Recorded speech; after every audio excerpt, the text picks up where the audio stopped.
Good morning. You sound good. Audio sounds great.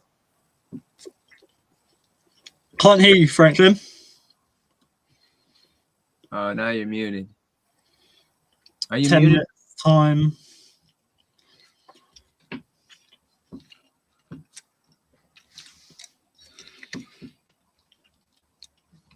You're saying us guys start.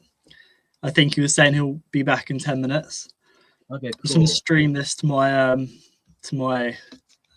audience. One sec. Right, here we go.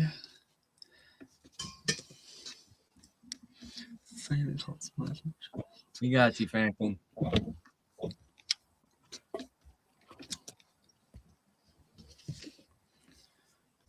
What's up, Indy? How's it going? All right, doing well. Welcome, everybody.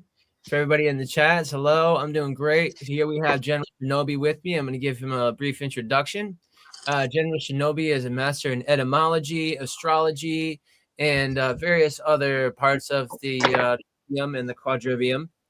And he is a rising star of the podcast shows and the media, awakening the globe of understanding the external material false narrative as a misrepresentation of the insights that we can have of internal awakening through inner light within and embracing the shadow with the inner light, integrating the self and ascending the spirit.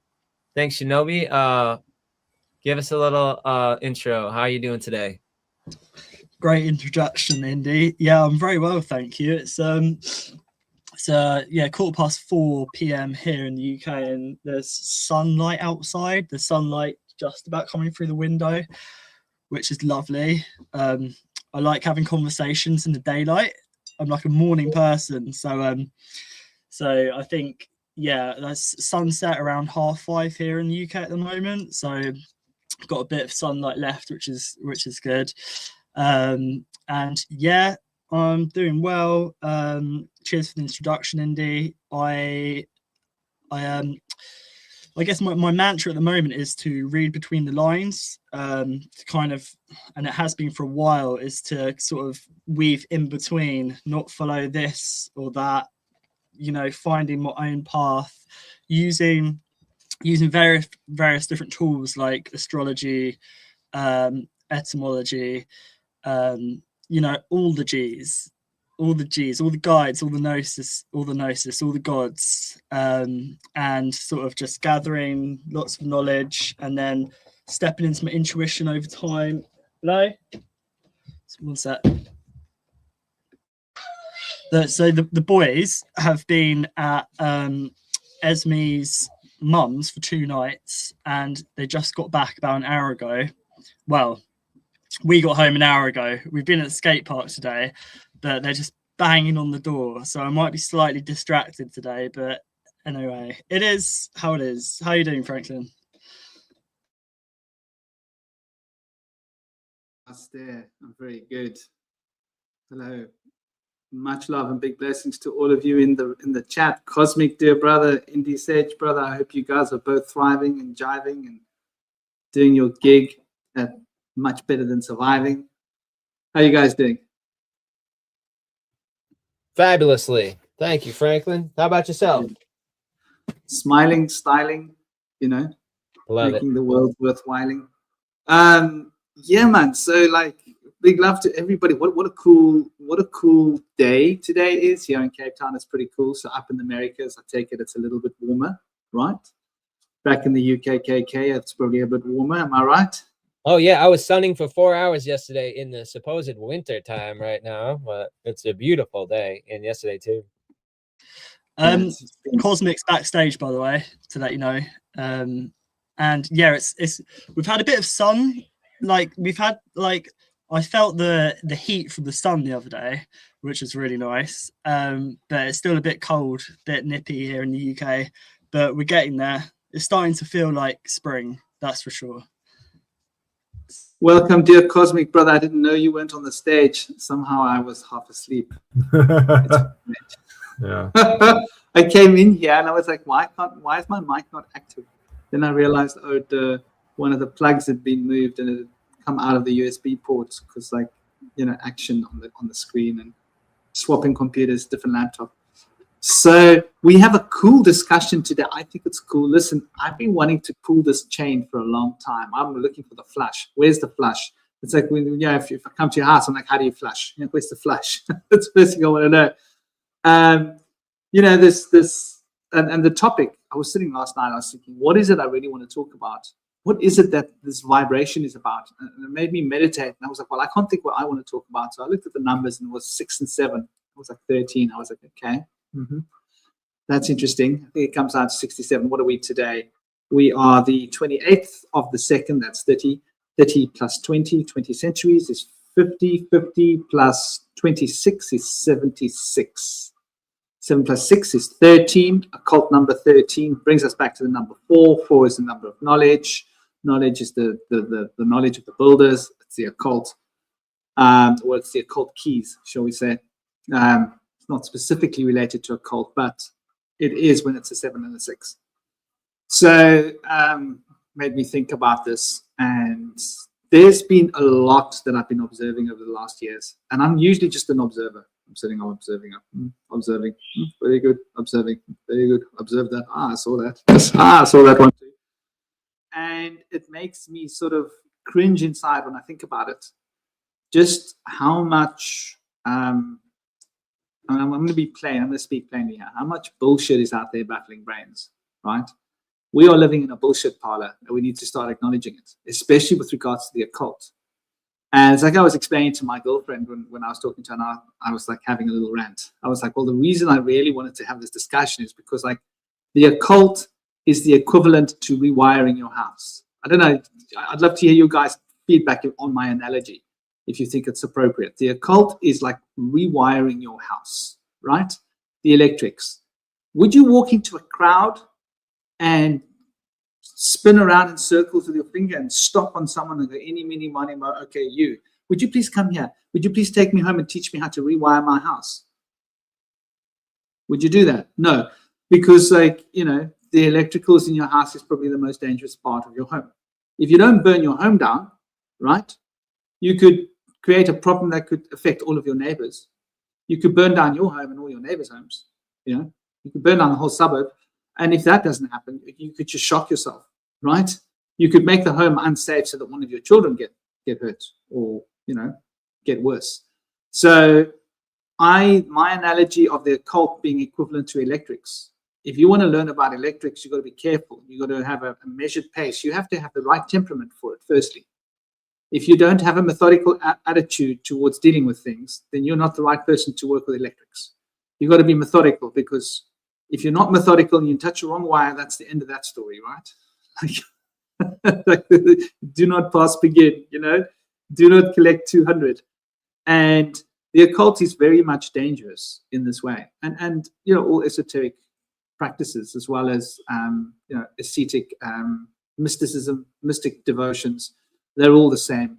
They can lead to psychological harm. They can lead to spiritual harm. One can become deluded. One can end up in a loony bin with nice, soft, special walls and a special jacket that, reduces the mobility of one's arms very easily with the occult. What do you guys think? Do you think that's a good analogy? Yeah, I think so. Absolutely. And especially in the sense that in order to go into a new system, it almost requires from going from exotericism, which is kind of the mainstream narrative, into an esoteric world in your mind and in your spirit. It can kind of require the purging of your previous entire worldview sometimes, which is like you're throwing everything out that you used to assume, things that you tried to conform to that never resonated with you. All that stuff goes out the window. And in that process, you get into a stage where you're kind of like almost confused. You can be confused at first because you're taking in new information that doesn't line up with the old ways of thinking. And so you have to rebuild your entire understanding from the ground up and start a good foundation at the very bottom of it. And so once you started to do that, it can be challenging, because one of the things that happens, which is similar to shadow work, is that you might end up losing a lot of your connections with your community. Your previous circles of people that were involved in your mainstream way of being and thinking may fall away from resonating with you and become in dissonance. And in that dissonance, that might cause hostility, aggression, maybe just distancing or rejection. And so through that process, you start to develop more solitude, which is required to start to develop a new understanding. And so it's kind of almost a blessing in disguise, in the sense that you then have that time of solitude to work on developing your new self and turning over a new leaf and recreating yourself and becoming a new person now that's in service to the community, in integration with compassion, as opposed to living in the world of divide and conquer, where you're in competition with those around you and you're divided from others and your inner self. So through this integration, you start to develop a deeper understanding of how to help others if they seek guidance. And at first, it can be hard because we might want to help others with all our new understanding to provide them with what's a deeper truth. But a lot of times, people that are comfortable in their toxic worldview will not really be receptive to a deeper truth. They're more clinging to the things that they're really familiar with. And so it can be hard if people are not open to it. And eventually the mystic or the wise person will learn that it's better to listen. It's better to understand where other people are at first before trying to push something down their throat or talk to them about something they don't want to hear. So, but when we listen, that is one of the deepest ways that we can interact with others, because we do have two ears and one mouth for a reason. And in that, I'm going to let others get their word in on this as well. So yeah, I think another aspect of I think it was a good analogy, Franklin, with the whole idea of, I actually kind of have like a similar analogy, but I think one of the issues that I've noticed with kind of the young people today in contemporary culture is this kind of like this sort of queer theory idea that you're essentially a self without an essence, that a lot of people in modern contemporary society think that they're essentially born a blank slate, and because they don't really have an intrinsic self, they feel like they can just kind of put in there and do whatever the heck they want. So the analogy I use is, let's say the self is like a backyard. You're just saying like, oh, I want to build a pool in my backyard, right? But you don't realize that when you're digging the backyard, there's a bunch of like septic pipes, electrical wires that you dug into there, not realizing there's all that infrastructure down there, which is like this, the individual self. And I think when it comes to understanding the occult and understanding yourself, I think that you have to work with an existing self, and that's not, because I'm definitely against the whole blank slate idea. I think there are aspects of ourselves that are eternal and not sort of determined by the causal relationships of our life in this mortal plane. And I think that because people have this idea that they're just this total blank slate, there's no sense of like, this is bad for me, this is good for me. They just do whatever extreme occult ritual that they find, not really having any awareness that they might be destroying and taking apart something within them that's actually vital and something that's actually necessary. So I think that the pool analogy is similar to your electrical wiring analogy, Franklin. And I think that's like an interesting place to start, just the general idea that, I think it's the common sort of mainstream sort of belief in society these days, the sort of the woke belief, if you will, that people are born just like total blank slates. And I think there's kind of a danger in that, because I think that there are, existing aspects of ourselves that, I think there's aspects of ourselves that we need to take down to, grow and flourish, etc. But I think sometimes people, they knock down everything, not realizing like, hey, some of these structures are actually good that you're knocking down. You're knocking down some stuff that's actually like helpful and beneficial. You're not just taking down, problematic stuff. So I think having that knowledge of who you actually are, I think is really helpful in the occult. Because I think one of the other problems with occultism and a lot of mysticism is this kind of like tendency for people to want to drop the false ego, deny themselves, and deny their individuality.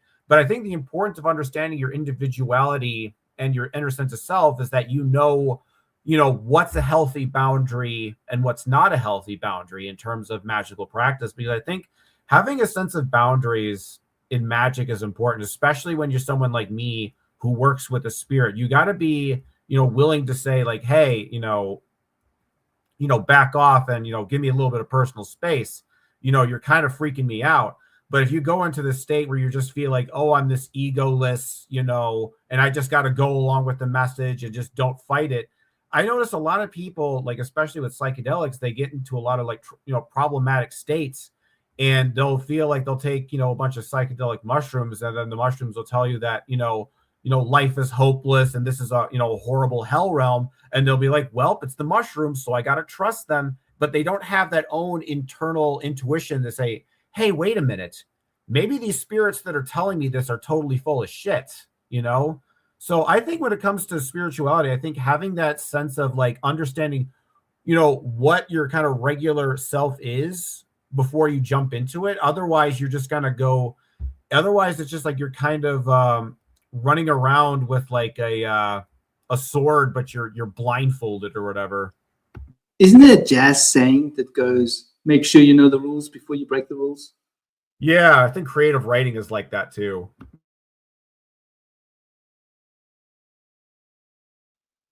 Well, I think that's a good place to start, to be honest. I don't know if you guys think that, that's really good. I mean, to me, it seems, and I'll put my 2 cents worth in as a start, the idea of pretending that we're coming to the world as a blank slate, to me, that is like, well, what I call that is, I call that denial. And it's denial of our roots. To pretend that I don't look like my dad would be a really stupid thing to do, because I do. And part of me looks like my mom, right? It's like really fundamental. I have inherited certain traits from my father. I have inherited certain traits from my mother. I have worked positively with the positive traits that I inherited from my father and my mother. The negative traits that I inherited from my mother and my father, I have tried to improve them. And I think that is like really what life is about. So we don't come here with an empty slate. We literally come here with a half full package, and I think the other half is filled up with what we get. Yeah. And you can see this, like, even when I've known people, like, for example, a man and a woman split up, right? And the father's not a big part of the son's life, for example. This has happened. And then you meet the father of this, your mate, like when you're young or whatever, and you go, hey, that's funny. You and your dad are a lot alike, but you never see each other. You never spent any much time together. Like, he lived in another country. He only comes around once in a while. But now that I see him, I understand you so much better. And I remember this with a good friend of mine's little brother. He used to see his father like once every like 4 months, right? For like a day or two, and then that would be it. And his father was always traveling, and he was always going around. And I always felt sorry for this young guy. My young brother, my other friend, he didn't even know his dad. Felt sorry for him too. But I noticed when I actually met this guy, so actually now I can understand where your brother gets his traits from, because he's not like you. He's not like your sister. He's not like your mother so much. It's meeting he never met you. He never knew his father, right? Like he spent 1,000 more time, 1,000 more hours, no, 10,000 more hours with me than what he did with his own father. Yeah, like every 6 months or every year. Like, for example, like I would spend a lot of time with my mate. His little brother was always around. He should take after me more than he should after his father if it was just nurturing, wouldn't it? But it wasn't the case, even though I got on really well with the little guy and I was fond of him. He was a cheeky little bugger. I like that about him. But yeah, I think there's a lot of this in the New Age community, denial of roots, because we are so pressured into pretending that the world that we're living in is unspiritual and it's useless and everything's bad, everything's got to change, right? And everything's got to be redone. And now is the time to redo. And so it's not a question of looking at the architecture and saying, that wall's shitty, let's remove it. Let's put a better wall there. That wall's good, let's keep it. That wall, we can adjust it, you know? The floors, that part of the floor is good, we're going to keep it. This part of the floor, let's be efficient. No. They want to just rip everything out, right? Rip everything out and redo the whole lot. And that's not always the best option, right? Especially if you're not redoing your foundations. For example, as a builder will tell you this. So, you know, what do you guys think, you know, with the whole DNA, what we inherit, and nurture, what we learn?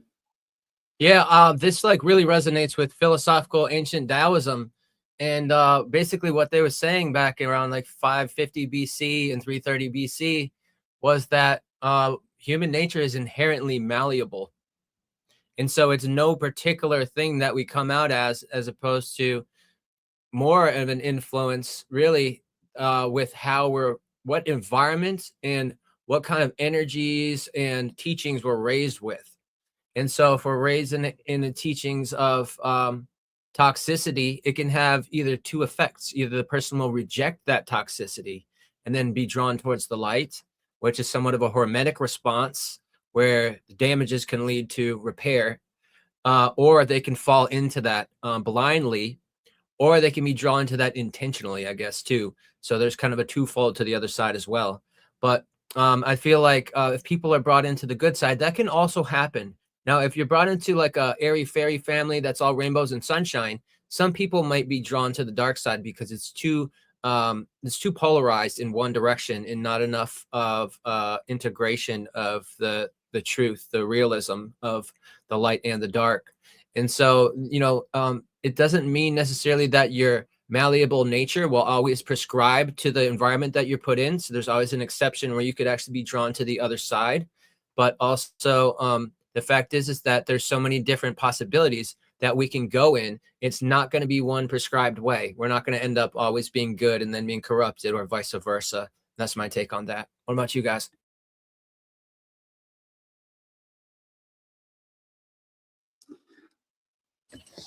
Cosmic, got any words to add?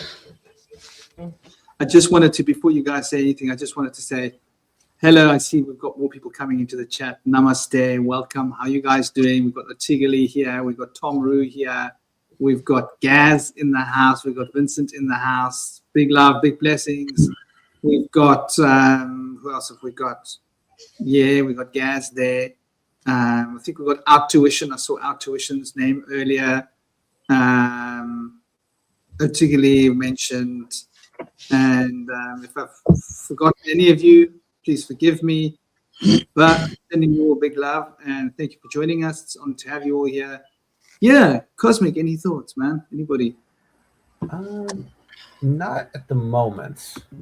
Okay, good. Well, I'll just say that earlier I've written down basically empty vessels is the end game of everything that's been going on for years and years. That's where we're heading, just to create a complete lack of connection so that we can be filled with bullshit, basically. And we see it happening today. Yeah. So it's like with language, it's like we say we're angry, whereas really we should say anger flows through me, like the flow.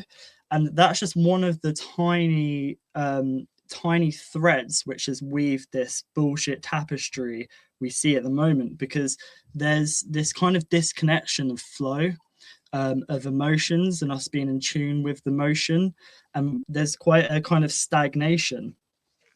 So we've built up walls to divide us, you know, like apartments, like that, you know, our minds kind of split, or the architecture, like straight lines, or water moves in straight lines as well. There's this kind of very grid-like structure in the matter, but it's also in the psyche as well. There are these kind of like barriers that people have to pass through to kind of dissolve the bullshit.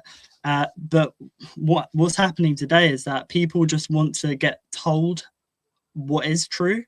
So they want to know the ledge. that's just knowledge. They hear something, they just want a quick fix of, okay, yeah, I'll go with that one. It's like, oh, this or that, left or right, yeah, okay, I'll go with that side. And they even get stuck on that side as well, because they kind of get connected to the messenger. So there'll be a messenger on one side who's saying something, and this messenger can be saying complete bullshit, but because they like the messenger, they'll just listen to whatever message they have, wherever it's coming through, because they see it as knowledge.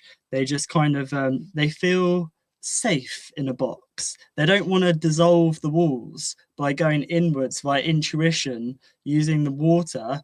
You can break down the barriers, break down the illusions, but I think people find it quite comfortable knowing what is true, even if really beyond the barriers they've built, they'll know that deep down it's a lie, it's not the truth. But that's the story state of affairs we're in today. People just want a quick fix.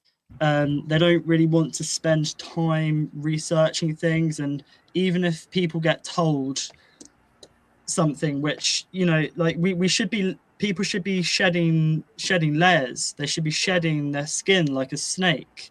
That's why the symbol for the snake is wisdom or intuition or like water, because that's the part of us that we need to constantly be dissolving and shedding so that we can be open to new possibilities. And this goes for internally and outside of us as well, because the paradigm is always shifting. There's always new things coming to light, which a lot of people have known about for a long time, but some people are only finding out about certain things now.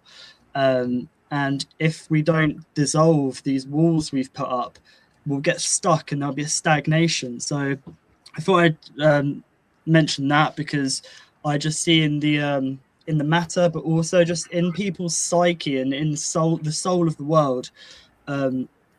That's what I try to tune into, like the essence of things, which just flows for everything. There's a stagnation, which is, there's kind of a blockage, that this energy that flows into us and through us, some people have blocked it off, and therefore that they're not open to new ideas, new concepts.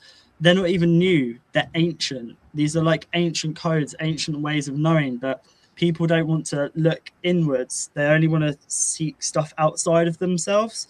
So they'll kind of be taking any information anyone says as fact without really looking deeper into it. And like, we all make mistakes as well. Me, myself personally, I haven't been like looking deeply into things for too long, like 5 years or so or whatever.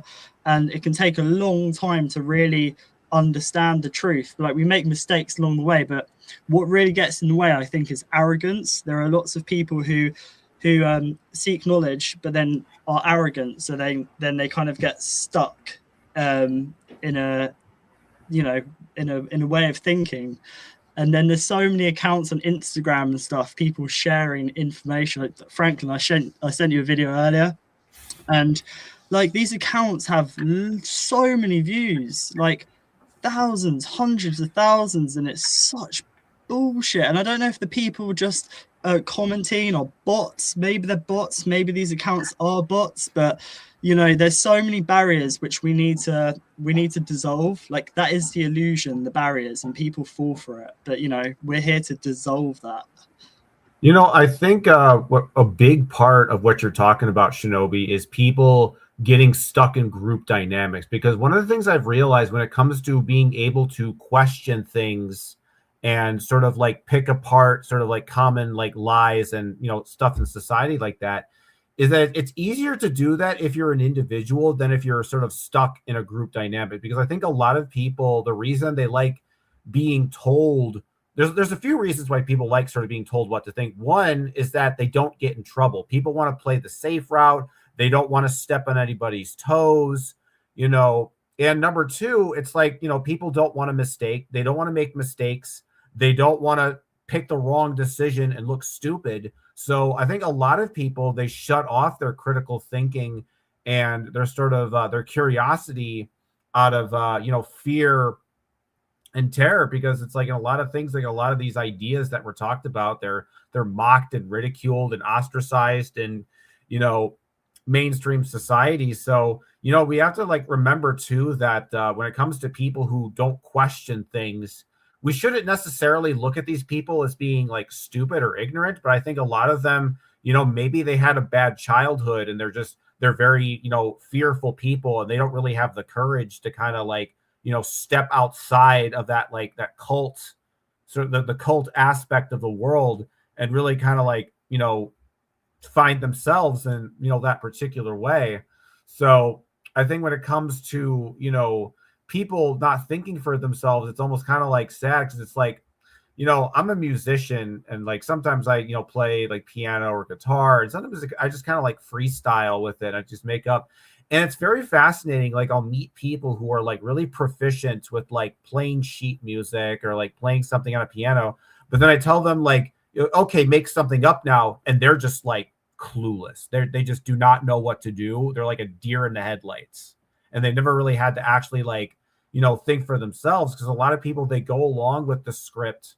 They go along with the mainstream narrative because it's easier. There's less friction. You know, you're not going to get in, you know, fights with your friends. You're not going to be, you know, you're not going to have people like ridicule you, you know, on social media. You're not going to, you know, and you're going to have something that's like predictable. Because I was thinking about even like some belief systems, they're so awful and so negative. Like there are people who are like nihilists, but I was thinking that like for somebody who's a nihilist who thinks like, you know, life has no purpose, there is no God, you know, there is no afterlife, life is meaningless. And see, for people, they would rather have the certainty of that than the uncertainty of the mystery that, you know, we're basically dealing with as occultists and mystics. They don't like that, because I think it's what I find interesting is like people can't go through life looking at it in a sense of uncertainty. Like, you know, here's the world.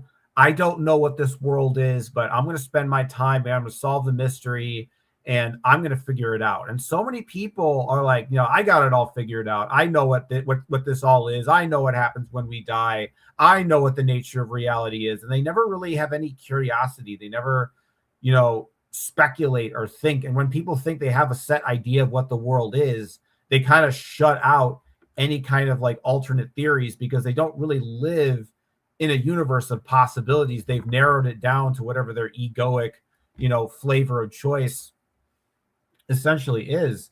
So I think that, you know, when it comes to thinking for yourself, one of the challenges is that to a certain extent, in order to think for yourself, you kind of have to be by yourself to a certain extent. I think some people, they don't feel like they individually have either the authority, the power, or the intelligence to discern and understand reality on their own terms.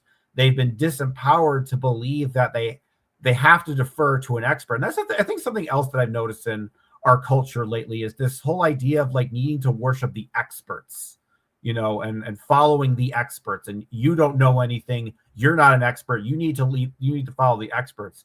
And people don't really feel like they have, you know, the bravery or the courage to really think for themselves and question things, because like we have to kind of have the empathy to remember that, you know, questioning things can be scary, because for some people, there's consequences from that. And I think for me, you know, I've always kind of grown up somewhat of a social outcast, and I've been able to play with kind of weird ideas because, you know, from a social sense, I don't really have anything to lose. I'm already kind of at, you know, the bottom of the totem pole, so to speak. I'm kind of like the, you know, the nerdy, you know, outcast kind of guy growing up.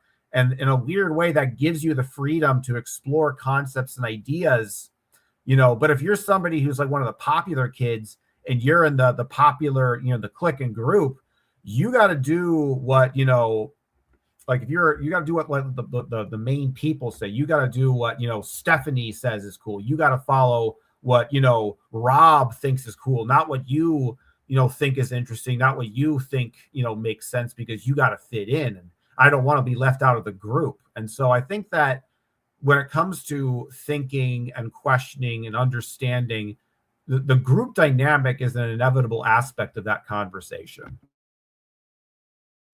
You know, there's a couple of things I'd like to respond to here. And I think it's really, really, really like on point, a lot of what's being said, you know. Firstly, you know, the safe route that that you're talking about. I think like we get more conditioned by our parents than what we realize. And it takes a lot of courage to break away from our parents' indoctrination while keeping the values that we got from them. And that's like a big thing, you know. I want to keep the values I got from my father. I want to keep the values that I got from my mother, the values that work, right? And I want to keep those. But I also want to shed the things that you know, luckily I'm lucky in a way. My parents were both tokers, right? Why does that make me lucky? Well, tokers tend to be less trusting of the government. They tend to be more open to considering conspiracies. They're more open to new ideas.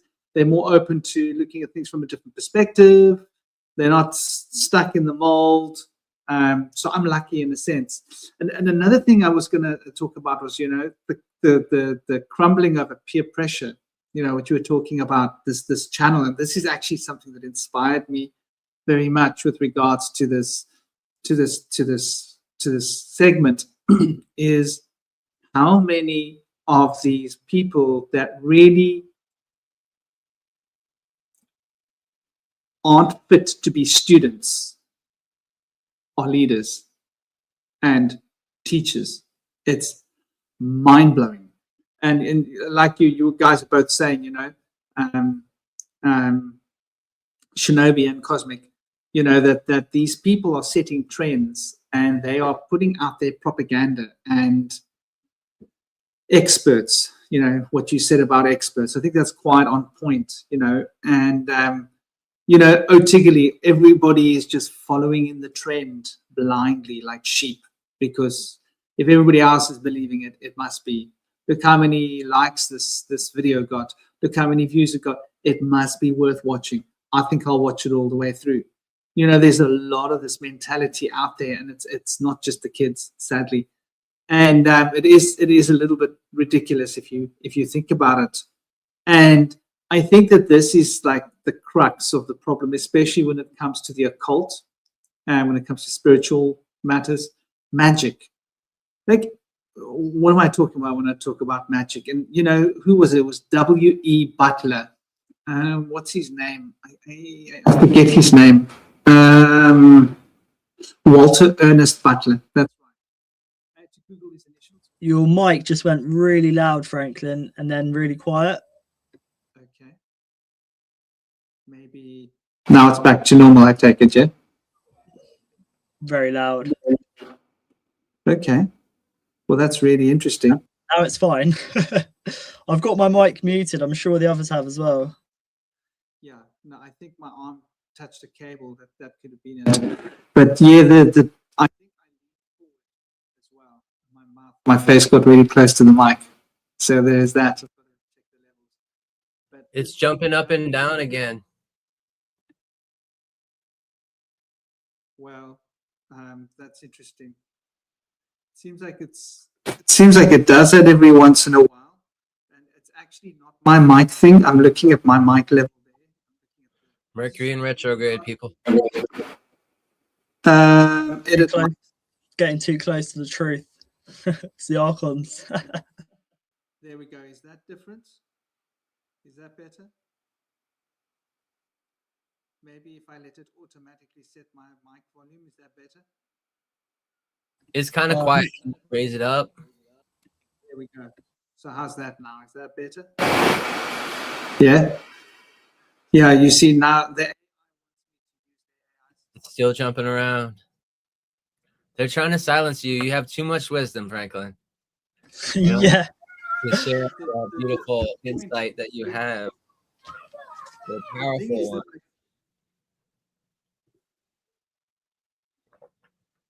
I can actually see the levels on my mic. Yeah, because I've got like a really nice Focusrite box. They're not so cheap.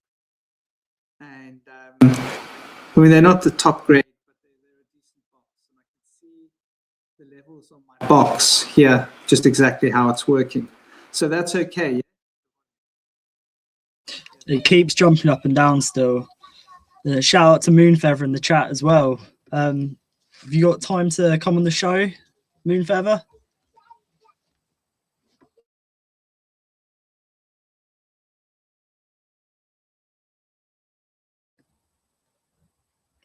I'm sure I'll be back in a minute. Hopefully gets his mic sorted out.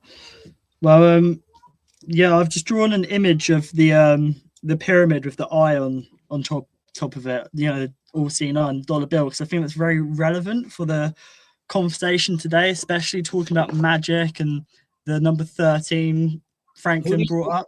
Eye is that the eye of Tet, the all-seeing eye, or is it a different name that you're familiar with for the eye?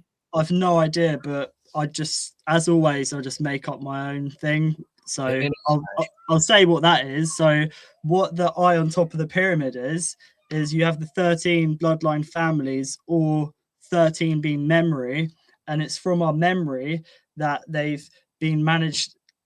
The eye on top is disconnected from the rest of the pyramid, and pyramid is pyre and mid, which is fire in the middle, which is our fire in the middle. It's our creative life force, and they've managed to, on the dollar bill, they show you they've disconnected the capstone, the eye, and that eye would be individuation. It would be our internal eye, our internal compass, the gateway to the subconscious realms, and they've managed to disconnect us from that. And the image on the dollar bill is just so clear. Obviously, it's an occult symbol, occult meaning hidden or hidden eye, and they've managed to hide our individuation from us. Like, that's what's happened, is that we've become, there's this kind of Ahrimanic collective we energy, like cult-like behavior. And if we had our individuation, knew who we are, we had our gnosis. And with gnosis, you need both mem and ori, you need water and light. And then there's 13 steps, which probably 13 bloodline families, but 13 is mem, is water, and they've disconnected us from our waterways. So we've not been able to travel the rivers of our mind via knowledge and intuition to connect to ourselves at a core level. So that symbol speaks 1,000 words for me. I'm not sure what the definitive answer for that symbol is. Indy, you had a couple of ideas of what that symbol was? Yeah, Tet is the all-seeing eye, and that's, I think, what they're trying to represent there, which is part of the fallen patriarchal understanding. Now, there's other people that have different interpretations of the eye, but I'm going to read, like, traditionally what Tet represents in mythology. Now, Tet is, reminiscent of the inner eye or pineal gland, the eye within, or the third eye, also the indigo chakra. And big ups to the indigos out in the chat over there. Respect and resonance. And so Tet, they're bringing up something else. They're talking about Vietnamese culture. Let me refine my search. Well, while you're finding that, I'll say what I found Tet to be, because on the dollar bill it's AI. The pyramid is the A, is the Aleph, is the DNA, is the Mem, and the I on top is obviously the letter I, or the number 9, which in Hebrew is Tet, and Tet is a paradoxical number. If maybe later I'll show you some symbols, but basically one of the symbols for Tet is either a snake bowing down to a crown or wearing a crown.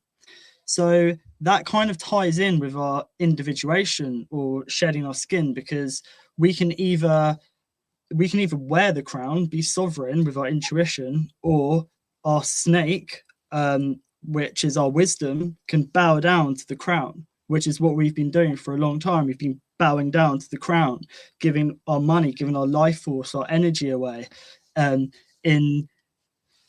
we've been getting false memories as well. Like, we've not been able to connect to our memory of who we are, because we've just been giving all our energy away. We've been giving our energy away, and at the same time blocking ourselves from all of the ways we connect to our ancestors, to our core, via astrology, numerology, etymology. We've been given a load of bullshit, really. So yeah, basically, in short, Tet is a paradox, And the whole AI thing is a paradox as well. So like AI is a singular I, or it's the artificial intelligence narrative.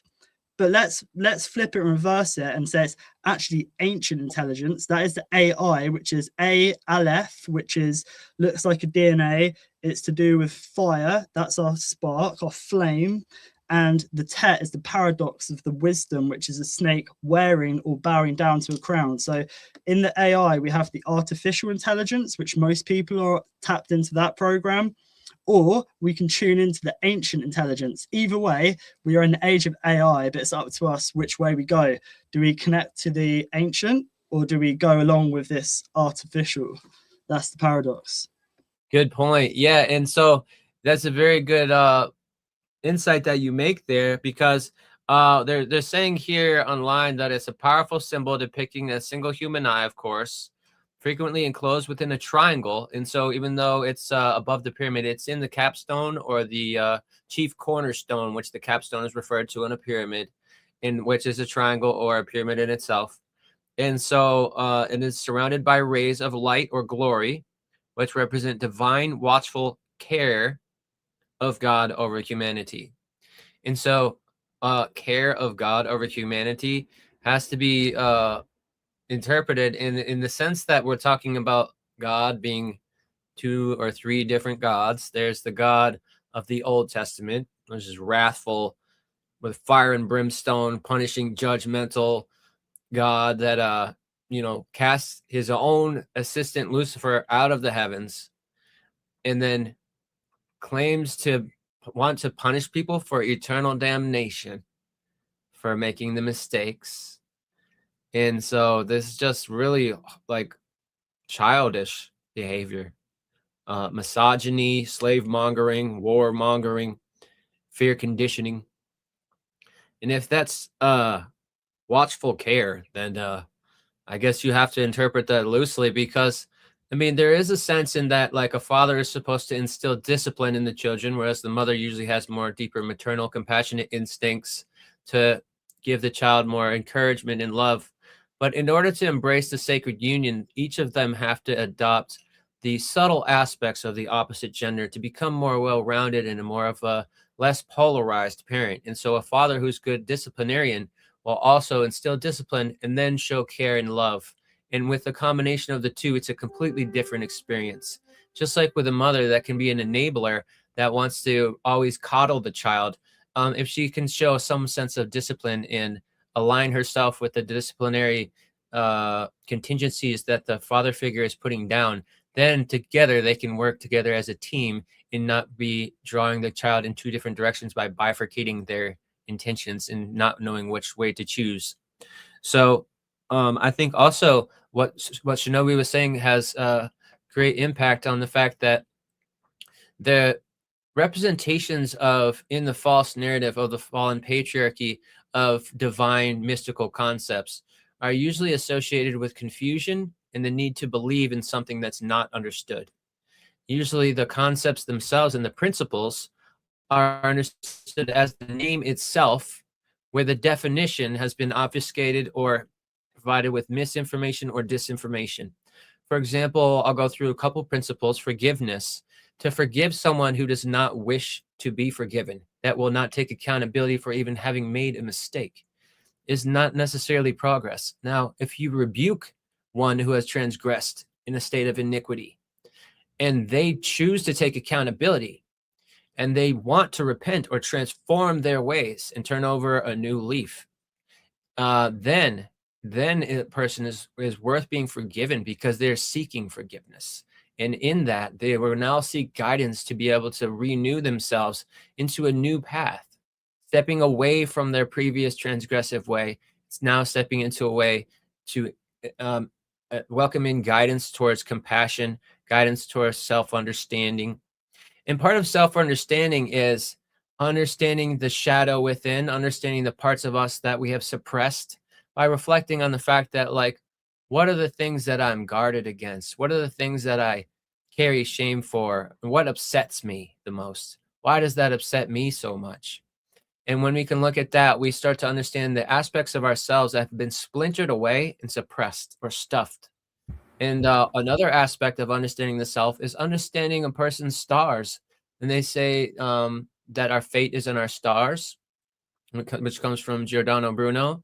And that is a close parallel to the harmony, which is the fates in ancient Greece, where we can understand our alignment or misalignment with various ruling bodies of the stars and the planets. Then we can have more insights about subconscious things we might not yet be aware of that we do, our idiosyncrasies or shortcomings that others might have pointed out to us, we may have denied. And so through that, we can start to understand what we can work on to become more well-rounded and to work on our the difficulties that we have to be able to focus on that. Because a lot of people focus on their strengths and kind of look away from their weaknesses. But in order to develop self-mastery, it's important to be able to stay in both sides, be able to also develop your strengths, but also work on your weaknesses and try to become able to transcend those difficult things that you have a hard time with that may push other people away from you or maybe not draw people in as much as you would want. Now, I'm going to pass over the mic. I think Franklin might have something to say up here. Big love, everybody.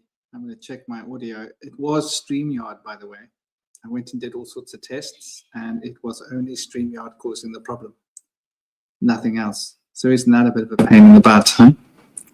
So that's quite interesting, because I tested my audio. Except StreamYard, you got to go, what's going on here? I wonder who invests money into StreamYard, you know, who has oversight. Is everybody else muted? Because you are jumping up and down a little bit again. Is there another mic that you can use or a different headphone jack port? It's not the mic. It's the StreamYard. It's bizarre. I tried testing it with another. Did you try the background noise cancellation? Maybe turn it on or off. I have. The best thing I can do. Hold a moment. There we go. It's like StreamYard is reacting to my audio settings, it seems, and so StreamYard is changing its settings according to my settings. Is that right? Perfect. Yeah. It's going up, and then it's going down. No, but now I think it's more stable, right? Stable right now. So if I go into my audio settings, I've got it on the same settings that I always use it on. Yeah, man, it keeps jumping up and down. You see, if I set it with the AI to control it, it makes it really soft. There's not much I can do about that because I keep the volume down on my box. I think it's got to do with when my voice goes bass and high tones. Isn't that interesting? When I change the tone of my voice, the AI that's trying to manage it seems to be doing this. I notice as well, like now it seems like it's off, right? So according to my little, if you look next to my face, right? Sometimes when I'm speaking, it's not lighting up. Sometimes when it's speaking, it's lighting up all the time. But I'm looking at my little box next to me and it's lighting up all the time when I'm speaking. I've got like a digital box that gives me quite a good idea of what's going on. If I hit automatically adjust volume, now it just got softer. Did it just get softer? Or is it good? I wish it could just kind of stay nice and smooth and we could hear you clearly. We're going to make this happen. We're going to work as a team to figure this out. Maybe you need to just do like a hard reboot. It sounds like you've got quite a fancy setup there, being able to see all the mic levels and stuff. Can't you just get a mic you just plug into your laptop, just like a standard, you know? This is a the best form of mic is a SLR mic. What about the worst part? Maybe not. we're sabotaging that one. It might have too much digital complexity and they can mess with it. No, I've been using the same mic setup for a long time. Yeah, and it works perfectly fine. And then suddenly it goes weird at certain times, and it could be that it depends on the load. I think it's got to do with South Africa and maybe the servers, right, for the StreamYard. It might be the servers are far away and that the information is traveling across on the system. But I think I'm going to try and reboot. I know what I'm going to do. I'm going to close down my Google tab and I'm going to reopen my Google tab. I think it might be, the problem might be in Google, if that makes sense. Good now. What do you guys think? So if I close down my Google tab, it's better. Okay. So what I need to do is I need to talk louder. Isn't that weird? If I talk louder, it seems like it's fine. If I talk softly, it boosts my levels, which doesn't actually make any sense if you think about it. Well, there we go. Isn't that bloody weird? This is why I'm saying it's StreamYard. 1 minute it's not right, next minute it's right. I didn't change anything. StreamYard changed something in the background. So yeah, this is what I mean. Sometimes StreamYard's having an issue with their own processing. And I've noticed it happens once in a while. And no matter what I do, even if I go and grab my other mic like I did and I tested it, but I tested my mic and it's not the system, it's not my computer, it's not my mic, it's nothing to do with the system. Very strange. So yeah, one of the things that I was like really focusing on, what you guys were saying earlier, and I missed a bit of what you were saying because I had my tab closed, was this blind leading the blind notion and how serious a problem it is, especially with regards to the occult at the moment. I have seen so much nonsense, and I mean, there are channels that have got 15,000, 20,000 more followers or subscribers. Yeah, even on YouTube, like it's very easy to get a lot of subscribers on TikTok or other thing. Like I've got a lot of subscribers on TikTok and I only posted a few videos. I got like 1,000 subscribers on what's that other thing, Instagram, and I've only posted like a few videos. They somehow found me from Facebook, where I've got like followers already. But you know, just looking at this, there's such a thing going on at the moment where a lot of the people that are reading about the occult are speaking about the occult as if they know what they're talking about, but they're not actually practitioners, right? And they don't have any actual experience. And so I've just watched quite a lot of these videos, and I've been and I've seen people, and the requirement, firstly, for ethics and morals. People, and this was a good question, was asked in the group by Jeremy the other day, like, what is the purpose of ethics and morals, right? In like on the spiritual path. And ethics is there in order to develop morals, to fine-tune your morals. That's the purpose of ethics.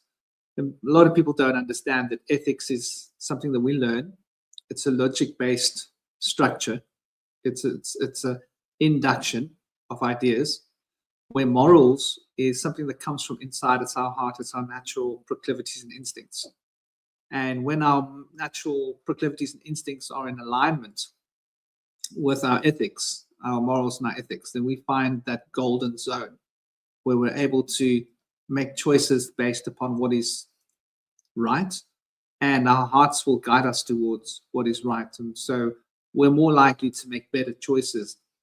And when one is working with the occult, one cannot be lopsided or unbalanced, because an unbalanced occultist is somebody that's going to become possessed or have some kind of occult forces or beings influencing them, and they will end up becoming unbalanced. So one needs to have certain key qualities in order to work with the occult, like authenticity. There's no question about it. Authenticity is fundamental. Integrity. If you lack integrity, how are you going to become integrated? How are you going to integrate all of these spiritual forces into your personality and become a harmonic expression of them? or you'll become the plaything of these forces and these intelligences, and they will move you around, manipulate you, change your choices and your actions, affect your family life, affect your connections with people, turn situations dark and harmful potentially. And I've seen it happen. So the authenticity, the integrity, and the core integrity is what we're talking about. That's the key. The way that we behave in little moments affects our core integrity. If you go to the shop, Franklin, your mic was fine for a while. It's just started jumping up and down again, which is really annoying because this is such important information. Isn't that incredible? So I haven't touched a single thing. It was fine. It's not fine. This is how I know it's StreamYard. I'm gonna. Are subtitles on?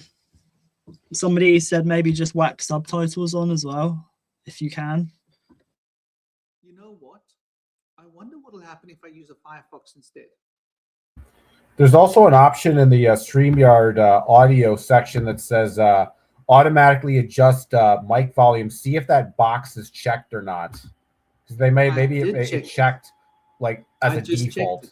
Okay. I don't normally use it because it normally screws things up. But the moment I checked it, it worked. So if I turn it off now,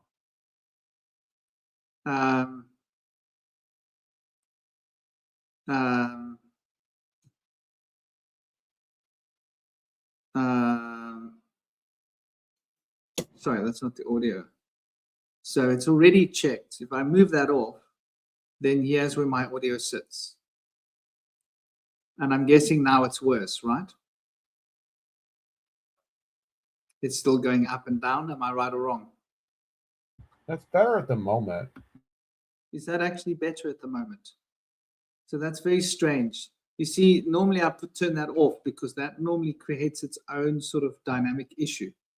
And because I'm running a good mic, it's normally better not to.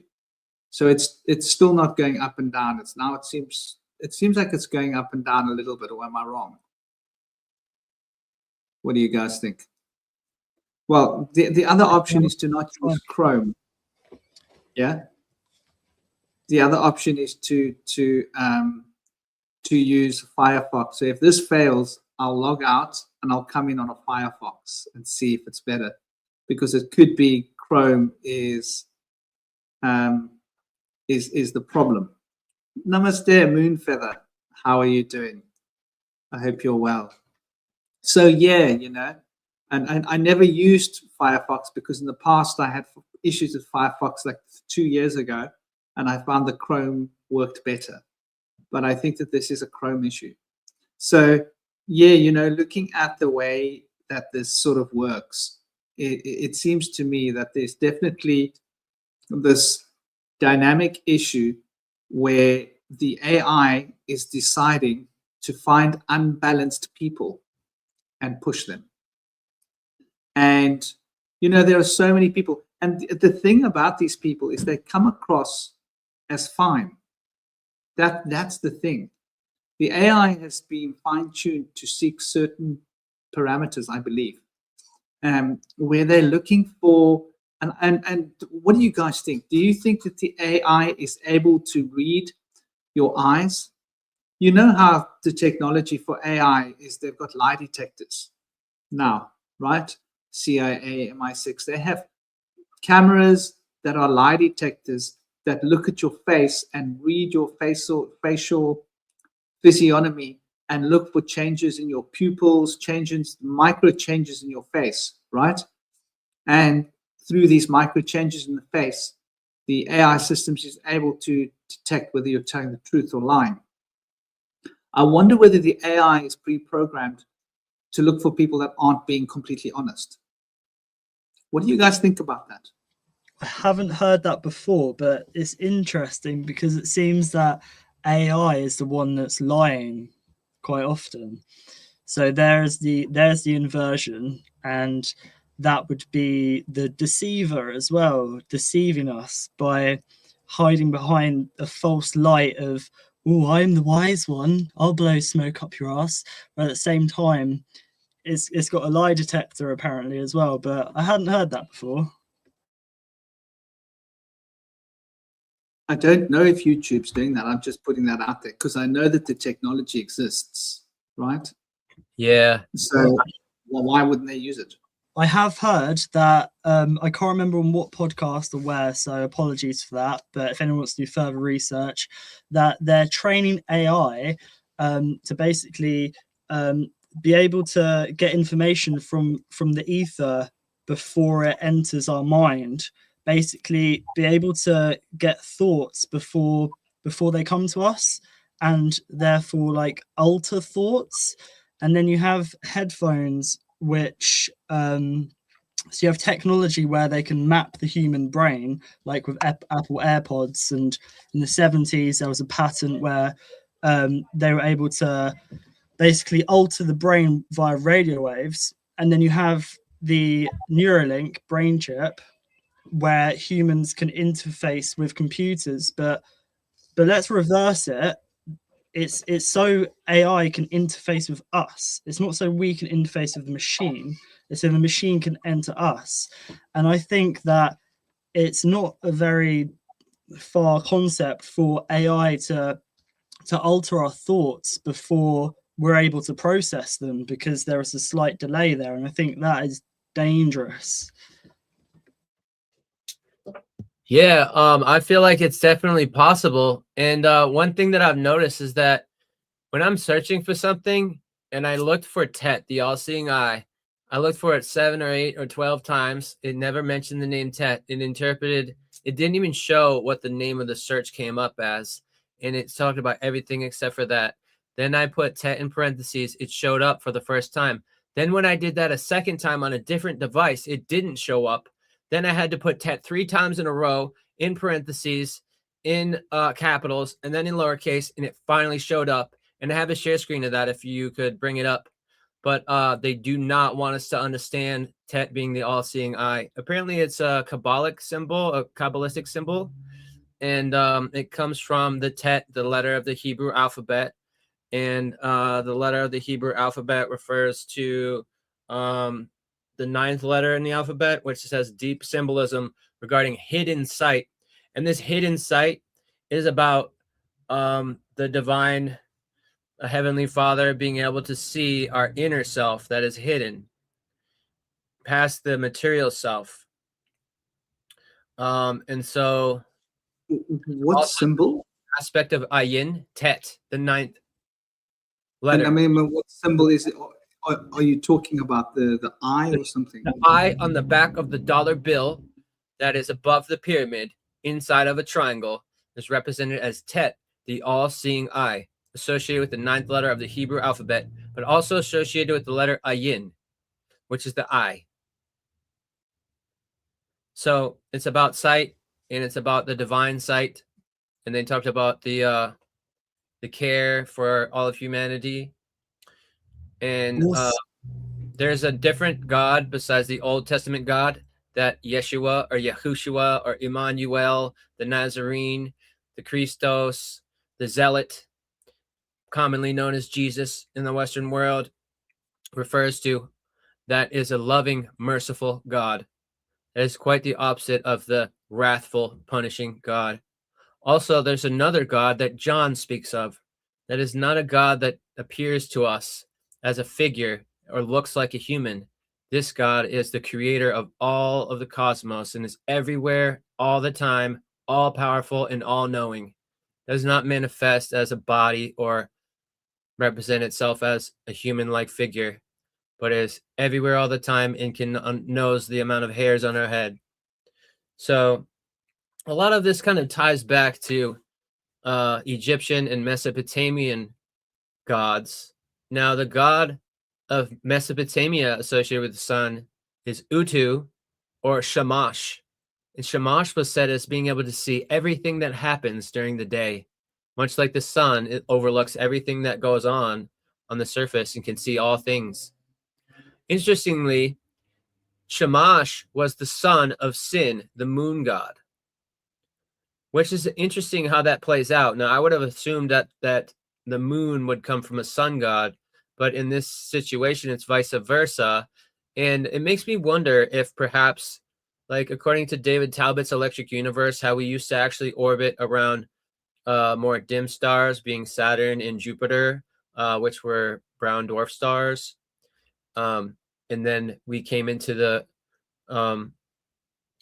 sequence that we're in now of the planets in the orbit around the Helios Apollo sun later on. But at one point, there's legends of Mesopotamia that a planet was crushed by the binary star Nibiru, which is also a brown dwarf star. And it could have been that one that we orbited around, if not Saturn and Jupiter, or if the two came as a pair, maybe we were replaced by this binary pair that replaced the previous binary pair. But basically, it suggests to me that maybe the moon was brought over to Earth after the planet Tiamat, later known as Phaeton by the Greeks, and Lucifer by the Hebrew and Latin and understandings. Basically, that when it was crushed, when Tiamat was crushed, the lower waters became the asteroid belt, which was previously referred to as the hammered bracelet. The upper waters crashed into Earth, bringing with it their moon that now orbits around us in a synchronous orbit, where it only shows its face to us, and we do not see the dark side of the moon. It's not a dark side because it does come into full sunlight, but it's dark to us. And Indy, yeah, I just want to say something. I'm going to kick this thing off the stage. This is the problem. You know, you opened a tab. You opened the tab and you brought the volume with it. When you bring the volume with another tab, that creates a complete screw up in the audio in the studio. I've noticed that. So when you select a tab to open, there's a little tab on the bottom right. Unselect the volume. Does that make sense? Try opening another tab. And I just saw that now. I didn't mean to interrupt you, but I just realized whenever that happens, please do continue.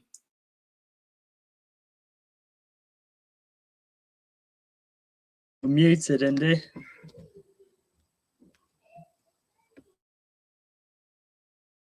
Indy, we can't hear you. Indy, your mute is on.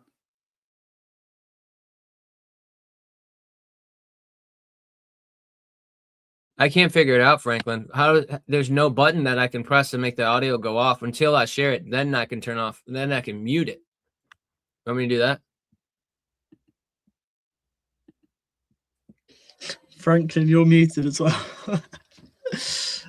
When you share something, right? And I'll go through the process for what I'm saying to you. You click that button and it says share screen. Are you sharing a screen? Yeah. Okay, I got it. Then when you say share screen, then on the bottom right there's a little. Yeah, I got it. I have to click the one that I wanted to share first for it to light up. I wasn't doing that. Technical difficulties. All right, so we're good now. I got the screen shared. If you could bring that up, we could mention some of this stuff on here. So here it mentions that Tet or Teth is a symbol rich in mystical, Kabbalistic, and symbolic meaning. It's often associated with the concept of the hidden good or the all-seeing eye of God, representing divine providence and nurturing, protecting aspects of the Creator.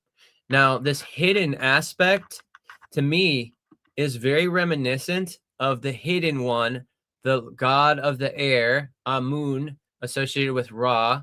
Amun-Ra is the hidden one, who is associated with the sun, which is kind of embodied by this symbol where we have the rays that are coming out from the hidden eye. And so it's like an integration. Also, Yaldabaoth is another hidden one. He remains in some void between the what's the name of the higher realm in Gnosticism? Not the penumbra, but Pleroma. The pleroma. And he's some kind of void in between the pleroma and this realm, and he's hidden away as the Grand Archon and Demiurge. Also, Yeshua is the embodiment of Yahweh, supposedly, but I beg to differ about that, but that's a whole nother story. But Yahweh is represented as the hidden one as well.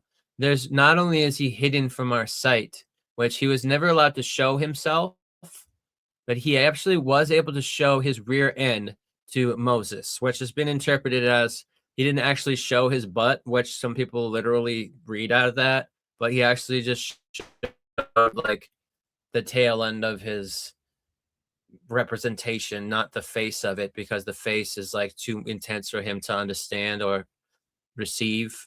So that's a very strange narrative on there. What is going on? Why can't he show his face to the man who he gave the tablets to? And why does Moses choose to smash the tablets that he received from the divine creator? That's like the most sacrilege thing I've ever conceived of my entire life. If I received something from the God of creation, I would like protect it with my life, not smash it up and make up a new story. I mean, I don't know. That's just wild. So let me get this straight. This God showed Moses his ass. He was like, He "Here you did. go," and then they smashed some tabs. Did they do this acid together and get trippy, or? Sounds like it. He was seeing things like, oh, this bush is on fire. What is going on? Which some people have interpreted as he was actually worshiping Vulcan, the volcano god, and there was potentially like a volcanic activity which may have made bushes burn, or that the burning bush was more figurative and symbolic and representative of the fire of awakening or another fire of purification, and the bush representing like a tree of wisdom kind of a situation. So it's very open-ended how to interpret that, but there's a lot of mystery involved. And part of the mystery is the leaving out of his brother Aaron, who was a scribe in the high order of Melchizedek. And he was a scribe in Hebrew, whereas Moses was trained to understand Egyptian hieroglyphs, and he was illiterate when it came to Hebrew. So there's a good chance that Aaron was actually the one that he had rewrite the tablets, which are referred to as the Sephir, which is a word that also translates as sapphire. And so it suggested that the tablets were actually made of sapphire. And some people have speculated that the sapphire tablets were more than just writing. They might have been a lattice, a crystal lattice that was able to emit electromagnetic frequencies or even radiation, because it's very volatile, and people that were not of pure heart could be instantly vaporized by trying to look at it with their eyes or open up the Ark of Covenant and be exposed to it. Can I just add, Indy, would that be the Sephiroth as well? What you're talking about? Sephiroth are more referential to the labyrinth of the Sephiroth, which It is sounds like what you just said, and then you mentioned like a lattice, and it's the creative life force, or yes. Basically, what happens is their thinking is that the lattice shows the flower of life from which the Sephirothic labyrinth can be extracted from. It lays within there synchronistically. And so with the dots and the circles and the lines of the flower of life, you can tease out the Sephirothic labyrinth from that. So that's pretty interesting.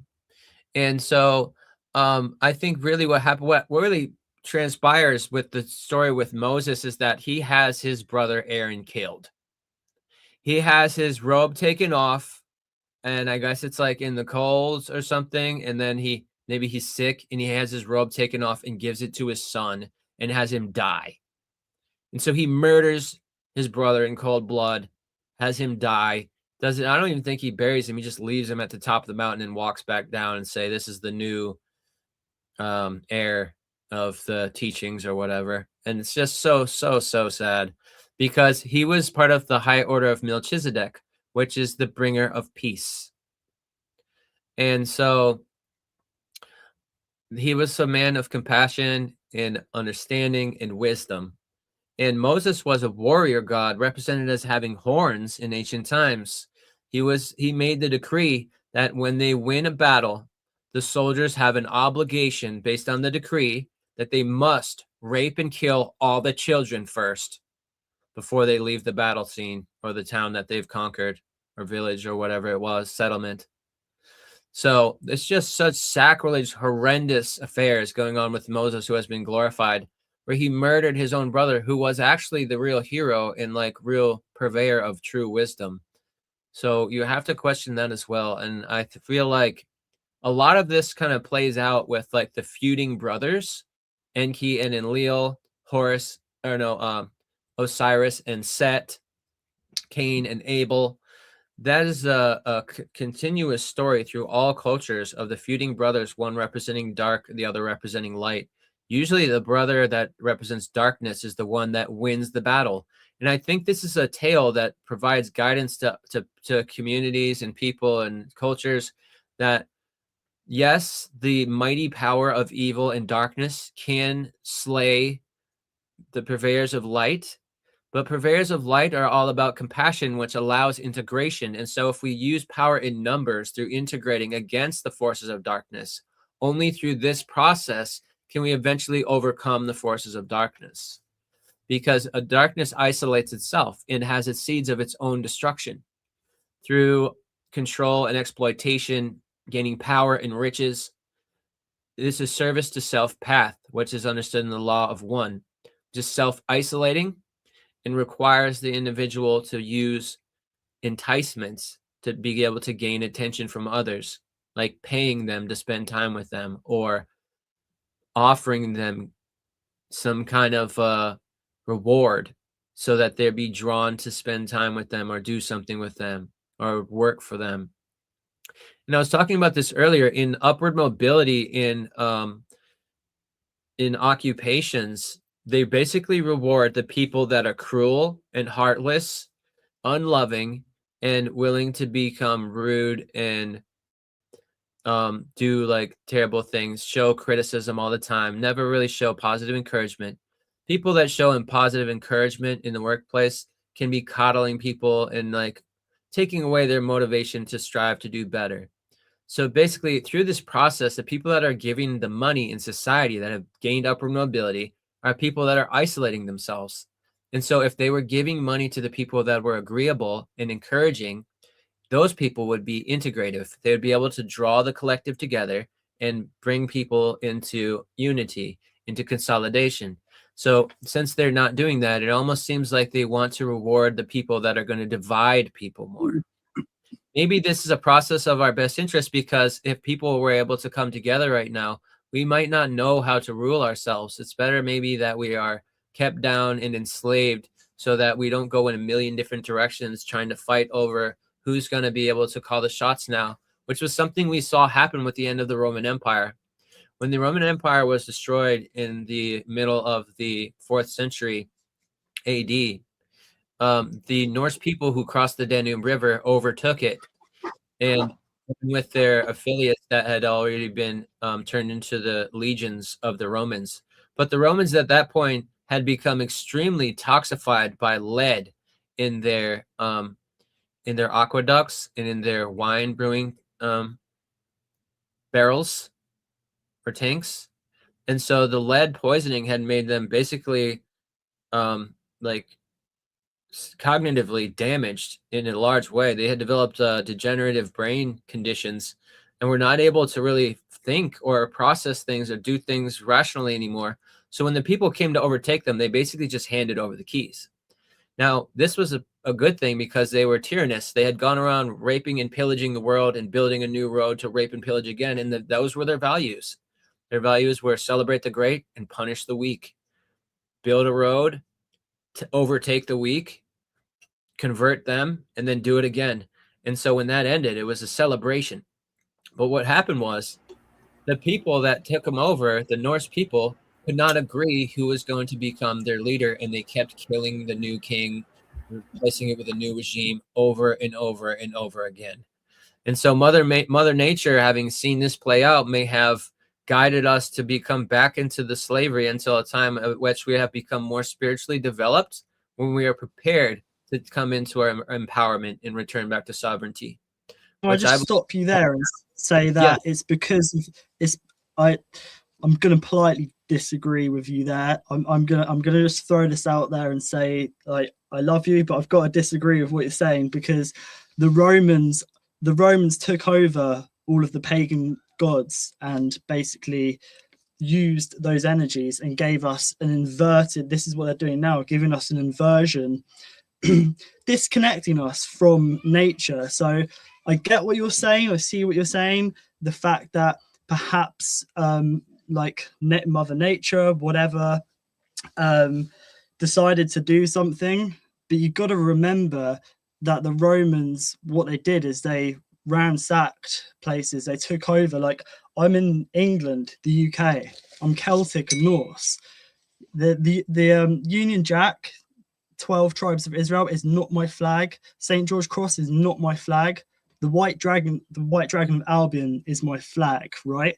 So what these people did is they came over here with their Christianity, whatever, satanic bullshit. That's not Christian. Hi, Franco. Sorry. Franco. And then now they've detached people from God or from the gods or from source.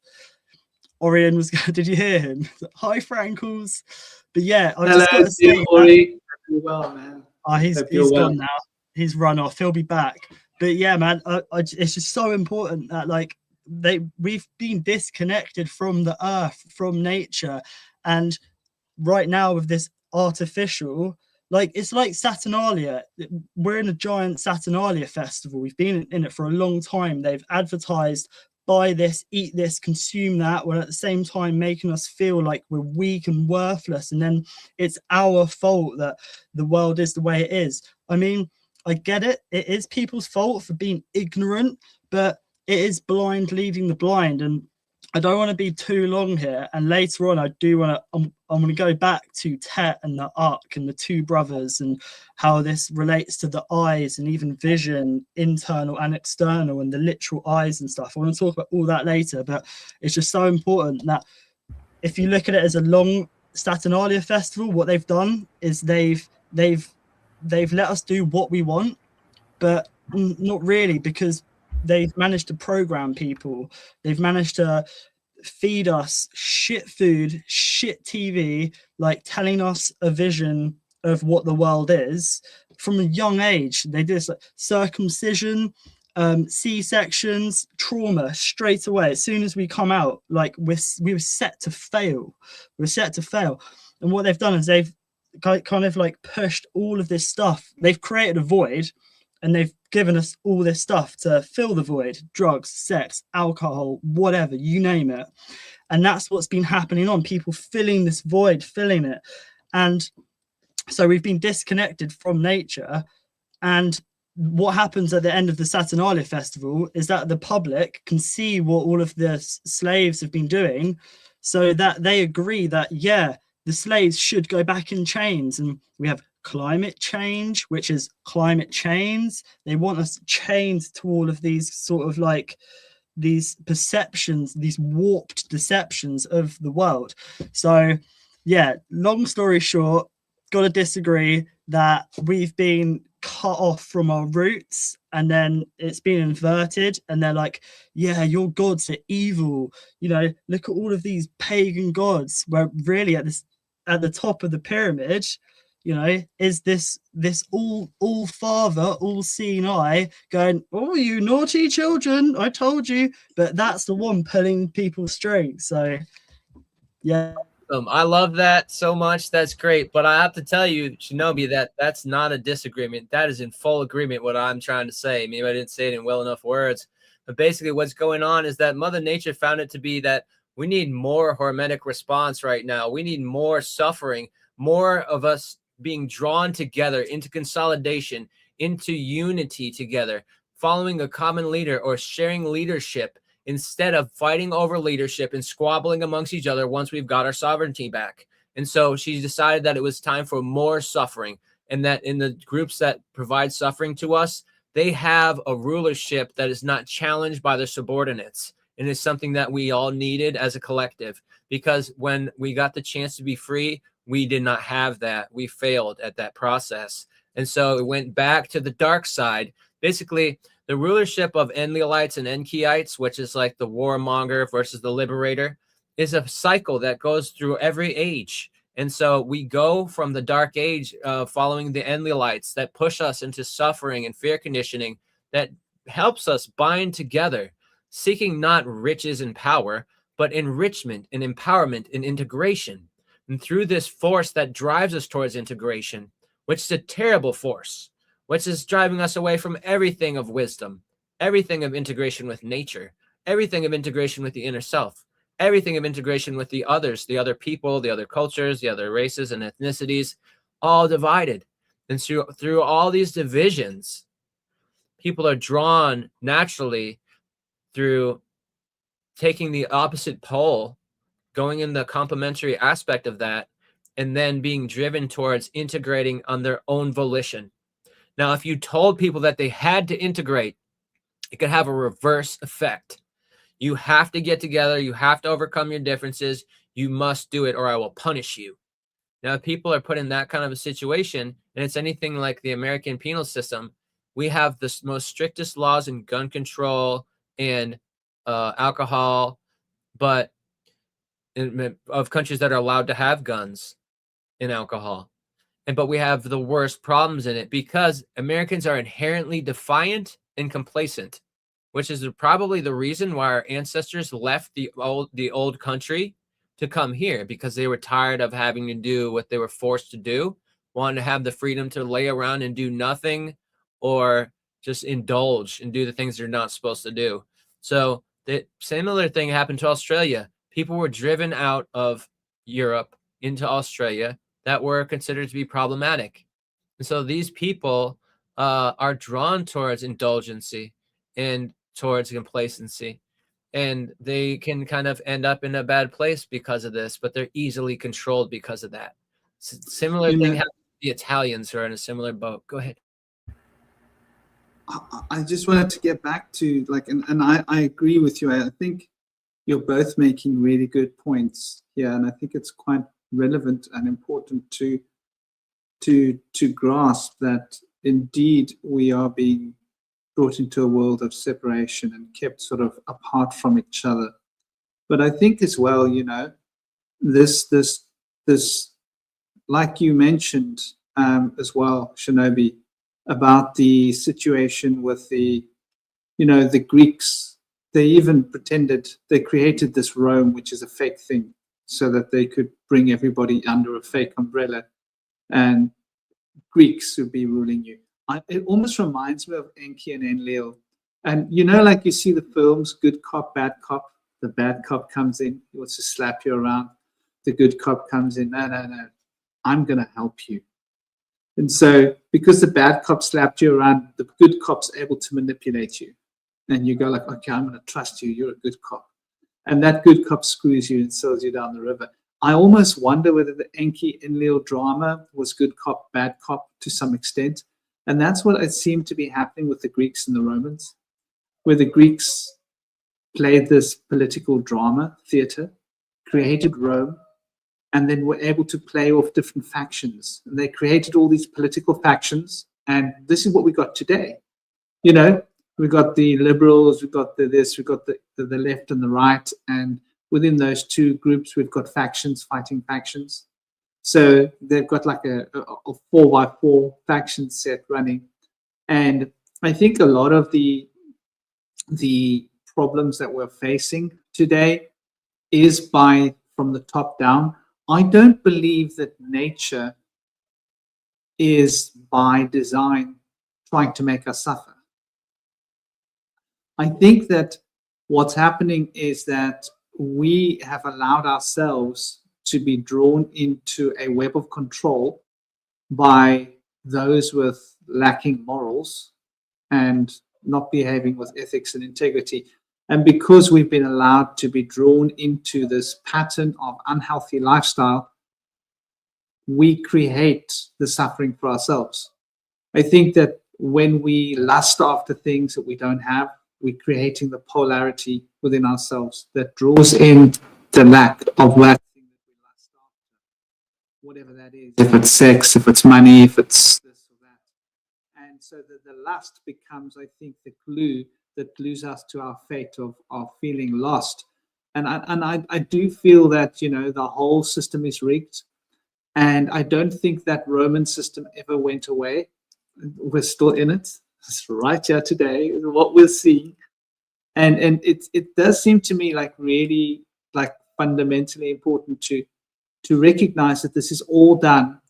A lot of it is done through our programming, which starts in schools and is happening through the media. And that sort of brings us full circle, to what we're talking about, is there are people seeking liberation from the structures that are controlling our minds. And we're seeking the liberation from the structures in esoteric, spiritual, occult sciences or mysticism. And so they have provided us with the perfect way to get all of that information. But they've also made sure that the channels that we get those information through are corrupted channels.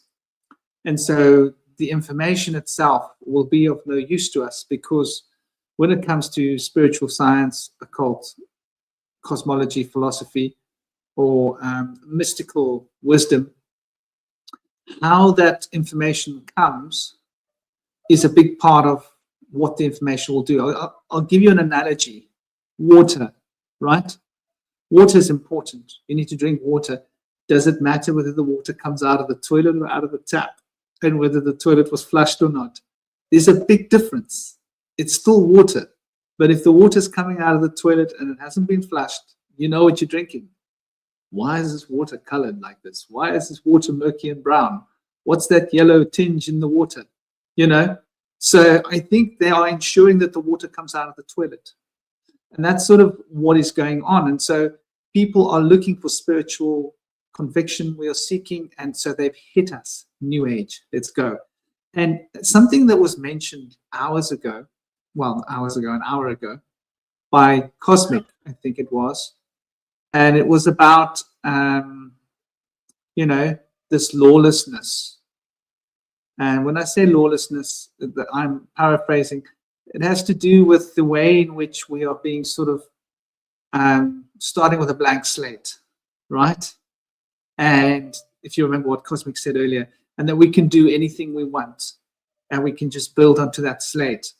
That started, where did we get that from? It starts with people like Aleister Crowley, right? Aleister Crowley said, do as thou will. That is the whole of the law. Now, this has become like synonymous with occult sciences. But the guy was a fraud. The guy was a fake. He wasn't even a real occultist. He didn't actually do any real magic. He read lots of books, but he was a really good theatrical person.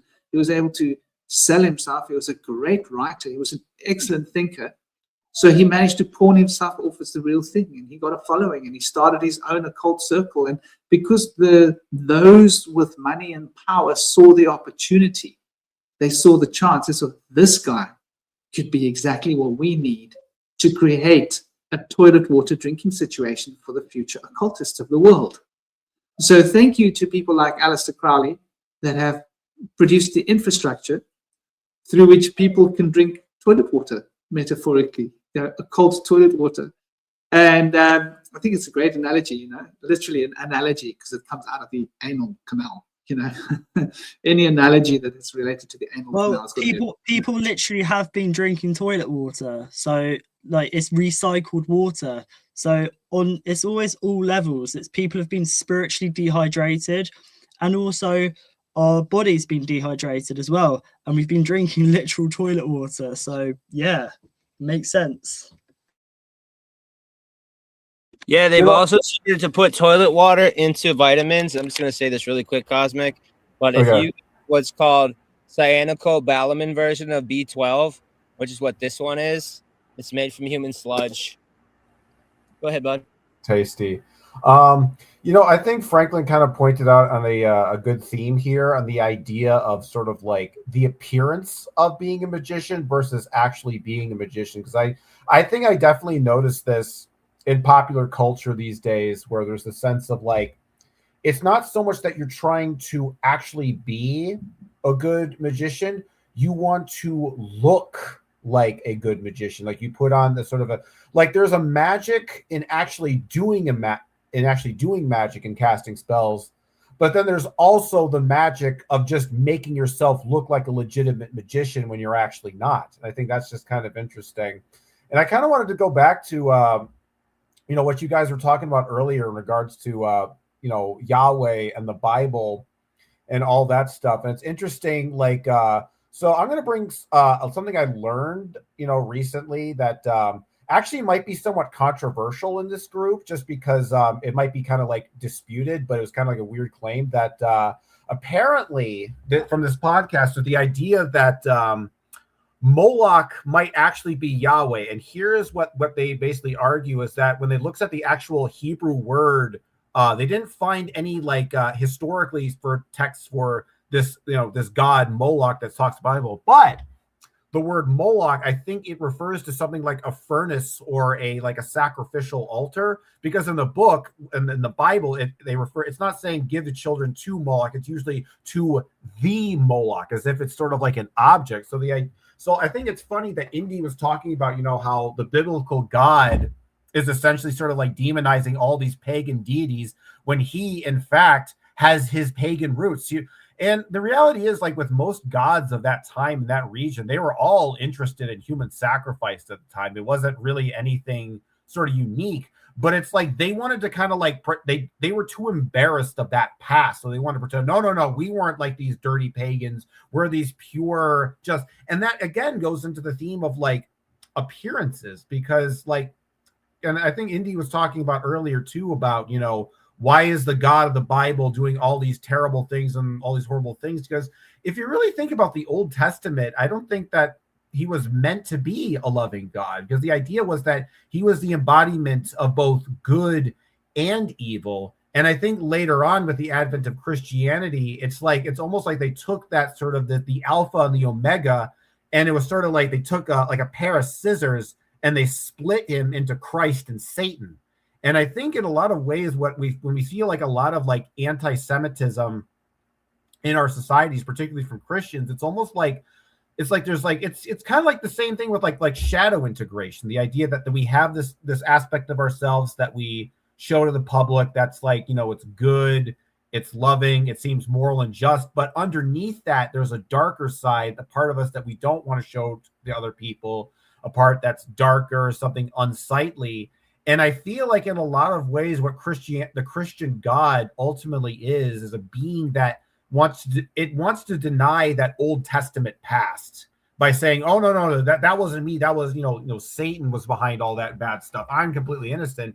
Not recognizing that Satan is actually his own shadow, his own dark side, the part of God that God does not want to recognize within himself. The part that says, "No, I'm not that." And because there is that schism, it's like there's just more, everything is just kind of splitting more and more into more schisms and more kind of long range kind of telephone games in regards to, spirituality. So, and I think but I think that's kind of important because, it's something it's found in all mysticism and occultism, is the idea of sort of creating the appearance of an occultist. Because one thing I notice a common theme when it comes to woke culture is it's all about hollow appearances, things that are beautiful on the outside, but are ultimately hollow on the inside. There's no real, meat underneath the sort of the skin, if you were, there's no pulp or juice sort of in the fruit. You just have the outer layer of skin. And that's kind of when it comes to the occult, and sometimes they look at that, people look at that type of cult and think, oh, that's a legit thing. Whereas reality is that, sometimes the people who do practice the best magic, they're not the ones, wearing robes and have all these crazy names and stuff. Sometimes they're the ones who seem like the most regular people who are, doing the best, because they understand that magical occult work, there's a more subtle aspect of something that's within, that's not something you can kind of wear on your shoulder and sort of brag about to other people. And I think in general, this goes to a kind of a larger spiritual crisis in general, where kind of going back to the earlier part of the conversation, that because people think that they're blank slates, that they can just kind of come up with any character in their imagination that they think is cool or interesting and say, hey, yeah, I'm that person. rather than realizing that there is this sort of existing self that needs to be worked on. But it's so easy to, when you disregard that actual true self, to create a false self then. And so there's two different types of magic here. There's actual magic, and then there's people using magic to make it look like they're good at magic.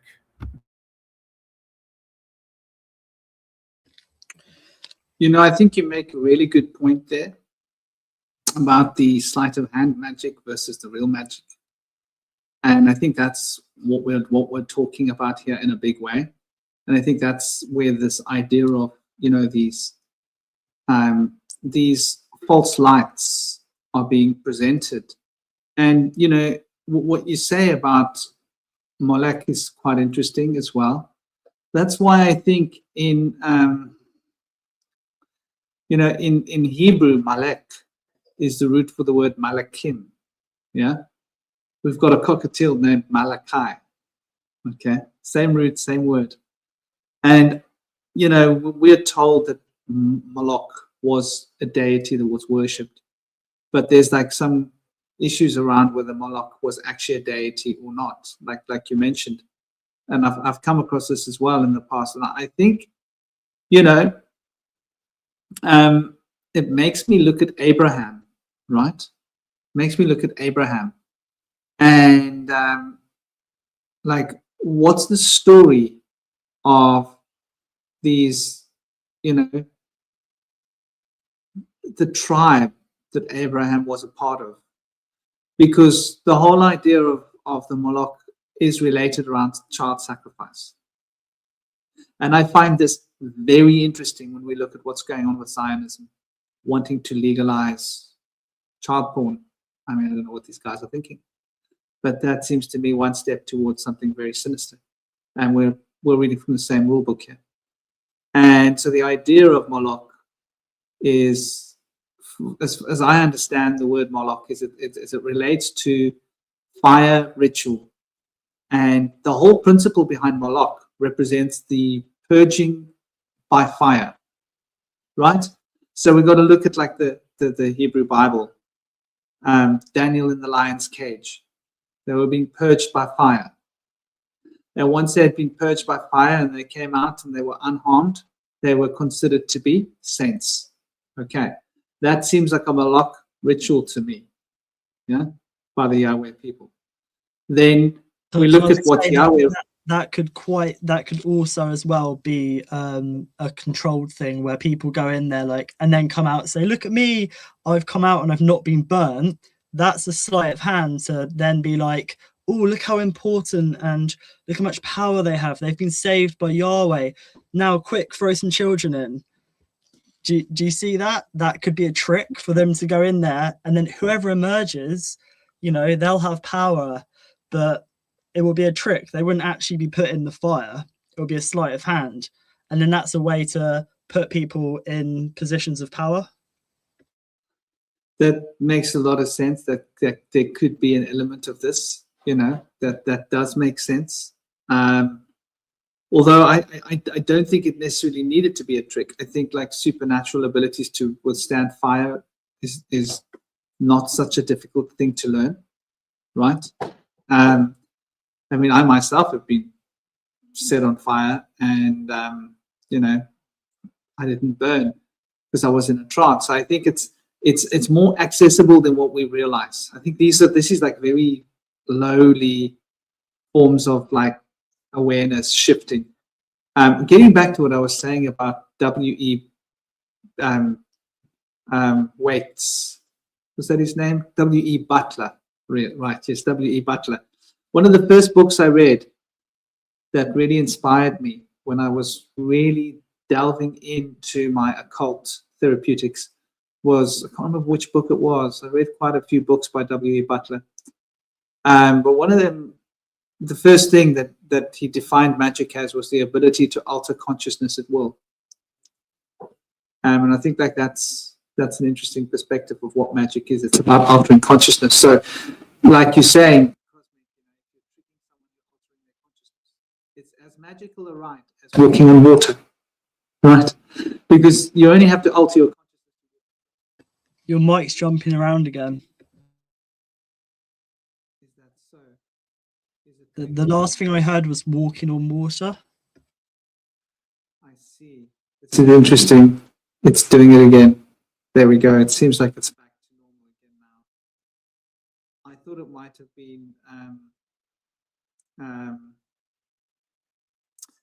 It's very interesting how these things work, you know.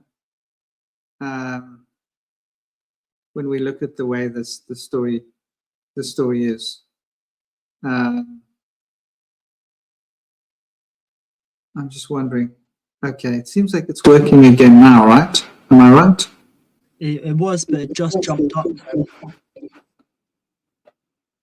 That's quite interesting. So I'll sit a bit further and I'll talk a bit louder like this, and then it will be more consistent. Am I right? So it actually is.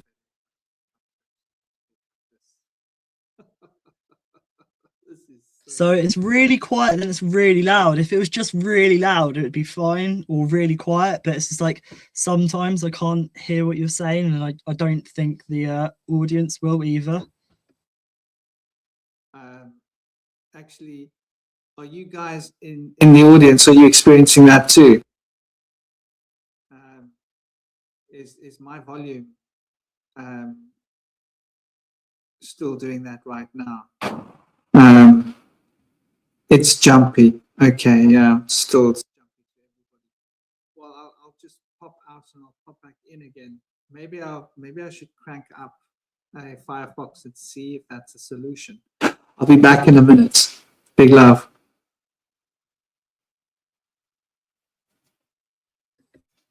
Yeah, so I had a bunch of stuff to say. If I can, do you want to go first? Go for it, Indy. Okay. Yeah, real quickly, I know you guys have stuff to say as well. Yeah, what's been going on in the Bible is an obvious form of cancel culture where, you know, he may have changed his representation from the older version of himself as Baal and Melech, who is now represented by Moloch.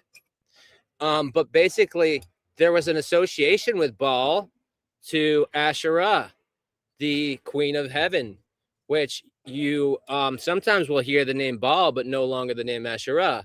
The name Asherah has been translated into the tree of life or the rock or foundation, sometimes referred to as Jerusalem or Israel. Whenever they mention any of those 4 or 5 concepts, it's actually the name of the goddess being mistranslated. And this was done around 600 BC by Isaiah. Now, this happens again and again and again through all different types of new ages of cultures. In the new age, the star commander of the Galactic Council is called Ashtar, which is the 2 names of Asherah, Ishtar and Asherah. Also, Inanna is another name of her. Inanna being the Sumerian name, Ishtar being the Akkadian name, and Asherah being the Hebrew name.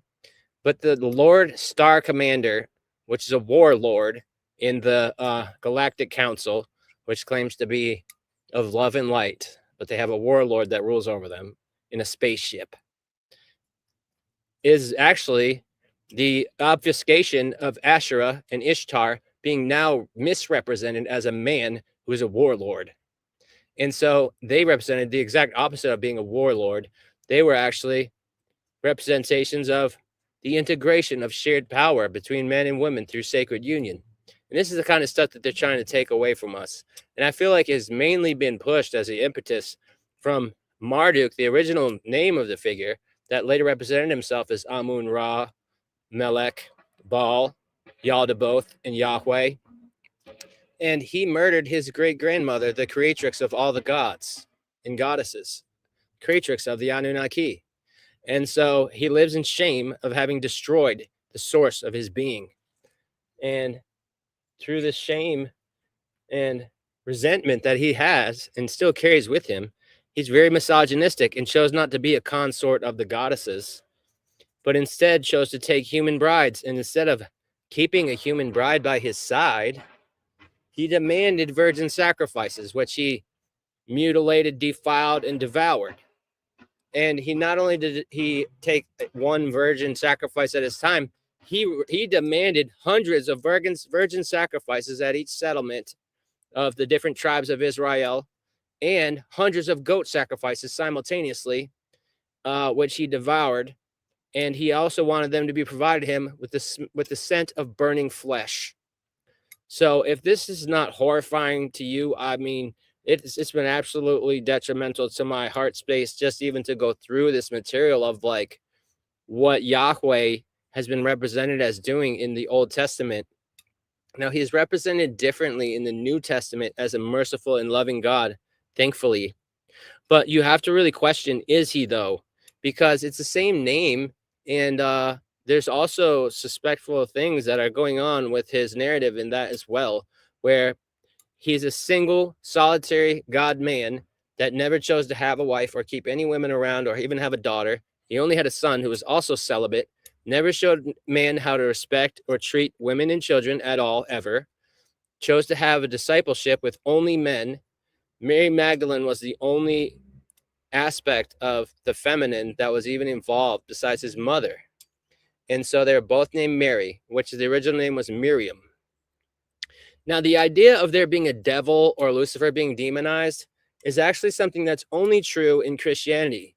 In Judaism, Satan or the devil is not an external figure. Satan is represented as Ha-Satan in the Kabbalah and in the Torah and in Judaic understanding, both in mysticism and religion. Ha-Satan is something of what's referred to as the inner adversary, which is also mentioned in Chronicles, where David himself, the most revered sage king of the Jews, that was the most holy and most devout to his God, was shown as having Ha-Satan within him through numbering Israel and then buying the plot of land that Solomon's temple was to be built on. Through that process of numbering Israel and buying that threshing lot that he built Solomon's temple on later, there was a plague that resulted from this as a result of his inner adversary. So through greed and his inclination towards violence to protect his people, he brought a curse on his people through his inner adversary.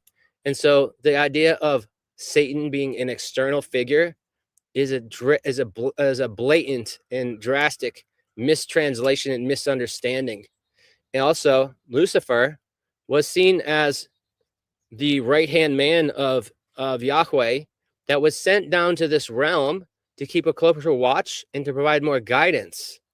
In the name of Yahweh, he was sent here to provide guidance to us, just like his son, Yeshua, was brought here to provide guidance to us as well. And the Jewish people worship Lucifer, as do the Islam people, and they represent it on their flag. The symbol of a crescent moon with a star inside is the symbol of the morning star, the light bringer, Lucifer. And so to them, he's not demonized, he's worshipped. It's only to the Gentiles and infidels that actually those figures are considered to be an external devil or evil force. And so to us, actually what's been represented as evil is really an obfuscation of the goddess. And so when they went to the tree of life, Adam and Eve take from the fruit of the tree of life. The tree of life is actually not the tree of life. It's a mistranslation of Asherah, as I mentioned earlier. The mention of any tree, rock, stone, or the mention of Israel or Jerusalem is a replacement of the names of the various goddesses of the pantheon of the Elohim. Now, Jezebel was another one of these figures that was demonized, and she was a lot like Lilith, where she was outraged by the fallen patriarchal ways. She wanted to remain in the traditional way of using orgiastic rites to be able to receive the fertility for the crops by receiving the rain from the heavens, which they associated with the semen of Baal.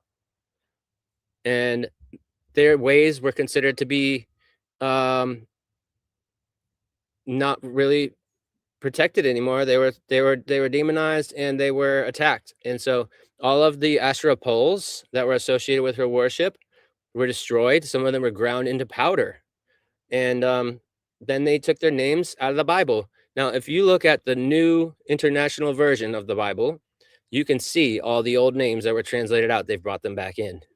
But if you look at the King James Version, which is pushed more towards the Western world instead of the international world, It is all taken out. The names are not even in there.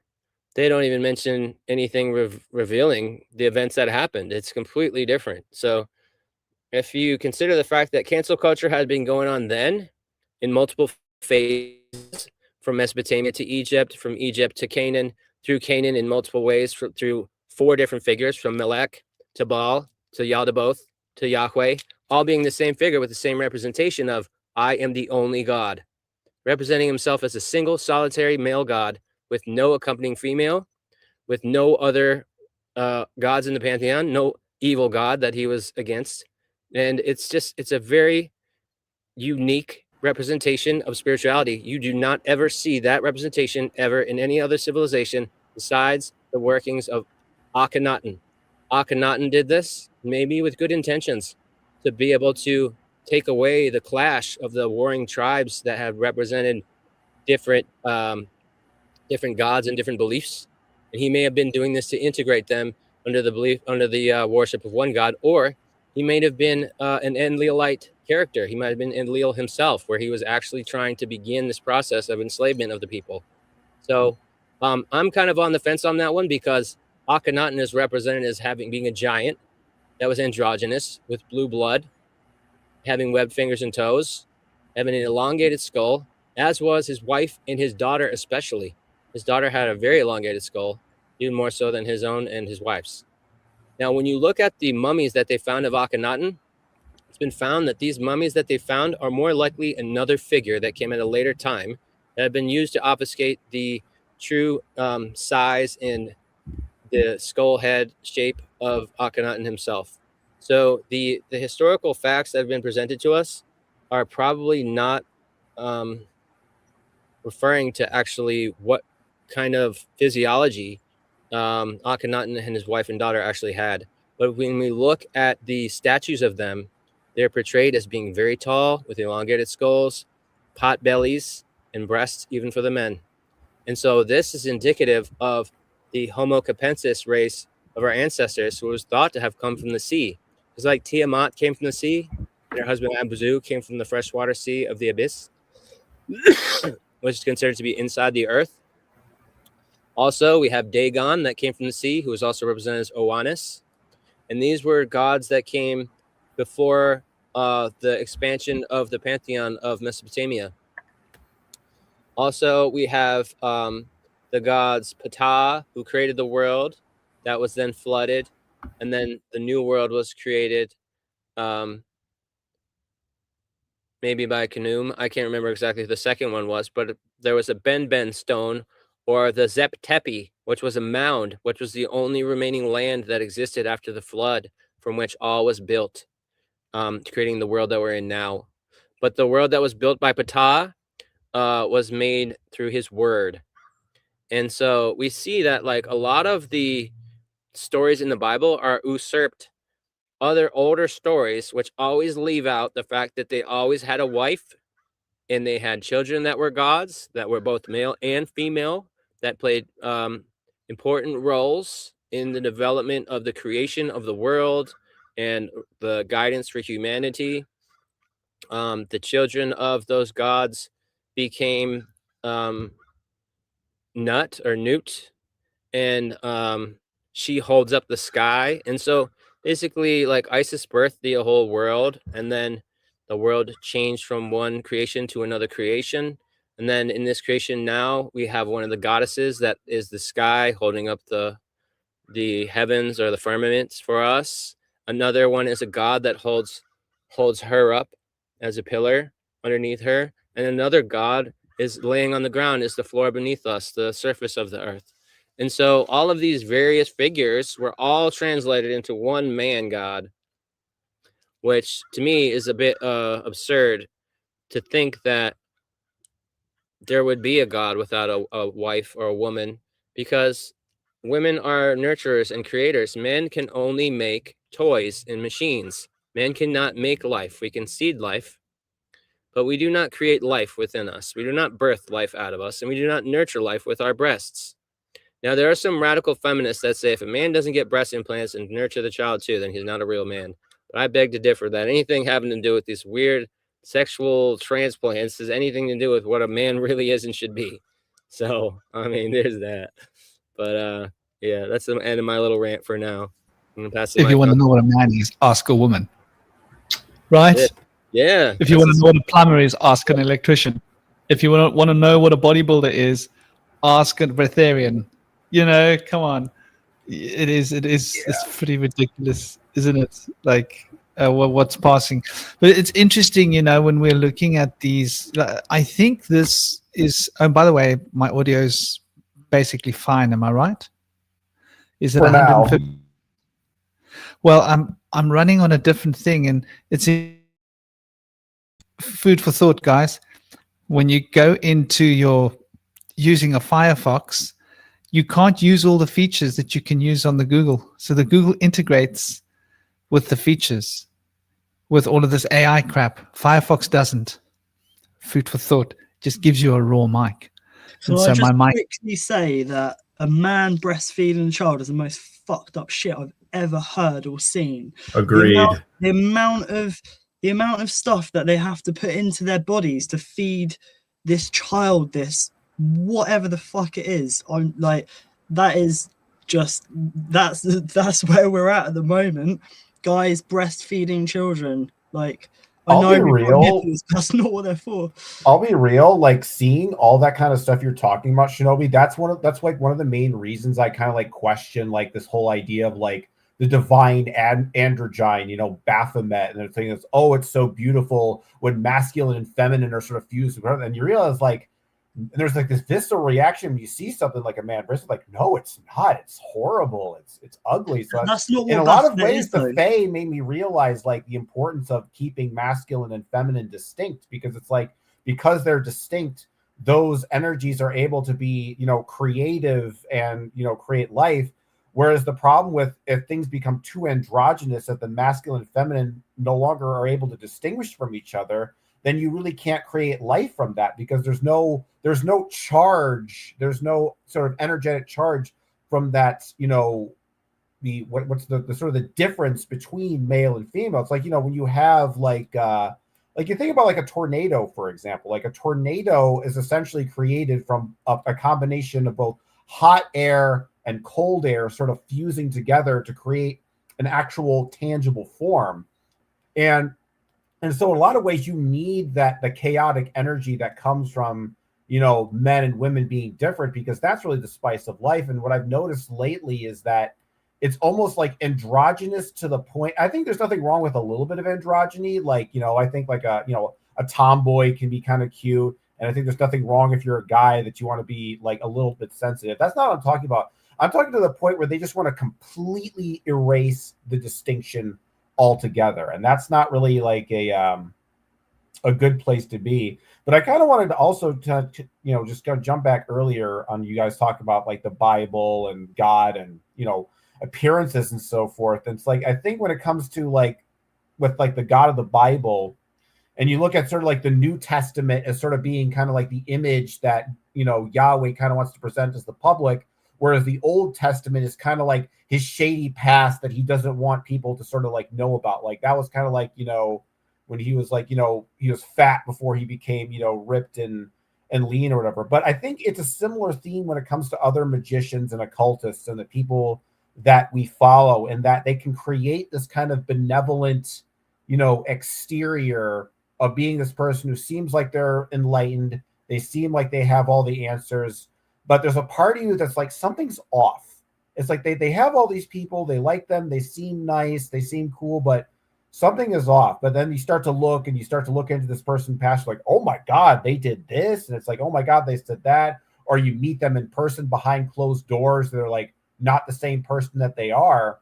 And I think that with like the Bible, it's kind of like, it's like a universal theme, just like people kind of like, you know, creating these kind of deceptive appearances to sort of like trick and fool us. And I think that kind of like the Bible is kind of like, in a lot of ways, the sort of the inception of that kind of phenomenon, where you basically, you know, you write, because I think what's interesting about, like, if you literally know the history of how kind of like Judaism kind of like basically kind of came to be, you know, if you look back at that ancient time, that sort of pre-Semitic Mesopotamian area, is that most of the gods of each tribe were based on a certain location. Like your tribe was based on the hill you're at, the fortress that you were at. And the thing with the Jews was that their city was basically destroyed. So their God really had no, place to exist. So they could either abandon the God or just say that, our God is the universal God of, all the other gods. And sort of in order to do that, they had to, a lot of ways, they had to actually sort of manufacture like a history and talk about because when I've learned a lot of stuff, like the Exodus, never actually happened. Like there's no historical evidence of, Moses and the Israelites, freeing themselves from the Egyptians. And so they kind of created this, this story in this past to kind of keep people inspired and keep them moving forward. But, they're not the only people and culture that's done this. There's other people that talk about you guys talk about false histories and, false. And it's interesting that when you believe a certain narrative about history, that becomes the universe that you live in, and it almost seems real. And there's a kind of like a meta magic that comes with that, with just sort of telling stories, et cetera. So I'm not really sure where I was going with this, but I think one thing I was going to leave off is just the idea of the scapegoat. And I was thinking in terms of why is it that in Satanism that they're so interested in goats and goat worship? And I was thinking about it more because I think about, goats in the kind of the ancient biblical context. They had the idea of the scapegoat, and that basically all of the sort of the wrongdoings and trespassings of the tribe were sort of basically placed upon the goat, and the goat was kind of sacrificed in kind of a way to sort of lead people's thing. But I was thinking about, so what does that mean in a satanic context, or for people who worship the devil? And I realized it's not so much that they see the goat as a symbol of something that they worship. Rather, it's you see, they have something. And see, what Satanism actually is you find something in your life that's a scapegoat, something to blame your problems on, something that's a source of, a hatred that's like an enemy in your life. So really, what the goat actually represents in that left-hand path sort of way, it's not that they worship the goat, it's that it's a symbol of something that they hate, and they hate something with a religious devotion. And so really the goat actually represents I'm going to sort of create an artificial enemy to battle to sort of essentially reify my ego. And that's essentially what you're seeing with sort of Satan, being represented as a goat, rather than actually take on and acknowledge my narcissistic proclivities and my sort of irrational and capricious and judgmental behavior. I'm going to instead project that onto this scapegoat that I've created. And that's what a lot of people do, is narcissists will do, is rather than actually look at the problems within, they'll project that onto another person that's external to them, so that they never have to actually look inside and recognize the problems with themselves. And I think that's the kind of the dynamic that you're seeing with sort of Yahweh and Satan, and that Satan is essentially the negative aspects of God that God is unable to reconcile with, unable to accept. And so he projects, it creates an external projection of that outward.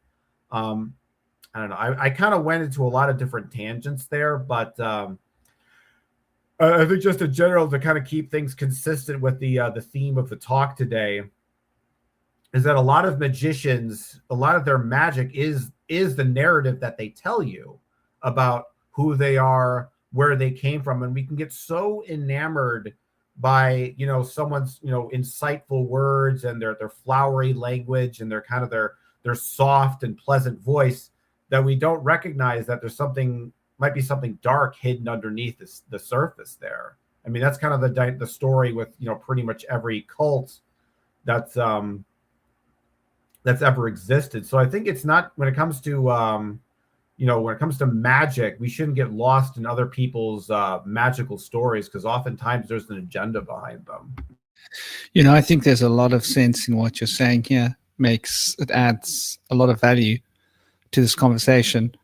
And namaste, hello, and welcome to all of you people. We've got Mike here. We've got a couple of new people. We've got Sharon Wilson. We've got Howard's back. Good to see you here. We've got Witchmaster. Welcome, What does Sharon. a goat mean? What does a goat mean to you? That's an interesting question. I think the goat means a lot of things. I actually do have an image here. Let me know. You guys can see the devil tarot card at the moment, yeah? Can you confirm that for me, Yeah, Indy? I can see it. Okay, good. Because the one drawback with Firefox is it doesn't integrate so well with the system, but that's because it doesn't allow the AI in. Oh, thank you, Firefox, for keeping it bloody real. It doesn't allow the AI to control it. I think I'm going to use the Firefox from now on, even though it's harder to share screens in a way. But yeah, we talk about the goat, and I think this is the perfect sort of representation of what it represents, the balance of masculine and feminine. And notice the fire behind the bloke's butt. There's a fire under his ass. And she's got the fruit. She's got the fruit. He's got the fire ass, and she's got the fruit. That fire ass is chasing him to get to that fruit, So he's chasing her ass, basically. It's just like, this is powerful metaphor and symbol right here. But I think that symbolism represents in a very powerful and very clear way the balance between the inner and the outer, with our mental, etheric force and our astral currents. And so these two elements coming into a state of harmony are what is represented here. You can see she's got the cup here, right? And he's got the sack, right? The red sack. And she's got the cup, and when that sack red is shooting its juices into her cup, right? Then you have the sacred union, and from there comes the divine child. So, it's all about getting that sack there, which is chased by the fire in his ass, into that cup there, so that she can grow the fruit, Yeah. And The chalice I is think representative of the womb. The chalice. yes, exactly. You can literally see in the picture. Look at the picture. It looks like a little glass. Looks like a champagne glass. It's not by accident.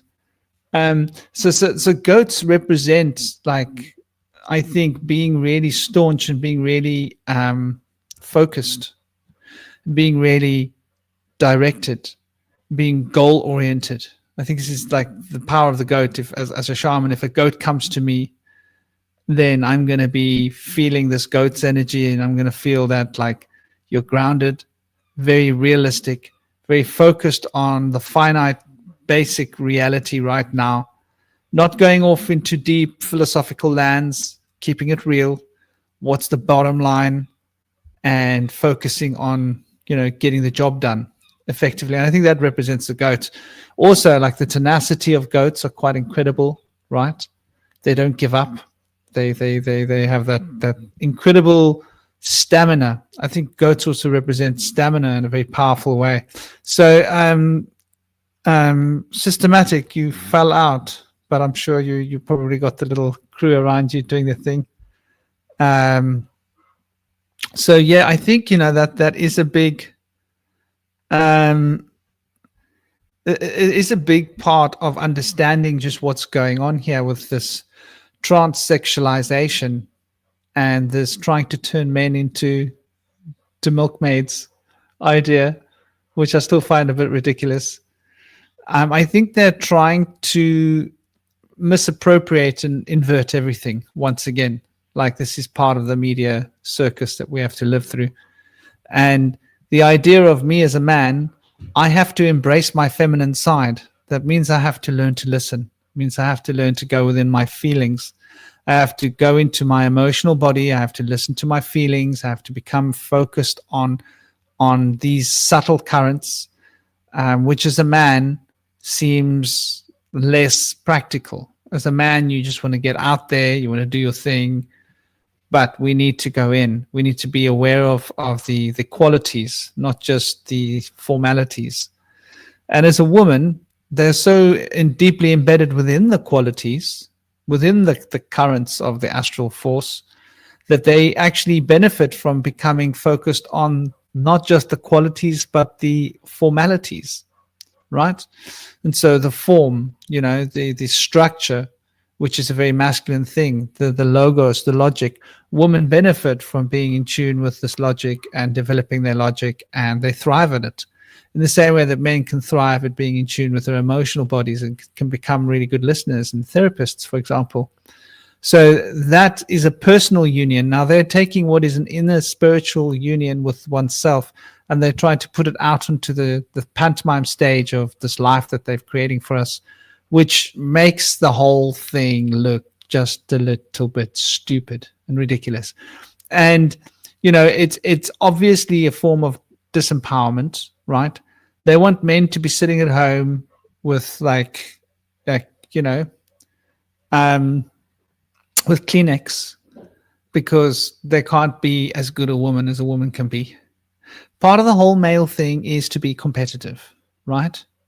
So a man won't be able to be as good at being a mother or being a woman as a woman, right? In the old days, as a man, you just accepted that's how it is. She's better at you at doing that. That's just how it is, right?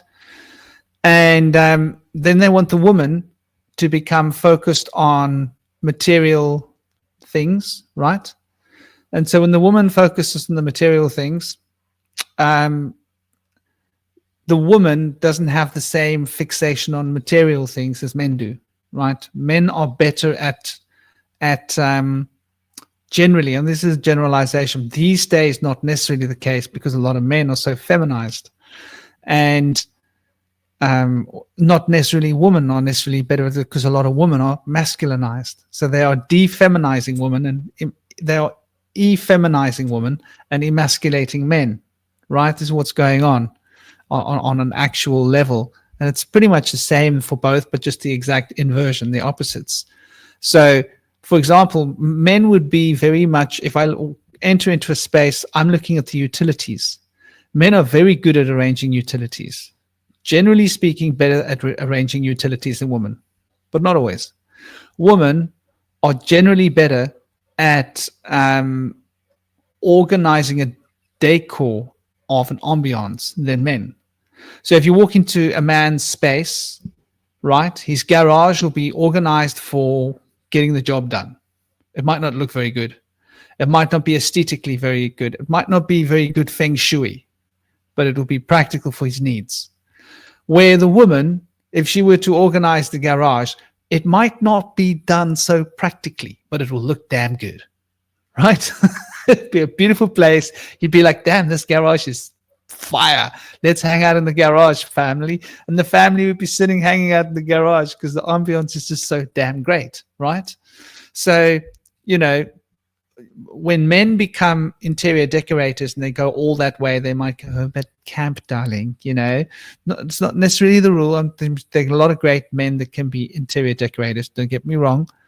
And there are a lot of women that can be great, welders or fitters and turners, or, doing arbitrary kind of skill-based works, which men would usually be better at doing, because it involves just going into a pattern and doing it. Like where women would be more thoughtful, thinking about how to do it and finding a new way, because women are internalizing, spiritualizing more readily than men usually. So this is a reason why so many more women are interested in spirituality than men, which is quite an interesting dynamic to look at. And also this idea of men, going to become bodybuilders to try and compensate, and this is such a feminine thing, right? And the idea of women not looking after themselves, that's a very masculine thing, right? Men, if you're a man and you're too obsessed with your appearance, there is something wrong with you. As a man, you're not a man. I'm sorry. If you're a man and you got to do bodybuilding all the time, and you got to stand in front of the mirror and look at my body, sorry, dude, I'm going to tell you to get yourself a good pair of panties and call yourself Nancy. That's just how it is. It's not the way a man behaves. Not in my world. You're right. Men this is how I am. This is what I am. I wear the clothes that I'm wearing. I'm not going to be so freaked out about what my clothes look like.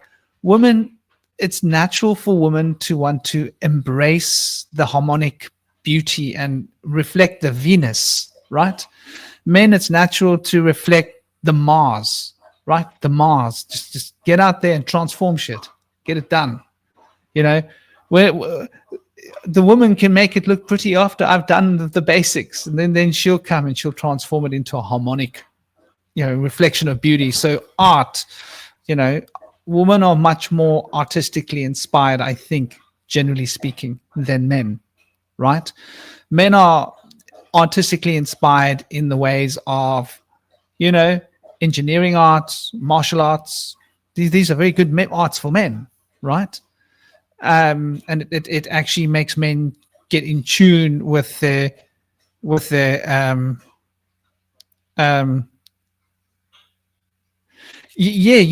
I'm very in tune with my feminine side as men go, and I think it's really important for men to become very in tune with their feminine side, because then they can embrace the feminine pole. However, I think like what we're experiencing now is that men are renouncing their feminine side and trying to actually become women. And I think that's like a very a very dangerous path we're walking down. And I think when it comes to the occult, this is a good idea of just how deranged our sense of harmony and balance and perspective is in the modern age. And, bringing it back to the mindless magic, the mystics getting lost in delusion. This is mystics getting lost in delusion on a exoteric level. This is very exoteric we're talking about now. If we apply that to an esoteric dimension, then we've got men becoming very enamored with how they, like Aleister Crowley. I can't say enough about this dude, right? He was so obsessed with his public image and what other people thought about him, and he made a point of like wanting to shock people. This is my image. I'm going to shock you all into, wow, look at this guy. Like, be afraid of me. I'm a black magician, And I think, that in itself was a very emasculating thing for him as a man. And I think that when a man is entering into the occult field, he needs to know what it means to be a man. I think it's really important to be grounded, rooted in who you are. You can't be pretending to be something you're not and walking down the road of the occult, because then you will get stuck and you will end up with forces and entities beyond your submission. And that denial and that repression, which is the fall, will open one up to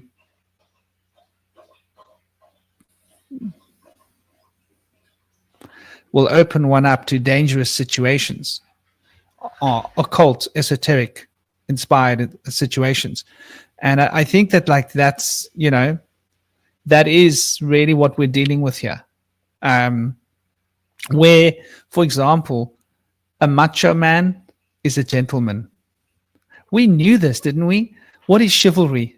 What were the knights? The knights were like martial artists trained in the art of war. And how did they behave? They behaved with chivalry, right? Warriors have always been taught to behave with chivalry. You can go to Japan, you can go to the way the samurai behaved. They had to honor.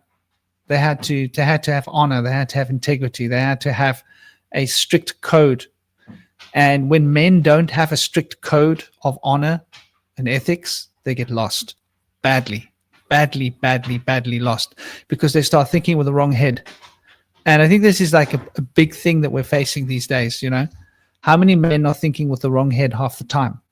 And because of that, and that brings us back to this this idea related to the devil, this archetype. And by the way, what you were saying earlier about the eye, Indy, I think this is a little bit of obfuscation to a certain degree, somewhat. It's just twisting. Like Tet, for example. Tet relates to, they'll compare it to a basket, but it's actually a snake in the basket. It's traditionally. And Tet is Leo, right? It's the astrological sign of Leo. And if you look at the symbol for Leo, it's a serpent, right? And the serpent for Tet is a serpent. If you actually look at how you draw it, right? The serpent tail is on the left, and the serpent head is pointing down from the top right corner. And so you can see it's a coiled serpent. So it represents the Ouroboros to a certain degree. So it represents the zodiac because it represents Leo. And Sounds Leo like is both the house of the sun. And I just want to finish this idea before I get derailed. So as Tet represents the house of the sun, it represents the wisdom of the solar wisdom. And so it represents the serpentine wisdom. And the serpentine wisdom represents being knowing, being able to channel all the knowledge of the universe. So that wisdom is a kind of a sight, in a sense. You could think of it. But I think that when we're talking about the all-seeing eye, I think we're talking about Saturn. I think we're specifically speaking about the devil card, where that all-seeing eye is pushing down. You see, this card is the masculine expression of Capricorn, and that represents the contraction towards a point of success. And that contraction towards a point of a success is exactly what a pyramid represents. And that apex on top of the pyramid, which is where the eye lives, is that point of focus of contraction, which is the compression created by matter. And the compression of matter is what we're looking at when we look at the Capricorn.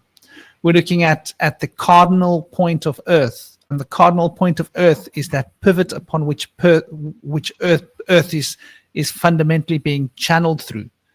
And the fixed element of Earth, which is Taurus, is that expression of that fixed point as it's moving around the zodiac, which is the bull of heaven, right? And the mutable Earth is the Virgin, and the Virgin represents the purity of expression between that fixed point of compression and the movement around the circle, which gives you the sphere of Earth. And that pure expression is what bonds the center of the wheel to the outside of the wheel. And so when we're looking at this card, Capricorn, the devil, it represents that contract, which is what that small triangle on the top of the pyramid represents to the bigger triangle of the pyramid. In fact, that small triangle is the contract that is being forced upon the bigger triangle, the bigger pyramid. And so this obviously it does represent the eye specifically, but it represents the eye in terms of the ego, in terms of who I am.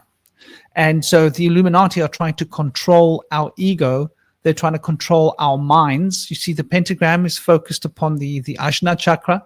You see the 3, which is Jupiter, is being inverted. It's being pulled in. So the expansion is being bound to the mental field. So we're allowed to expand our minds and our thoughts, but we need to be contracted within the physical realm. In other words, shut up, do what you're told. You can expand your mind and think about this, but this is what you have to do. You have to disconnect your mind from your actions and your body.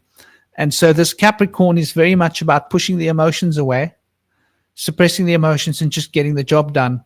And so the masculine and the feminine need to be chained down in this particular archetype. And even though the masculine and feminine, like you can see, they can escape if they want to, there is an obedience in the Adam and the Eve as they represented in the symbol here. And that obedience is to the forces of the goat. And the goat is that sort of stubborn presence that will sort of lord over you. If a goat can lord over you, it will. I don't know if you guys have had experiences with goats. I lived in a mud hut in India, and I used to have to wrestle a goat because he wanted to get into my house and take my fruit. If they can walk over you, they will. Like, I used to wrestle this guy a lot, all the time. I'd have to wrestle him onto the ground, get him into a lock, and sit there with him for about like 5 minutes. I'd let him go thinking he's had enough. He kept coming back. There was an adolescent buffalo there that used to do the same thing. Get him in a lock, twist him, get him onto the floor, like sweep his one foot out of him carefully, put him onto the floor, lock his horns, get him into a kind of a cross lock, and just hold him and just breathe and focus. The buffalo knew when it was done. He'd get up, he'd walk away. He's like, I'm not going to mess with this guy again. He's going to get me in a lock. The goat they just don't know when to stop, man. They are relentless. I think the word relentless represents a goat. If you ever watch them go up a mountain, they don't stop. They could go up hundreds of meters, slip, fall down all the way almost to the bottom, and keep going up. They will not stop till they get to the top of that mountain. So the goat represents that tenacity of just constant devotion to getting the job done. And so the I, the ego, the I, who I am, is also being represented in this little pyramid of the I. That I, it's locked into that little point in a sense. And so we're all competing to get to the top of the pyramid. I think, when we look at Tet, we're looking at the wisdom element. And so it represents that the wisdom of a king. And here's the interesting point. That relates to Malek, right? That's the purifying wisdom, the wisdom of purification that purifies the mind so that we make good decisions. So that's what Molech represents. That's why Malakim and Molech is related. Malak is related to kingliness and related to rulership and related to the purification by fire and related to the pharaohs and related to all the kings running back in the lineage of the Jewish pantheon, for example, if we're getting back to that story about, the Yahweh. Dear brother, you wanted to add in something.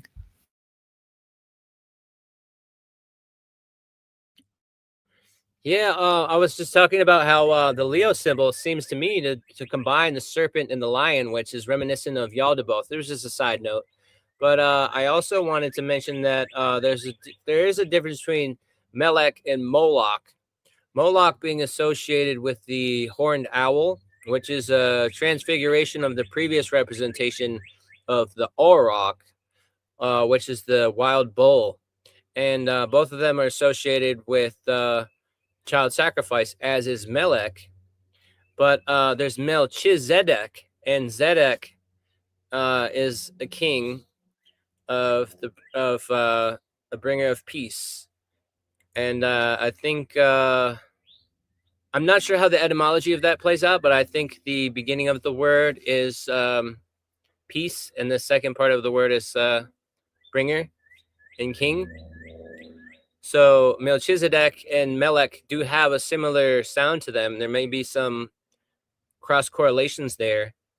It's interesting to hear a positive side of Melech, because I've always wondered about why the child sacrifice was happening, and if there's any saving grace to that process. Why did they do that? Firstly, I could see where the ability to let go of something that you hold so dearly shows great discipline and obedience to be able to do that. So yeah, I can resonate with that. It's just kind of a headspin to try to see the good side of such a demonic entity. But I feel like there was obviously a greater side to him, especially in the dark times that he was being worshipped, where people were then being able to exercise their obedience and discipline to be able to release their children, which may have been a process that was valued in a time where there was limited resources.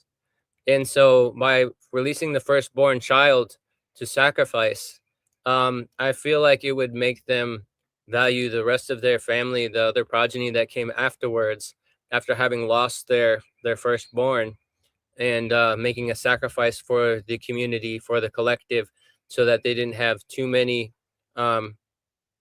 more new children coming in and consuming the limited resources that they had. For one thing, the Canaanites were ruled by a god that was not given them a holy place at first. They didn't have their own land. The rest of the people in Egypt and Canaan had their own gods with their own promised land. But Yahweh kept moving their people around until they found their promised land, and they came to the Tower of Jericho, able to overcome a lot of the challenges that they had undergone. They had to become very rugged people to be able to overcome invading all of these other holy lands of the other people who were ruled by different gods.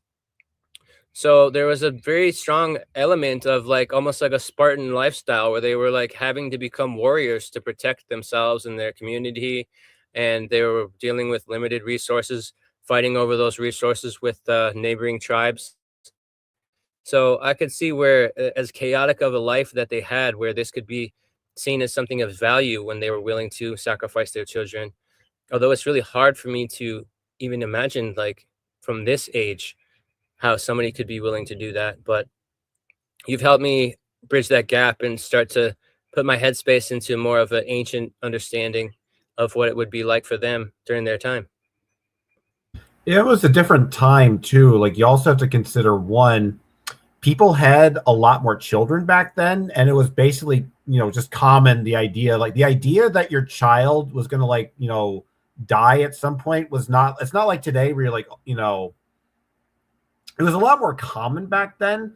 And so people would have more children. The idea was like this is a kind of a messed up thought, but a lot of them thought like if they'd sacrifice their first child, it would like benefit like their other, children or whatever, I don't know. It was definitely a different time period that these people did this stuff in. And sort of the understanding of the world back then, people just died. I think people just died more often and more easily. So I think they don't hold the idea of death with maybe the same severity that we do in the West. We tend to be very, terrified by the idea of death and mortality. And I still think it's definitely wrong, like what they did, but I think I don't try to like morally justify it. Just kind of like, I look at it like evolution. It's like, okay, you figure out like a mistake, and then you sort of like, you move on, past that. So I don't know.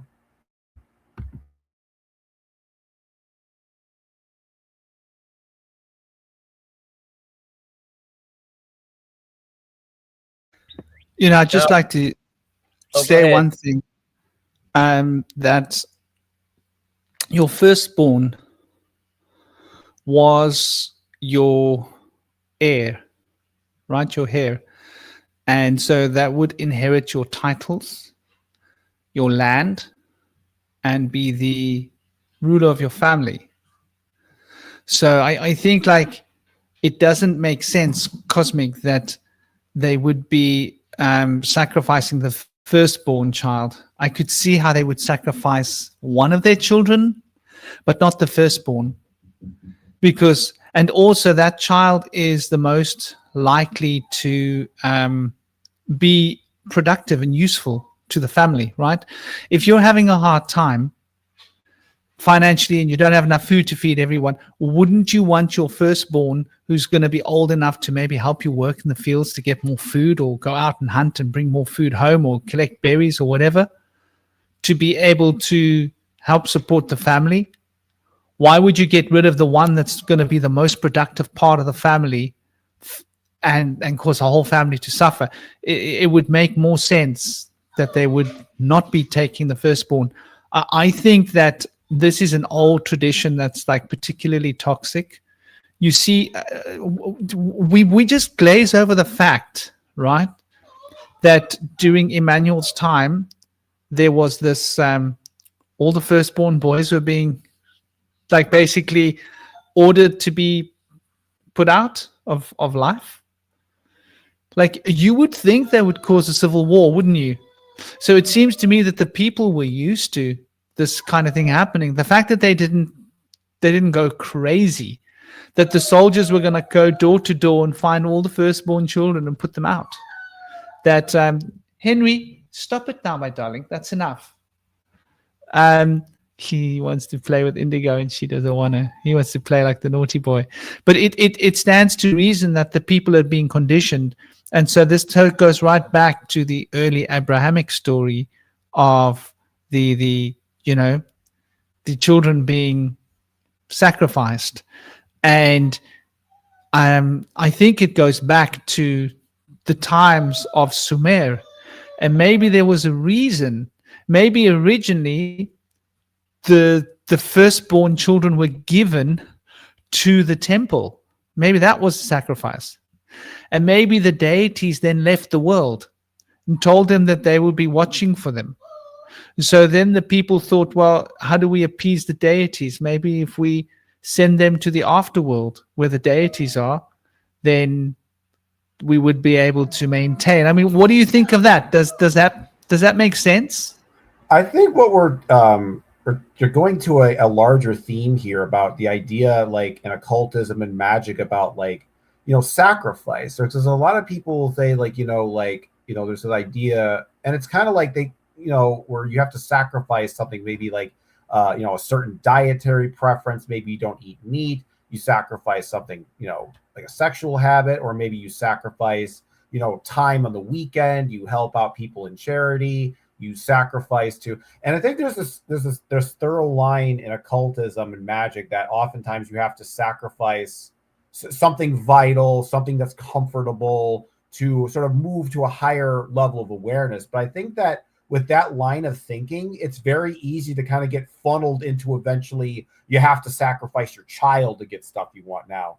And so I think it's important to kind of be able to make a distinction between like, what is a healthy sacrifice and what is an unhealthy sacrifice? Because I think like, making a sacrifice, something like, for example, maybe, I don't know, giving up television, or maybe eating healthier and giving up junk food. Like there's sacrifices like that people can argue that are, obviously positive and beneficial. But then there's obviously, bad sacrifices like, sacrificing your child, or basically giving away all of your possessions because you think the rapture is going to come and kill you. And I think that the other problem with occultism is that people are not able to easily make that distinction, because they get so caught up in the ideology. They get so caught up in the religions. Okay, you got to sacrifice eating meat. Okay, now you got to sacrifice wearing a certain type of clothes. It's like, okay, now you got to sacrifice, sleeping in this time of day. And then it's like, and the sacrifices, they keep ramping up until eventually it's like, okay, now you got to,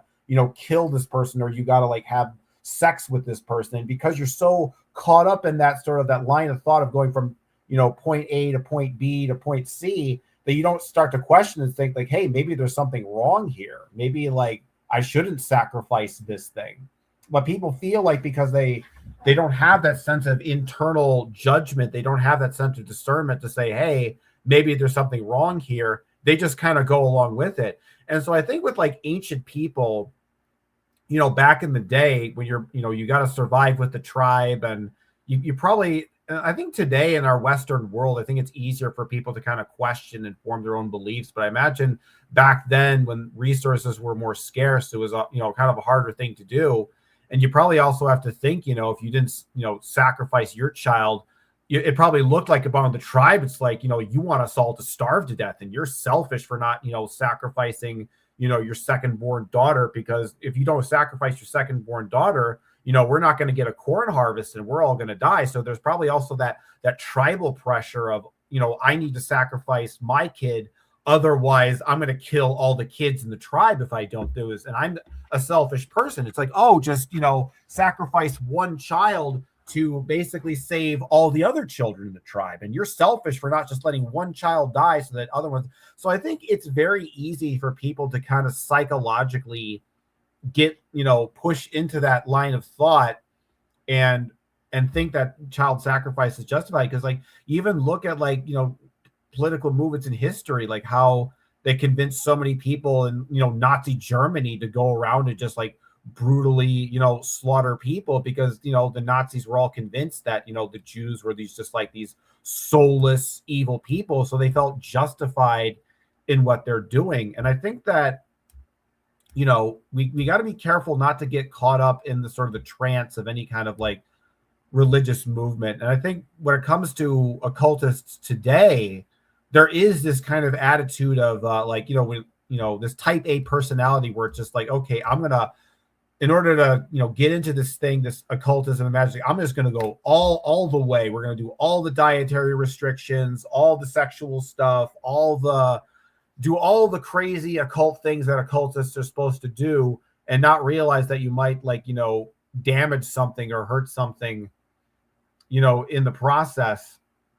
But I think what I was trying to get at before, when it comes to sacrifice, I think that sacrifice is important. You know what it is? Here's what it is, guys. Like, I think that the problem with modern occultism is there's not a sense of nuance. There's not a sense of okay, I'm going to try to figure things out for myself and understand the world. It's like people go into an ideology or religion as this kind of this pre-packaged thing, and they feel like they have to go through all the steps to sort of make the product work, rather than realizing, okay, I can take some things here and discard some things there.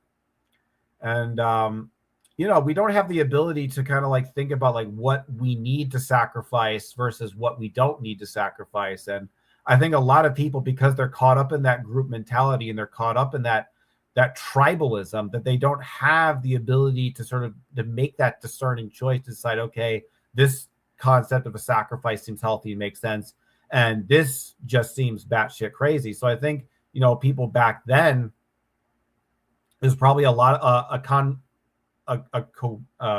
convergence of a lot of different factors, including not just like, social pressures, et cetera, et cetera.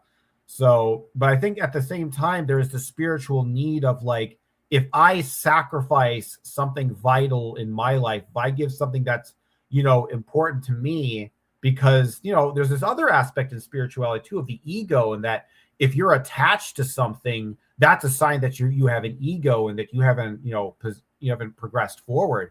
And it's very easy to think, oh, you're eating meat, and that's your egotism talking of being a lesser life form and wanting to dominate people.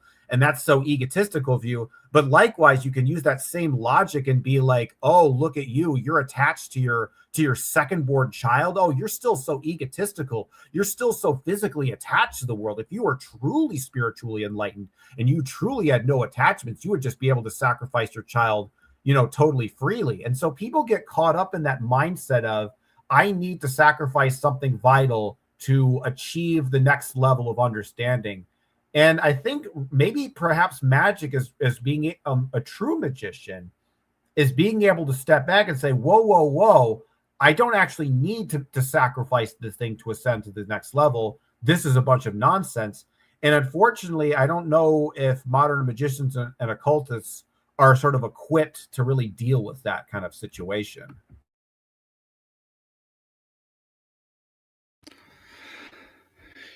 I think, your point that you make about sacrifice, I think that is, I think it is relevant and important. I would add to this that, when I consider this though, the whole purpose of life, right, is to leave a heritage behind on some level. It's one of the fundamental, it's wired into us. So that isn't something that you possess. You can only sacrifice something that you possess, right? But if you don't possess it, then how can you sacrifice that which you don't possess? Does that make sense? It doesn't. It doesn't seem like a real sacrifice. It's like me saying, I'm going to sacrifice that guy over there's Lamborghini. Well, I don't own it. I'm never going to get in it. I'm not going to drive it. But it's not yours. You don't have the right to drive it. And your children are sort of like, well, they're their own human beings. You don't possess it. It would be different to you sacrificing your favorite cow, which is your possession, which that cow gives you something. It gives you dairy, it gives you milk, it gives you, or you sacrificing your favorite pair of clothes or your favorite hat to protect you from the sun or something, So I think like this idea of sacrifice has been twisted.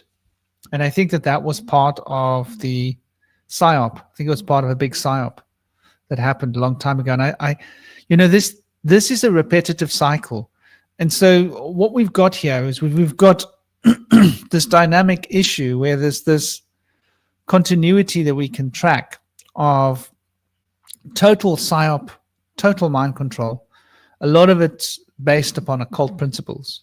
And there was something I wanted to say, by the way. Let me share it for you, even though it's a pain in the butt to share it.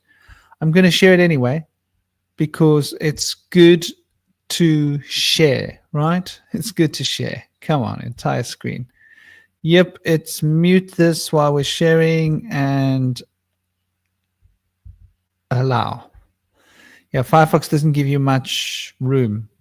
So I will add it to the stage, and then I will get to this point here. And I just wanted to point this out to people. I think this is important. We were talking about Melchizedek, right?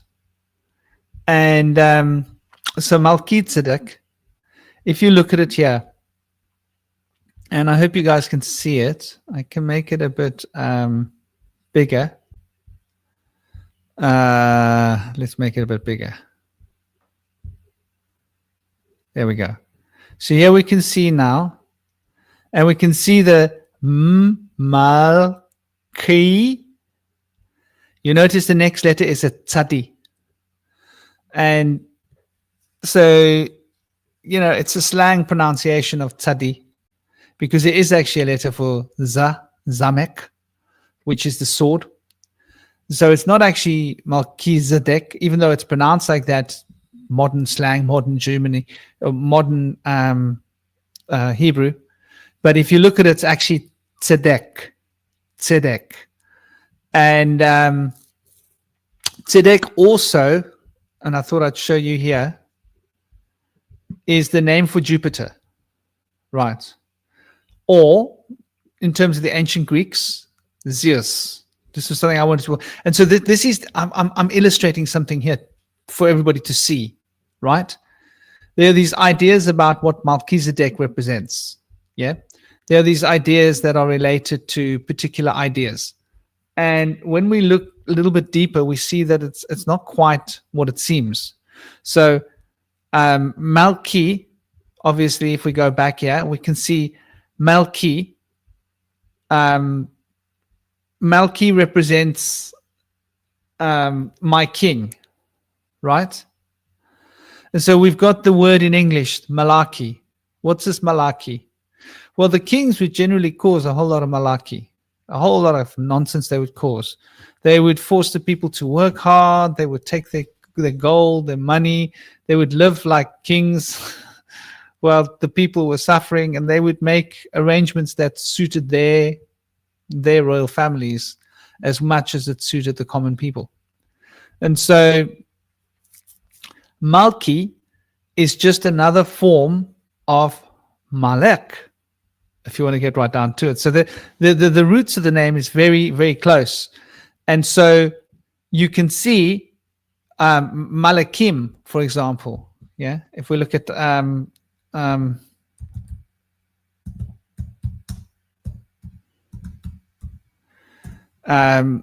if you look at Malakim, for example, yeah, you can see the word. Yeah. So if you pronounce this, if you break this off, right, the im part makes it feminine, right? It feminizes the word. The l, aleph, and k, malak. This is the same name. This is the exact same name as the Malak that people were worshipping. It's the exact same name. And it's just been feminized, which gives it a plural, right? And because it's been given a plural, it now means well, they're using it to mean angels. Actually, it comes from the roots of the word Malek, which means king.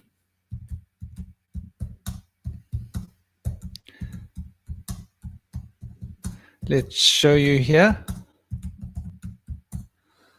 And you'll see here what I'm talking about, right? So you can see how the word has basically Malek, right? And this is a masculine noun, which means king, right?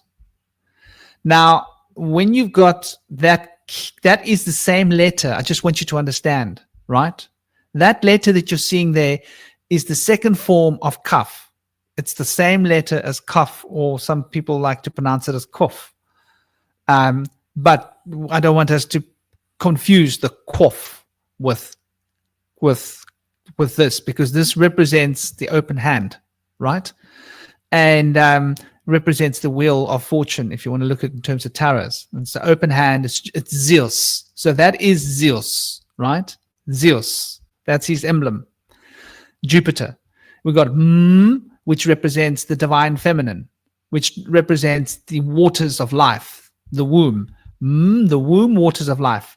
L represents a Libra, represents the balancing forces, which is a stick, and that's a stick that you use as an ox goad to move the ox of heaven, the life force, the prana. So Malak, right, means, and they pronounce it Malek, it could be Malok. The air that they've added in is something that they've decided. Hebrew, like ancient Egyptian, didn't have vowels. You had to pick your own vowel, right? It's very important. These vowels that we're being given is just somebody decided, oh, those are the vowels we're going to use. And now they've tried to standardize Hebrew. But when the different Hebrew speakers got together in Israel, they all had different versions of these words. It's really important. So there were Hebrew people that were pronouncing this word like Malok. There were Hebrew people that were pronouncing this word like Moloch. There were Hebrew people pronouncing this word like Molech. So they chose Malek to distance himself from the word Moloch because they don't want that word to show something about the heritage of where it's a denial happening here. So if you look at that, that means king, right? Now, if we take a step back to Malakim, right? Malak, that they've added the Aleph in there. Now, when you add in the Aleph, it turns it into 1,000, right? Numerologically. It adds 1,000 to the number, right? If it's at the end. If it's at the beginning, it adds the number 1. So this adds 1 instead of, if it was at the end with the m changes its number because it's at the end, which feminizes it. The A would have made it universal, but they're adding in an element of universalness here when they're talking about king. So they're talking about a general principle of a transcendent king, Malakim. So we're talking about a king, but the king is Aleph, it's pranic, it's transcendent, and Im, we're talking about a whole lot of them. So when they speak about angels, a better translation would be the kings of heaven, right? Who are essentially the angels, if you want to like get into it. So, and notice they make a point here. It refers to a 16th century magical script published by Agrippa. And it doesn't just refer to a script published by Agrippa. Agrippa was the one that got all these ancient scripts and put them into one book. These scripts were published long before Agrippa, right? He didn't make this crap up. There we go. AI is lying to you. Now, what happens is these youngsters that don't understand this, they will go to the occult, they will look this up, and they will take this as the gospel, and this is the truth, when it's actually BS. Anybody who studied the Agrippa, I've got his 3 books of occult philosophy behind me on my bookshelf. It's one of the books that I got 35 years ago because it's got a lot of knowledge in it, to be fair, but you've got to take it with a pinch of salt because Agrippa himself wasn't a great magician. He was, like many of these other people, just somebody who read a lot and compiled lists and got all the things together and got all the different books, and he compiled a compendium of all the different pieces of writing that he could find into one writing. None of it was his own. He had basically taken everybody else's content. So that's what he was. He was a collage artist. He didn't use his own art. He took a piece of everybody else's art and he put it together. And so now they're telling us that this is where the text comes from. It's not where the text comes from. But my point is Malakim and Malok is basically the same word. And you can track it. Now, if you go and look at what these YouTubers are saying, they will tell you it's not. But they haven't been studying and practicing this for much time. Many of them are, it always blows my mind when I'm seeing like somebody who's teaching, and what were they doing 15 years ago? Oh no, 15 years ago they were in university. Okay. They were in school, high school. They got out, they went to university. Okay. They got a job, they were normal. Then they suddenly decided, oh, you know what? They were drawn to this stuff. Then 5-6 years down the line, now they've got a YouTube channel and they got like 100,000 followers, 10,000, 15,000 followers, whatever. And they're essentially what I would call a noob, right? Like a newbie. And these people have got like huge followings, man, huge followings. And it just blows my mind. It's like, to me, if you've got a huge following, there's something wrong, right? Because this AI system is very careful. It's carefully calibrated. It doesn't want too much actual wisdom and truth to get out there. What it's looking for is it's looking for, it's looking for a very specific outcome. It's looking for simple answers. And it's basically our schooling system all over again.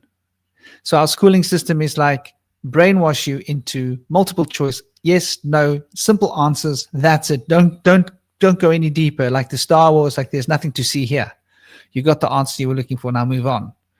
And that attitude is like a really dangerous and toxic attitude, to consider when you think about it, because when it comes to the occult and esoteric sciences, or even mysticism, one has to be thinking for oneself, completely thinking for oneself. And that's like what I love about you guys. You guys all think for yourselves. You're gonna have your own ideas, which is great, And I don't think that the idea that you shared was that far out earlier, Cosmic, by the way. And I'll pipe down for a minute and let people speak. What do you guys think? I missed what you guys were just talking about, so I'll catch up. Cool.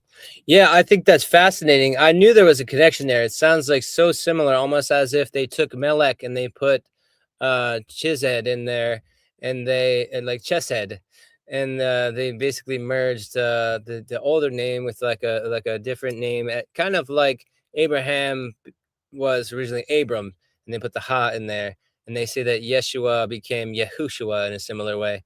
But also, I wanted to mention that Baal is a name that represents Lord. So Baal means Lord, and you were saying Melchi means king. Is that right? And so that's fascinating that they both represent king and Lord. And so in a lot of ways, we have the heavenly kingdom, the heavenly father of the heavenly kingdom. He's the king. And then the Lord, praise the Lord.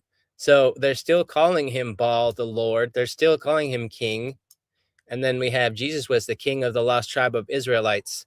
So they tried to translate that name to him as well and prescribe that name to Jesus. But I felt like Jesus was really representing a different narrative that was re-represented by Paul when he changed the narrative of what the message really was.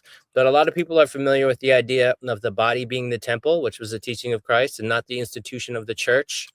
Also, the idea of the ancient Aramaic teaching of the Holy Spirit was considered to be Baba, which is associated with the heavenly, the moon and the sister of Mother Earth, and also Gaia, the Mother Earth within. So what Jesus was trying to say in his teachings in Aramaic was that Mother Nature is within us.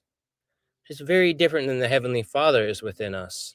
But since they changed Baba to Abba, it switched from a feminine to a masculine understanding. And we see this a lot where they've kind of flipped the script and taken away the feminine aspect and turned it into a male aspect. But basically, to me, figures like Jesus or Enki or even Lucifer were usually associated with the matriarchal kingdom, matriarchal golden age, and the integration of power that's shared, because Jesus seemed to have shared his power with Mary Magdalene and received a lot of wisdom from his mother, Mary. And also he took them with him when he was exiled after his mock death from the crucifixion, according to the teachings of Freddie Silva, the investigative researcher of the historical record of Jesus. When he went back to Kashmir and Ladakh, and he was able to then become back in his place as the king of the lost tribe of Israelites.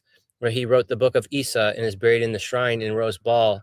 So during that journey, his mother died on the journey and was buried at a cemetery where Moses and Solomon are buried, potentially, is according to the story. And then Mary outlived him and brought his holy grail, or his descendancy, or his progeny, back with her to France, from Orange, France, which she originated from, where the Knights Templar then formed their whole ceremonial rites that were passed on from the mystic adepts of Orange down to them, which carried on the proceedings of the mock death ceremony ritual that was done with the pufferfish poison from North Africa. And that mock death ceremony, they will induce a paralysis with the pufferfish venom or poison, and I believe it's a poison. And they would then be paralyzed for 3 days and sealed inside of a coffin, at which point they would go to the other side and have out-of-body experience to commune with the divine and the source mind. And then at that point, after the 3rd day, they were given the antidote after the coffin was opened, and they were brought out of paralysis and able to have a spiritual rebirth. Now, in order to go through this ceremony, the Knights Templar were carefully watched for 2 years to see if they were loyal and disciplined and obedient enough to keep this a secret, esoteric experience of an initiate, that they would not speak of it to other people, kind of like an old style NDA, non-disclosure agreement kind of situation. And after that, they would be taught for a year how to prepare for the ceremony, and they would then go through the process of that to be able to become spiritually awakened and integrated with the sacred union within. So there's a strong connection there with all that, and I feel like there's a lot more to Jesus's teachings that were misrepresented, that are evident in the apocryphal works. The fact that Jesus was said to have taken the title, the Son of Man, to me might even represent the fact that the book of John and the book of Revelations that was written by John was actually written 500 years before Christ, according to the historical record. His name was Ion, or Ionis. And so he might have actually been referring to Enoch, who was a man that became an angel, Metatron. And so when they say the Son of Man, people assume that it was referring to Jesus. Now, he may have been talking in future tense of the prophesied Christos, or Christ figure, Messiah. So that's definitely a possibility as well. But he does talk about the Son of Man as if he was there with him, or had witnessed his experiences and his acts of miracles. So I feel like Enoch and Ezekiel and Elijah also had the ability to create miraculous healing and witness events that were very mystical. And I feel like there was also other figures that were considered to be the Christ, all of which were given the birthday of December 25th. And those include people like Mithras and Bacchus and Zagreus, who was the different names of the same figure. Also Hercules and Krishna, and a lot of figures across different cultures. So part of the Oriental mystery schools, all the way to the Vedic and Hindu pantheon and various things, had figures that were associated with the return of the sun from the winter solstice on the 25th. After the 21st, when the solstice ends, or 22nd, there's a few days at which the sun kind of pauses in the sky, before on the 25th it starts to return back towards towards springtime, where it begins at the first day of the winter solstice to start to return back from the shortest day of the year. But it takes some time for the process to allow the globe to warm, so that the atmosphere and that the ground is warm enough and fertile enough for spring to begin. And interestingly, the first day of the year traditionally was April 1st, which is why they have April Fools, because they switched it to a darker time for Saturnalia, possibly because people were kind of depressed during the winter season and they needed more festivities. But also, you have to consider that under the rulership of the Romans and the Jewish regimes, they basically celebrate the darkest, most dismal times. So like the beginning of the year is the the time when the sun is like in the sky the least is the darkest day of the year. Also, the beginning of the day begins in the middle of the night at midnight, which is the darkest time of night. And so why is that the case? Is it because there's a secret lunar cult, or they are venerating the morning star, or they worship Saturn instead of the sun, but they push the worship of the sun onto the collective of the Gentiles, or those who are not the initiates, just the public people that are not really versed in the deep understanding, so that they can kind of keep their own traditions and gods esoteric and secret to them, whereas other people are kind of drawn towards obedience instead of self-understanding and deep insight of mysticism.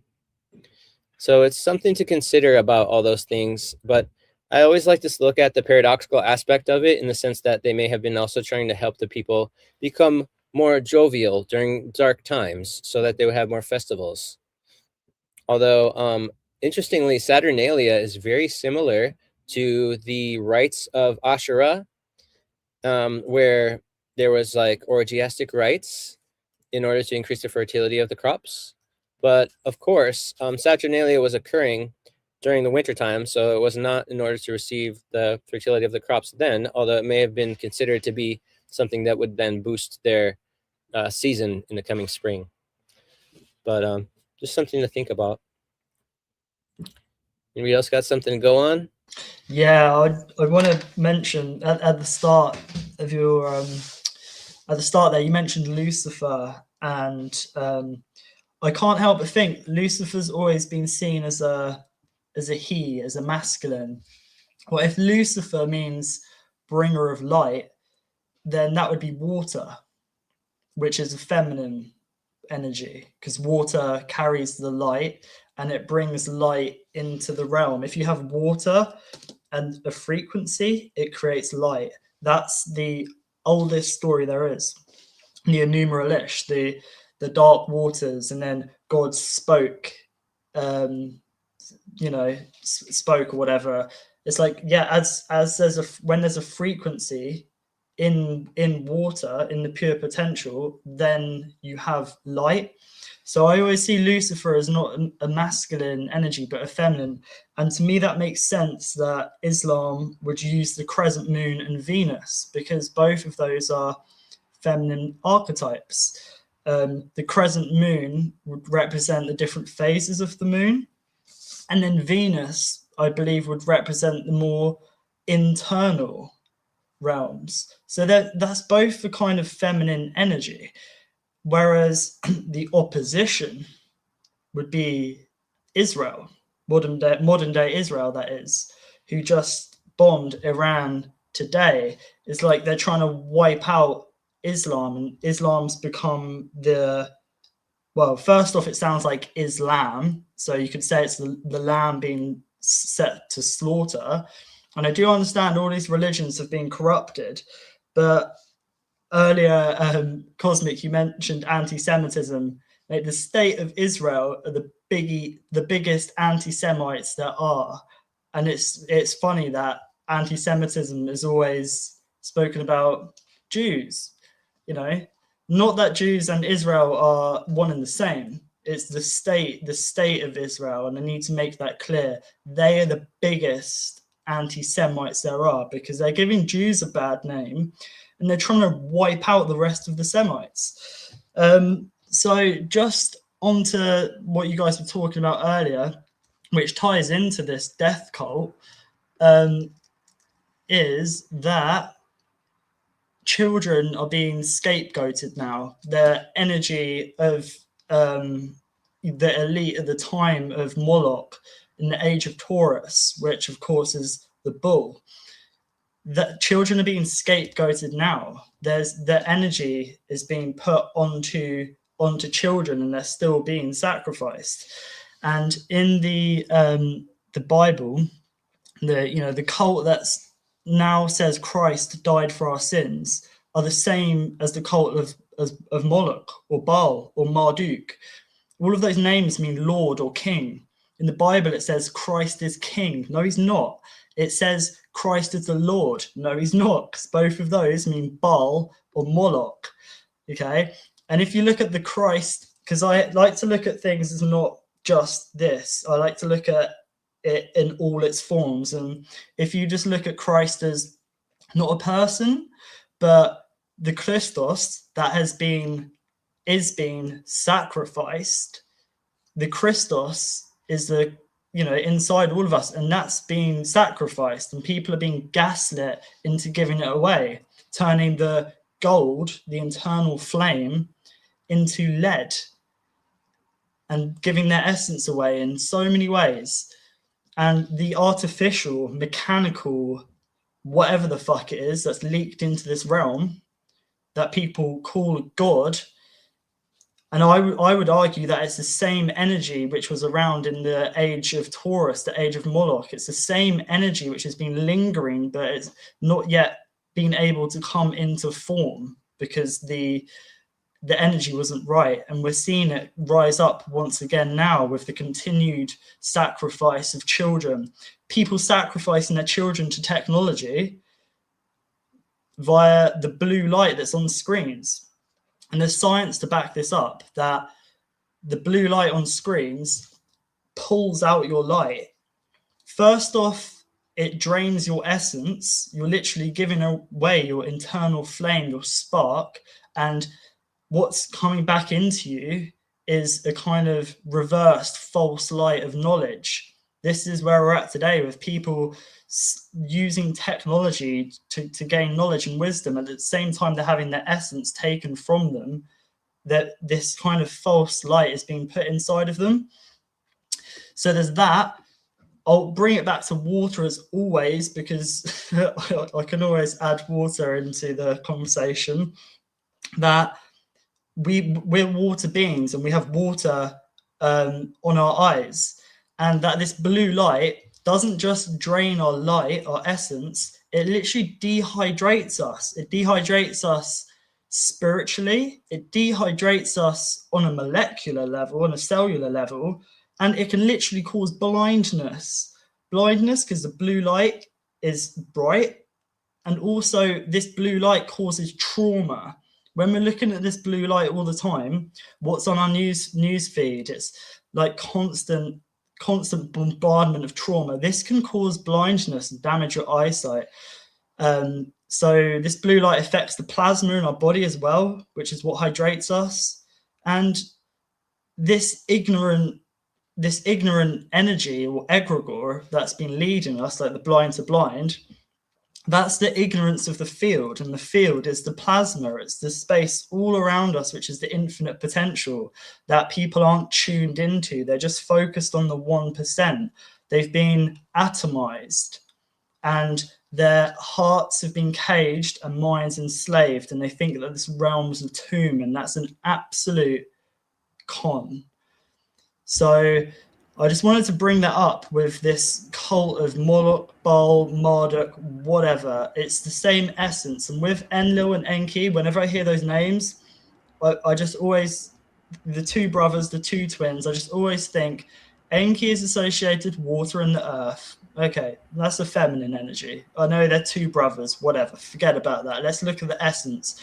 Enlil is to do with the air and the mind and stuff. So whenever I hear stuff, talk about stuff, I might mention Enki or Enlil, but it's always just the essence. It's the same with Marduk. I'm not talking about literal Marduk. I'm talking about the one who beheaded or decapitated the dragon. And the dragon representing the plasma. And this is what is happening now with this dragon being detached from us, which is our dragon potential and the ionosphere and the plasma and the pure potential that we are. So there's my 2 cents.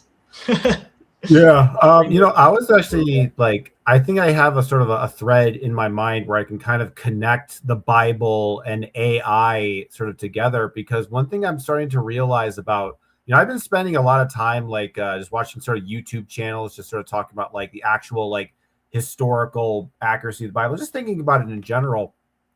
And one of the things I kind of realized that it occurs to me is that this idea of mechanization, and that we think of it as this sort of this modern like concept. But if you really like look at the Bible and you look at, you know, how God looks at human beings and creatures, they look like they're like objects in a sense. They're sort of like means to an end. And you look at people like Descartes and all these other sort of Christian philosophers and sort of Western esotericists, if you will, and they thought of the universe as being like a machine, like this very, you know, intricately bound, you know, clock, some kind of intricately bound, you know, gears and levers and pulleys. And there's this sort of idea that, you know, everything is mechanistic. Well, if you start thinking about the world is mechanistic, then you start thinking people are mechanistic. And if you think people are mechanistic, then you control them like robots. You sort of program them like an AI, because you got to think about like how AI works. Like when you use ChatGPT, what you usually do is you type in a prompt into the AI, and the AI learns and grows based on the prompts that you feed it. Well, if you think about what the Bible is, that's no different than you take a mind, which is malleable, and then the Bible sort of acts as like the script, and you are the AI that's sort of like being fed into it. So it's almost like if you think about like the whole concept of like an artificial intelligence, like we think of it as something that, you know, exists in a computer, but I think that it can also take on a kind of a more like a literary form, something more like abstract, like something like an idea set or an idea or an ideology, if you will, can act as a kind of artificial intelligence, a kind of like a psychological organism that you know, puts things together. And I forget, I hate when I lose my train of thought, but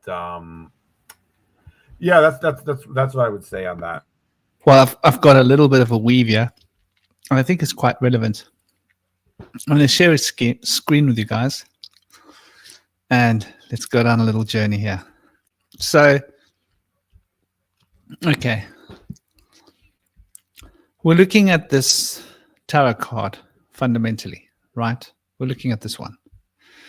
And what this represents, its connections with Saturn, the black Saturn cube, the black cult, death cult that expected people to sacrifice their children. And in modern times, we're supposed to sacrifice our children to the education system. Can I just ask how that card's linked to the death cult? Maybe this is the card for Capricorn. Yeah. So this is the card for Capricorn, and it's the card this is Saturn's rulership. This is Saturn's rulership in the masculine form, which is Saturn, the goat. And this is also fundamentally important when we understand that the death cult, the goat was their emblem, right? And this Saturn cube was their object of. Were you going to say something? I was just going to say, like, so the goat is their emblem. Like the powers that be seem to be using Baphomet a lot recently, but people seem to, like Cosmic mentioned earlier, Baphomet being an androgynous being. It's not. It's just the Hermetic principles symbolized. It's not anything you're supposed to give your energy to. It's just a symbol. It's just a way of symbolizing the Hermetic principles. And I think that the goat is a scapegoat. And you know, bearing in mind you guys have more tread in the game than me, more research. This is just my gut feeling and my research so far, that the goat has been scapegoated, and that they actually worship the bull because they're full of bullshit, and we've been given bullshit, and it's really the goat, it's Capricorn that's been demonized, and I'm a Capricorn.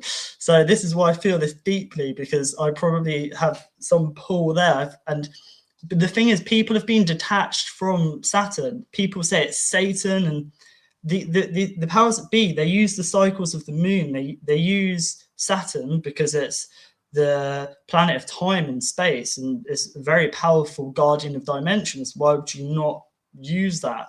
But they've managed to detach us from it and make this realm seem like a prison, so people just want to escape. And you have the whole bullshit false matrix, which people like Ola Wolny are spewing, saying it's all a trap, and David Icke saying, oh, it's all a trap and stuff like that, we just have to escape. And then you have talk of NCPs, which is total bullshit. The NPCs don't come into this realm, they're created, and we're seeing them created now by the artificial, having the Christos extracted and being fed this false knowledge. So I can't think that they use the goat as their symbol. They use the Baphomet because it represents as above, so below.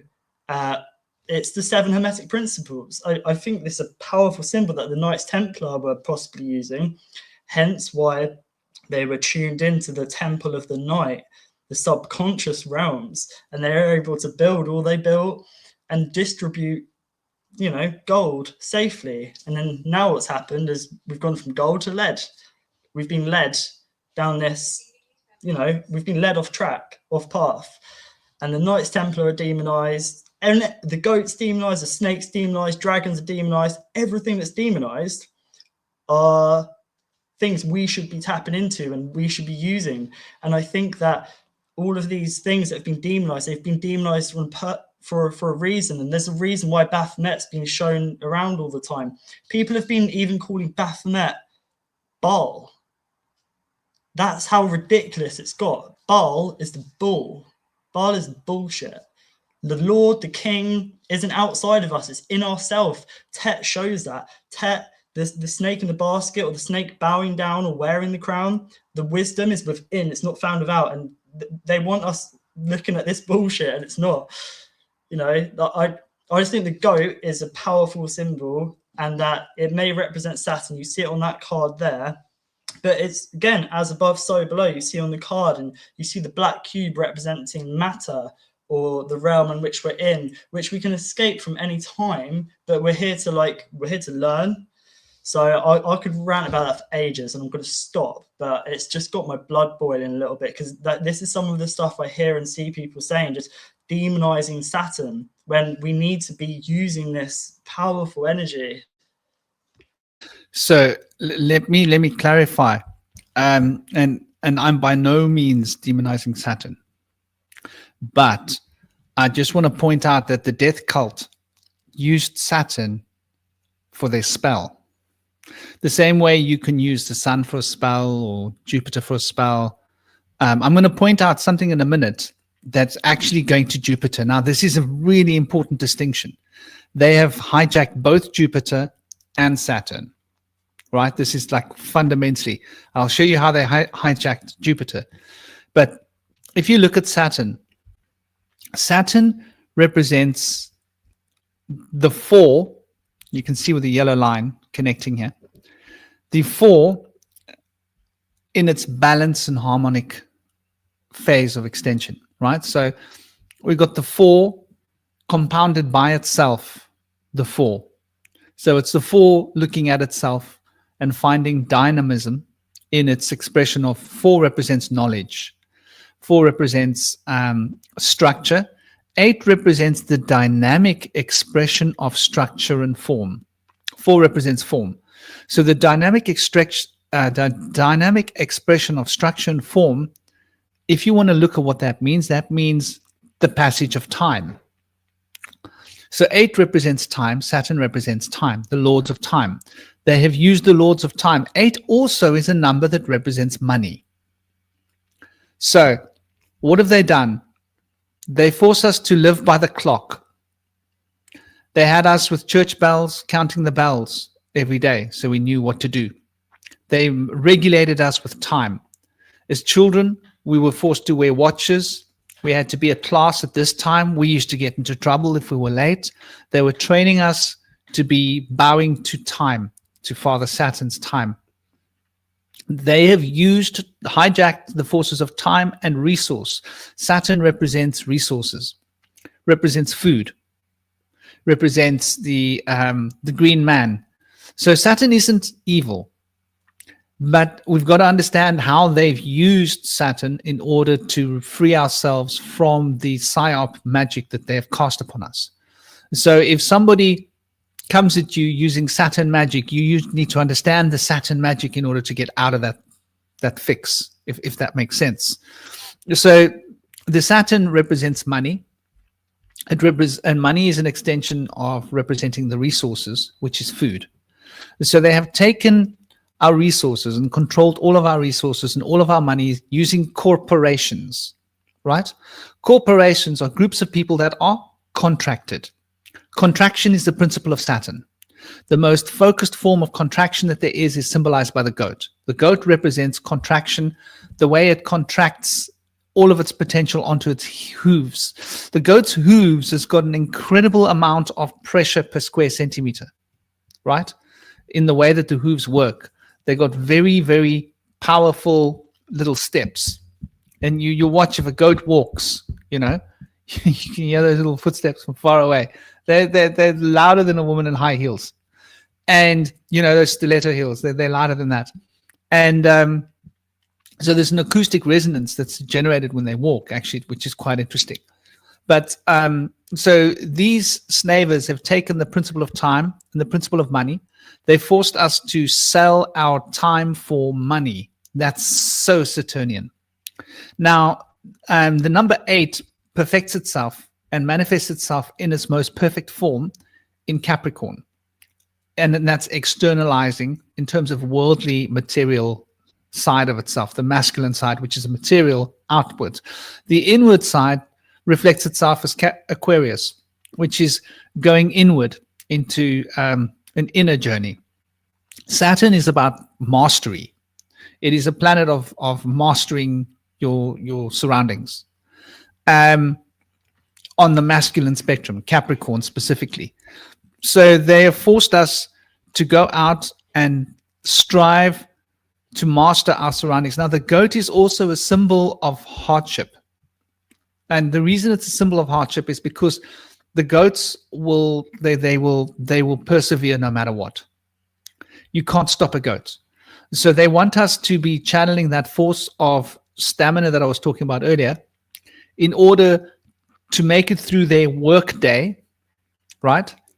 So that we can get our wage, right? Our wage from them. And they're betting on us following their clocks and keeping their money. And so this is the reason why Saturn is associated with this tarot card. Now, when we look at this tarot card, right, what we see, let's open it up. It represents on a level contracts. You see this chain? This chain represents the contracts. Saturn is about commerce. It's about success, monetary success. You'll notice that he's holding up his right hand as an oath, right? The oath is, I will honor the contract. It's not showing yet, by the way. Is it not showing? Oh, sorry. I got to remove this one. So when we look at this, thank you for that. This card, we see that the chain represents a contract, right? Look at what the chain is on top of. That is a double cube, right? 1 cube for him, 1 cube for her, a double Saturnial cube. That double Saturnian cube happens to be, and now we're going back in circles here. This is fascinating. That Saturnial cube happens to be the altar. Now, in the ancient times, the altar that they used to sacrifice things on was a double cube. The double cube represents the contract, the cube with the cube, the microcosm with the macrocosm, meeting the world face to face. The Adam and Eve represent these two potentials as forces coming together. So what this card represents inside of me are spiritual forces. But these spiritual forces within me also represent worldly forces, because as above, so below. And so the as above, so below notion means that these internal forces of mine are what are being manipulated in order for them to gain control to manipulate the world.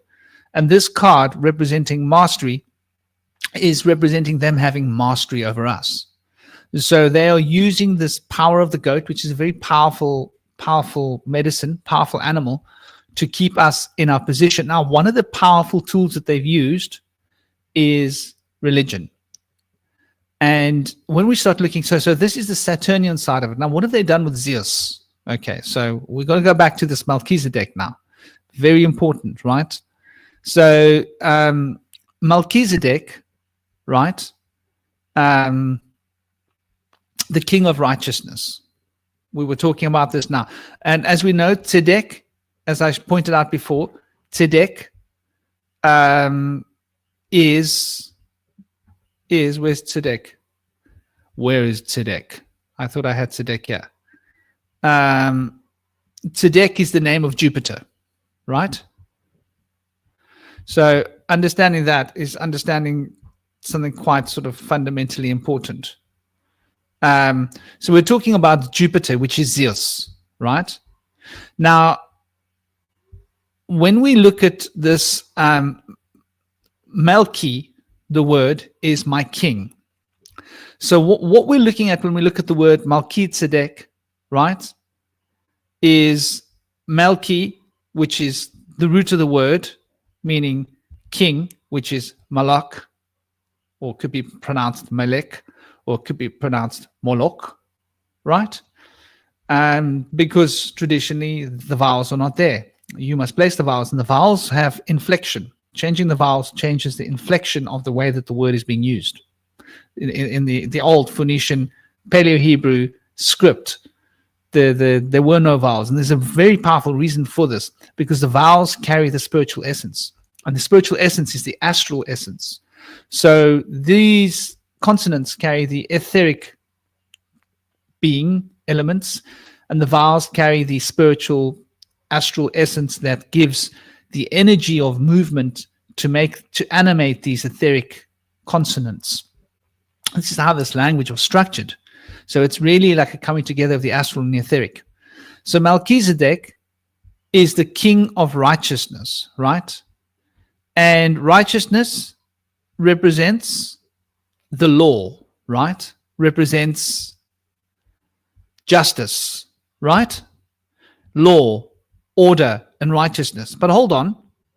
Zeus represents justice, law, order, and righteousness.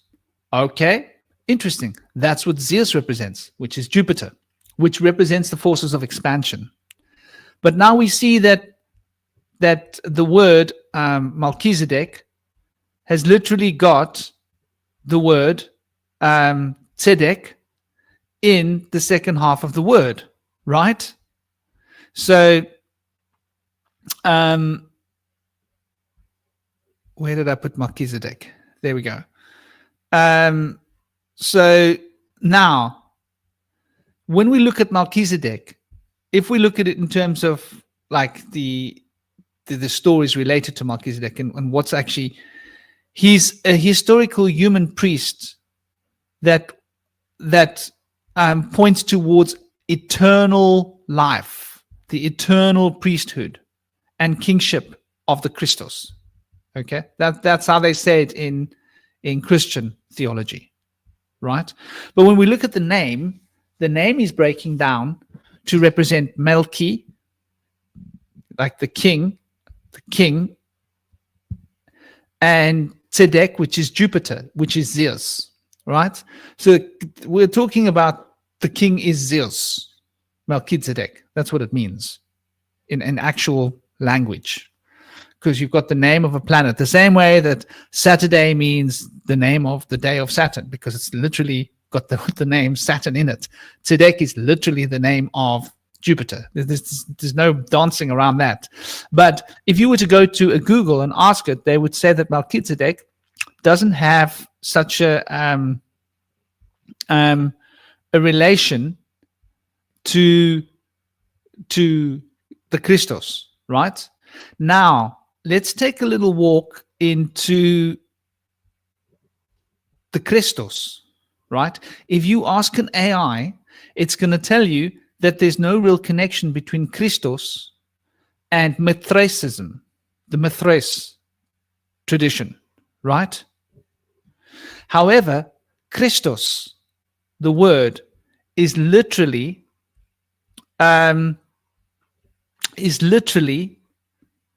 inscribed on the new Mithraeum. Now, these are the texts of Mithrais, right?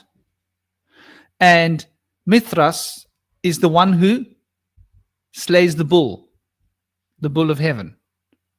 Now, Mithrais represents eternal life, right?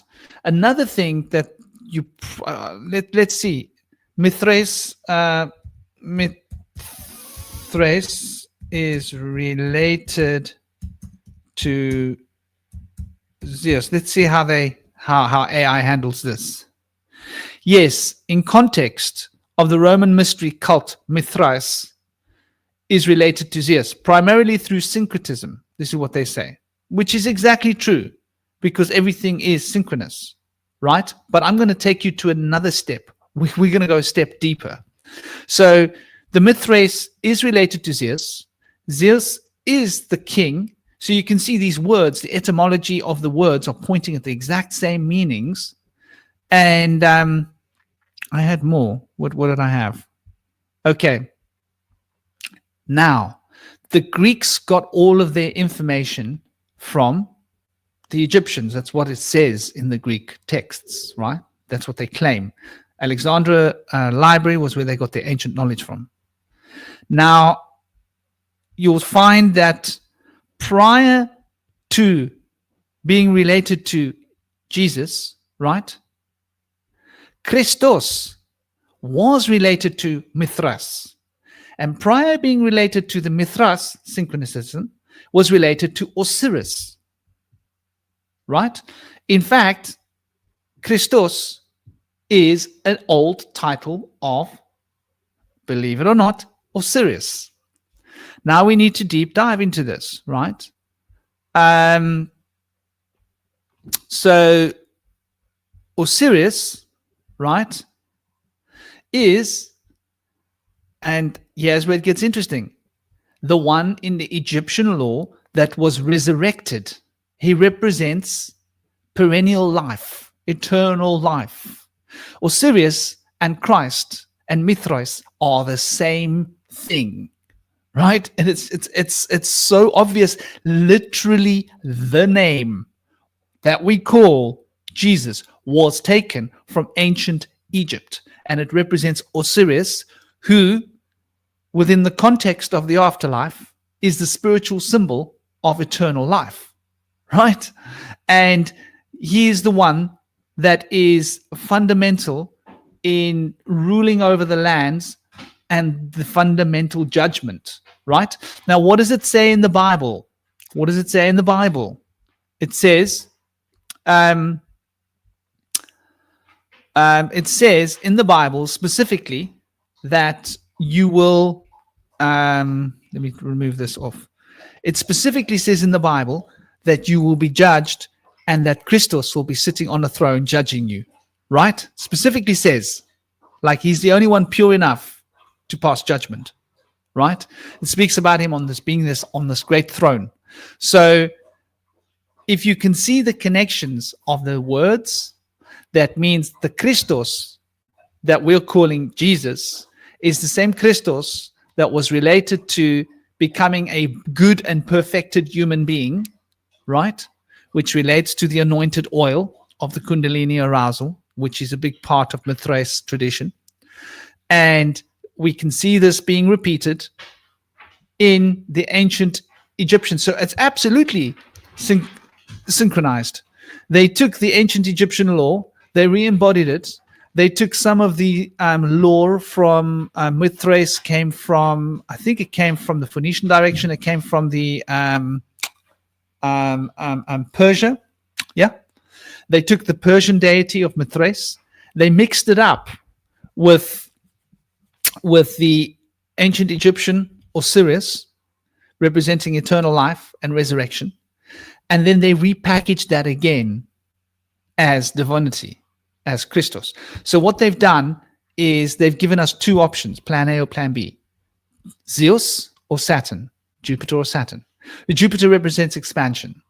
So you go to the church, and at the church, you get Jupiter, Zeus, Osiris, and the Book of the Dead is all about morality and ethics. Osiris is about enacting the laws of morality and ethics through karma and bringing that to bear once you cross over the veil and you go into the underworld. So this idea of moral living and justice and all of these positive qualities that we are seeing being embodied by Christos comes from ancient Egypt. Now we can also see that they've done the same thing with Saturn. Now Saturn is the contracts. The contraction of Saturn represents contracting towards the physical material plane and mastery over it. The expansiveness of Jupiter represents expanding outside of the parameters of the physical plane and going into the heaven of the Olympus, right? So they've given us a plan A option for expanding into heaven using Mithras or Osiris or Christ, whichever option you want, the same word. Christians might not like to hear this, but that's the etymology of the word. It's out there. You can go look it up, you know. Now, if you were to go to listen to one of these new age younger people that are doing their occult channels that have got like 50,000 followers, they will be parroting at you. If you open a Google tab, let me show you what I'm talking about, just how convoluted this nonsense is, truly, right? So if you go into a Google tab and you say, is Christos the same as Mithras avatar? What was it called? Not avatar, but let's just use the word avatar. I think AI might be able to handle what that avatar means. Are very common similarities.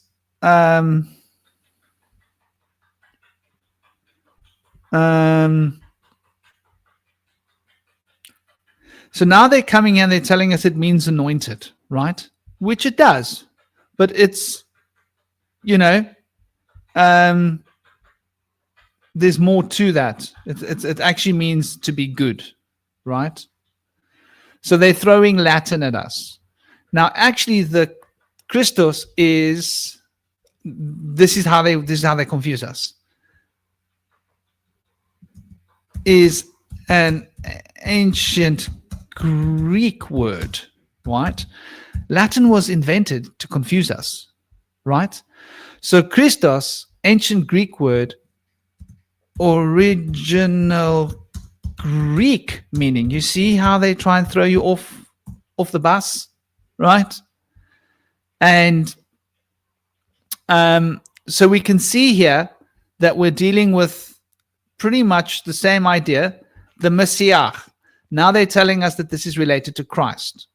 They won't give you any of the insights related to that. If you say, is, okay, let me ask a better question, because I'm not really asking very good questions here. I'm just trying to show you guys something. Is the Christos related to Mithras and Osiris? But now that this AI might be getting trained, right? So what do they say here? While some popular theories argue that Christianity borrowed heavily from these earlier mystery religions, most mainstream historians and scholars find these claims to be based on superficial similarities, right? Can you see how misleading that is? If you read that, you would think there's like, oh, it's nonsense. But actually, the etymology of the words don't lie, right? The words themselves, you can track the words. And the words, the names, you can't say that it's superficial, that the deity that represents eternal life and resurrection from the passing of the world and is there to bear the sins of you and judge you for your sins, right? It says that the Christ will come back to earth, and what will he do? Those will be judged by his presence, right or wrong, in Revelations.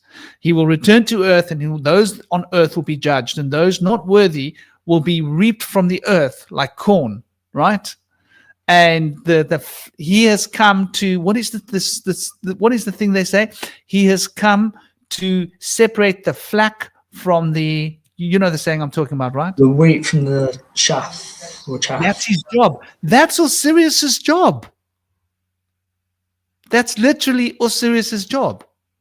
You see? And do you notice how the wheat represents Saturn? The green man?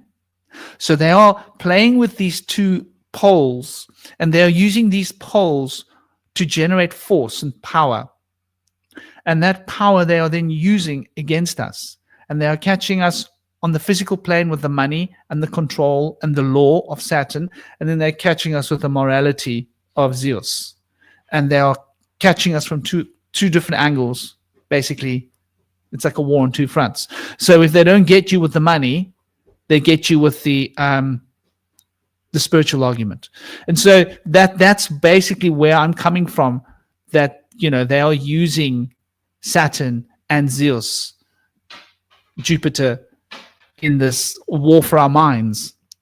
And they've become very enhanced now, right? They also use Mercury, right? They literally use Mercury in the vaccines. Right? They literally use mercury in the water. They literally make sure that the fish have got enough mercury in them to get them into our systems, right? So that we can go a bit crazy, so that they can give us drugs, medicine. Yeah? And what does mercury represent? The caduceus. What do you see in hospitals as a symbol? What's the symbol of the NHS? Is it a caduceus? It is a caduceus, isn't it? Literally. So you can see how they have now, and Mercury rules the oceans. So Mercury brings across the oceans our mercantile law, our trade of goods, so that Saturn's money can have relevance, right? And Mercury and Saturn are dancing for us. This is another part of the spell they've cast. And Zeus coming into alignment. What else have they done? They have played on our desires. They've hit us with Venus. So what do you see? Entertainment, right? All this entertainment, the arts. They have used Venus as our silver screen to program our minds, our unconscious, using subtle moon technologies. And Venus is the platform that they're using it through, which is to entertain us. Literally, if you look at the card for Venus, and this is where you understand the word entertain, right? Like, let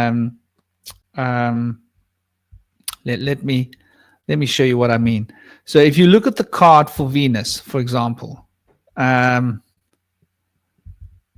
Empress, right? What do you see? What do you see? You see her in a garden, right? And what is a garden? In old language, the etymology is attain, right? So we need to attain. We are seeking the attainment, the spiritual attainment, right? Or the attainment of cessation of desire. That's her garden. She's surrounded in that garden. Her garden is the the entertainment that they're taking us down. Her garden is the path that they're taking us down. Can I just say, is that the wheat? There's wheat at the bottom of the card. Did you see that? You're talking about wheat. Yes, yes, absolutely. Yeah. Let me get back to the. I'm sure it is wheat. Also, my head's going to explode, so I need to share some stuff soon because my list is getting longer and more confusing. No, I'm done, brother.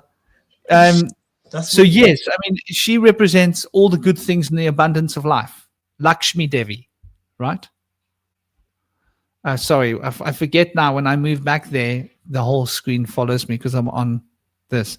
So you're totally right. You know, this is wheat representing the fulfillment of your desires. What do people generally desire? They desire food.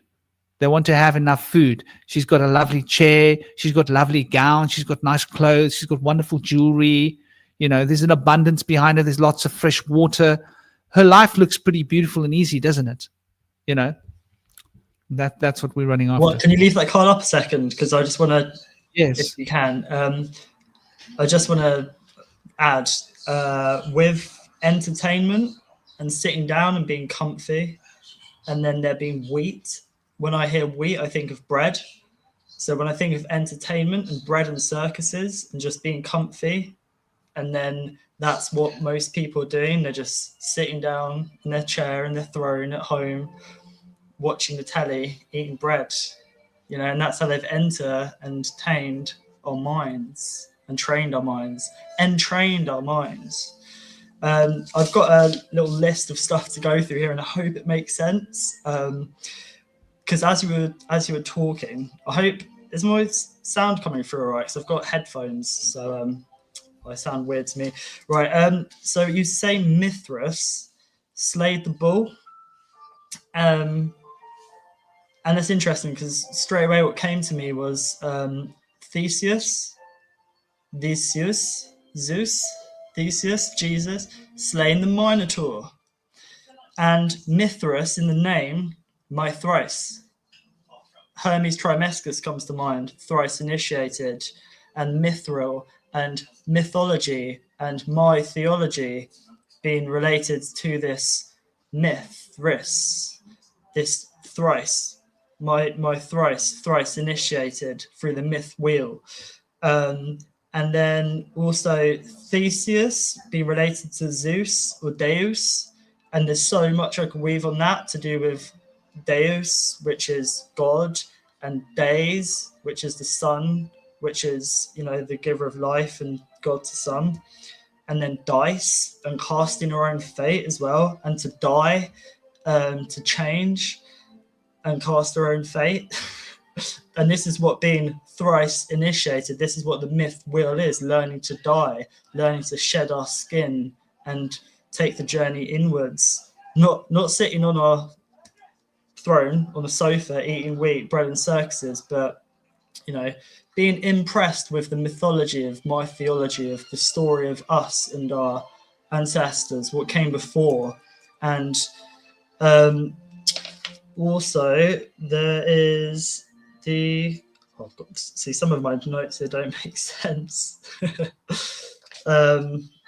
So here we were talking about Mercury and then the Caduceus and Saturn and Jupiter. When you were saying that, I was thinking, well, the Caduceus is co-deus us. It's our connection to source. Co-deus us. The pin, the Pingala, the Ida Pingala Shashumna, Karpa Arc, whatever. Central pillar, vortex spinning around, masculine and feminine. That is the co-deus us. That's the Caduceus, which is Mercury, the messenger of the gods. And if Saturn and Jupiter are gods, guardians of dimensions, Saturn has a hexagram, a hex, magic, water. That's the heart chakra. So that would be the heart, the contraction, maybe the inwards. And then Jupiter be related to the mind potentially, which is the more expansion outwards. So you have the outwards and inwards, Jupiter and Saturn, but then you have the Mercury in between, the messenger between the gods. So like I said earlier, we've had our hearts caged, minds enslaved, and then Mercury is kind of, we've been cut off, and Mercury has been kind of, what's the word? The messenger of the gods, the messenger of the guardians of dimensions, water, this playful energy, which I see in Saturn, and I've mentioned before, Kairos being the North Pole of Saturn, being related to magic, playfulness, water. He looks like Mercury, he's got wings on his sandals. This is the energy, this is the imagination, this is the potential which has been extracted from us. This is the more mercurial potential of us, which is this kind of more childlike wonder, potential of what could be. Instead, we're fed bullshit from, source outside, and also this kind of contractual energy, I guess, of Saturn, this more internal, I guess I'll say. We've been made to internalize this eternal lies they've given us of this, always told it's the end of days, the end time's running out. And then that weighs heavy on our hearts. And just with heart, I want to mention Osiris and Anubis, because, from my understanding, which is just from a little bit of research and intuition, so it could change my thought patterns, but I just see Anubis as Anu and Abyss, and I view Anubis as Saturn, and I view Anubis as Karma. The one who's there when the heart and the feather are weighed, not necessarily the one doing it, but I do believe that Anubis came before Osiris, and that I just, in my kind of wonder, what if I just view Anubis as Anu and the Abyss, which is cosmic time, which is Zervan, which gave birth to twins, Saturn having two poles, the North Pole, the Hex, the more kind of water, Enki, Magick, the South Pole being the Observer, which is the more intellect, the I, perhaps Enlil, and that there's always two potentials, and that the reason why Anubis or the Anu Abyss is there when our heart is weighed is because that is the abyss of us. That's time. That in time we all die, we all change, and that these are just kind of energies. It's quite difficult for me to explain, but I just do really feel that Anubis came before Osiris, and that somehow he was pushed out of the way. And I haven't looked into too much, it's more of a feeling. But also with Saturn and contracting, when you give birth, you contract, and with Saturn, with time, stuff's birthed, and it's associated with death. And that's why people seem to demonize it, because they think, oh, if we didn't have Saturn, we wouldn't have death. And they realize that death is just transitioning, is change.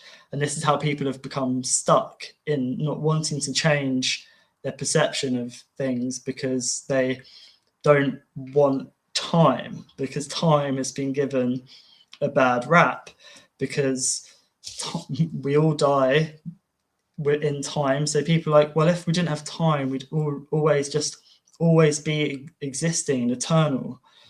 And that really all death is, all to die is just to change and to become one with God, or in union with God or source.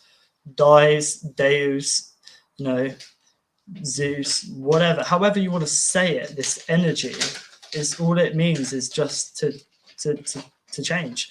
And then the Zeus being related to the thunderbolt as well, I guess that'd be to do with the brain, the mind, the neural pathways, and with the imagination and shedding layers and being open, new neural pathways are actually physically created. And that would be the intellect of Zeus, or the Deus, or the connection with source, coming through our mind. But yeah, I'm going to do further research into this, but I definitely think Anubis is more of the judgment than Osiris. Not that it really matters what I bring up. And I want to add one more wood on the coals, wood on the fire, right? Here's a further connection that relates Jesus, Emmanuel, Christos, to Osiris, right? So Osiris's relation is to the planet Venus, right? Now the Venus is obviously was related to the ancient Egyptians as a symbol of rebirth and crossing over, right? So the bird, the phoenix, was related to this mythologically from an ancient perspective, from the land of Chem. So Venus acted as a celestial manifestation of Osiris's own journey through the underworld. So there's an astrotheological relation to the crosser and the rebirth. So this is the story of Inanna going over into the underworld. It's been told in every culture, right? That's just one of the older ones. Venus obviously thus representing the symbol of resurrection, which is effectively what Osiris is, because he was actually unalived by Set and then he was realived. And he then played his important role. And we can also see here, if we look, the planet Venus was not just a celestial body, but a visible repeating reminder of the regeneration, right? The eternal regeneration of Osiris, his power. And so that's why we call Jesus the morning star. That's why you'll find a lot of these new ages associating the word Lucifer with the name of Jesus, because there are actually connections to Venus. And, they let it slip in the Bible when they called him the morning star, because that's an old Egyptian title, you see. So they're once again connecting Osiris through that clear denotation of, and then when they realized that they had given away too much, they had to demonize it. So then they had to create Satan. And how did they create Satan? They had to take Lucifer, the morning star, and relate the morning star to the evening star. So the morning star became the good guy and the evening star became the bad guy, right? And Lucifer, the light giver, is the evening star, right? Because at night, the light giver is what you need at night. So there's this really interesting sort of relation, and it also relates to the moon as well. There's a powerful resonance of the moon when we're looking at it. This is why Venus and the moon have got such a close association, because Venus represents crossing boundaries, going through the archways, traveling between the worlds, and the moon represents the unconscious mind.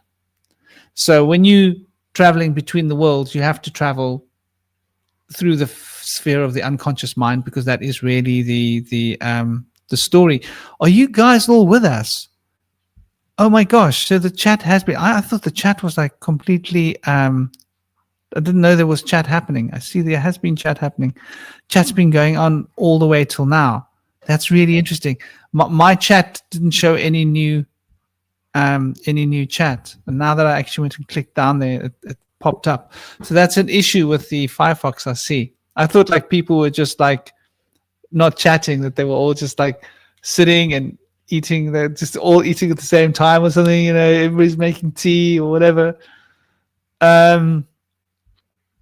But yeah, so there's so many connections connecting these dots. And when we're talking about occultism, like you'll find that the occultists want to reject the story of Christ, right? The Christos. And they don't realize that it's a synchronistic re-embellishment of these ancient stories that go right back to Osiris. So you would have an occultist that is teaching you on the YouTube about Osiris and Egyptian rituals, but they don't understand that these rituals are happening today. You understand what I mean? And that these rituals are happening just down the road in the local Christian church. Only we don't even know it. What is the story of eating the bread of life? You were talking about the bread, right? The bread of life, drinking the blood, right? Like, what are we talking about here? This is so loudly about the afterlife, and representing the eternal life of Osiris. It's sacrifice still, to be fair. I did say that the Molochian or cult or whatever is still going on now, subtly, because it's eating the flesh. It's not just bread, it's flesh. It's the flesh of Christ. It's the flesh and drinking the blood. Yeah, it's not bread. It's not bread. The energy is there still. It's, you know, making little kids eat the flesh and drink the blood of their savior who died for their sins. It's a death cult still. I've that's what got me into conspiracies. Is I wanted to understand religions and what's happened to the world. If so many people are giving energy to this god or gods, why are we in the state of affairs we're in now? It's because they've been giving their energy to this false god, you know, one who claims to be, you know, the all-loving all-father, and they've used a story of Emmanuel, or, you know, Yeshua, you know, standing up to the system as a scapegoat, and then now they get people worshipping him like he's the king, like he's the Lord and he's the savior, and he's going to come back and save us. How great is that? We can just carry on, you know, carry on dreaming, you know, carry on sleepwalking through life, and we're going to be saved by Jesus. He's coming back. And such a con. Such a con.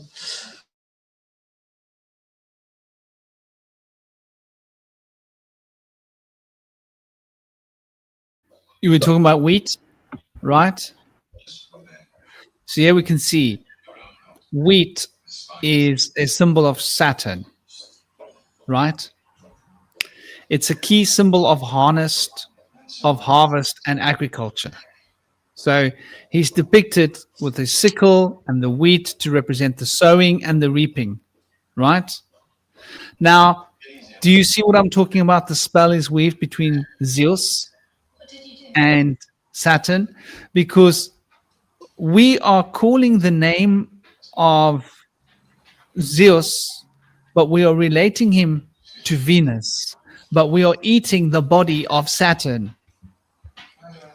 right? This is what we are doing. And just to be clear, right, the sacrament must be wheat, must only be wheat. And that's from canonical scriptures.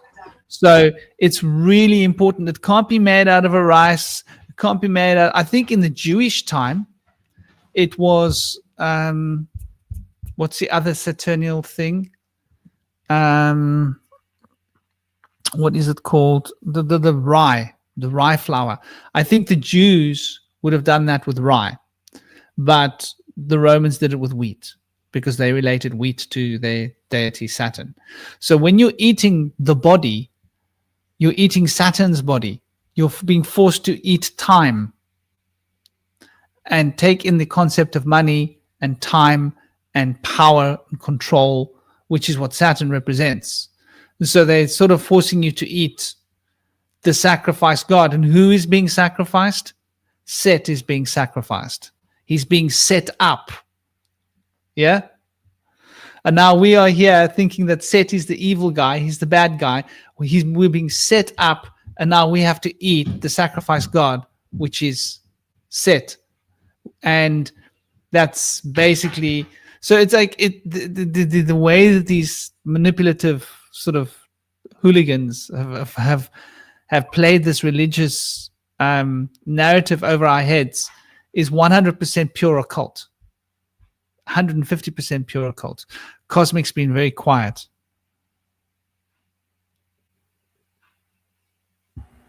Well, I've just been listening, basically, trying to find a place to jump into the conversation. What do you think?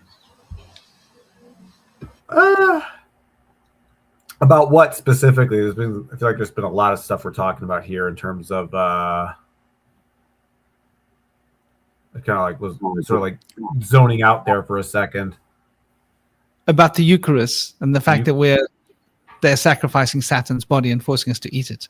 Yeah, but then, it's very strange, you know, considering like the whole idea that Christianity itself is like all about sacrifice too. I mean, Christ is basically sacrificing himself on the cross. Like they write it out like as almost as if Jesus like intentionally allowed the Romans to kind of kill them, which I don't know. I think that's kind of weird, but I feel like there's like, there's kind of a gaslighting element to that, in the sense that it's like, it weighs down on this, like this guilt. It's like, look at this horrible thing I've endured. But that's kind of like how like cluster B personality types work. They'll tell you some kind of like really tragic, they'll make up some really tragic story, about how they're a victim and about everybody's out to get them, so that you sympathize with them, and then they can better, manipulate them.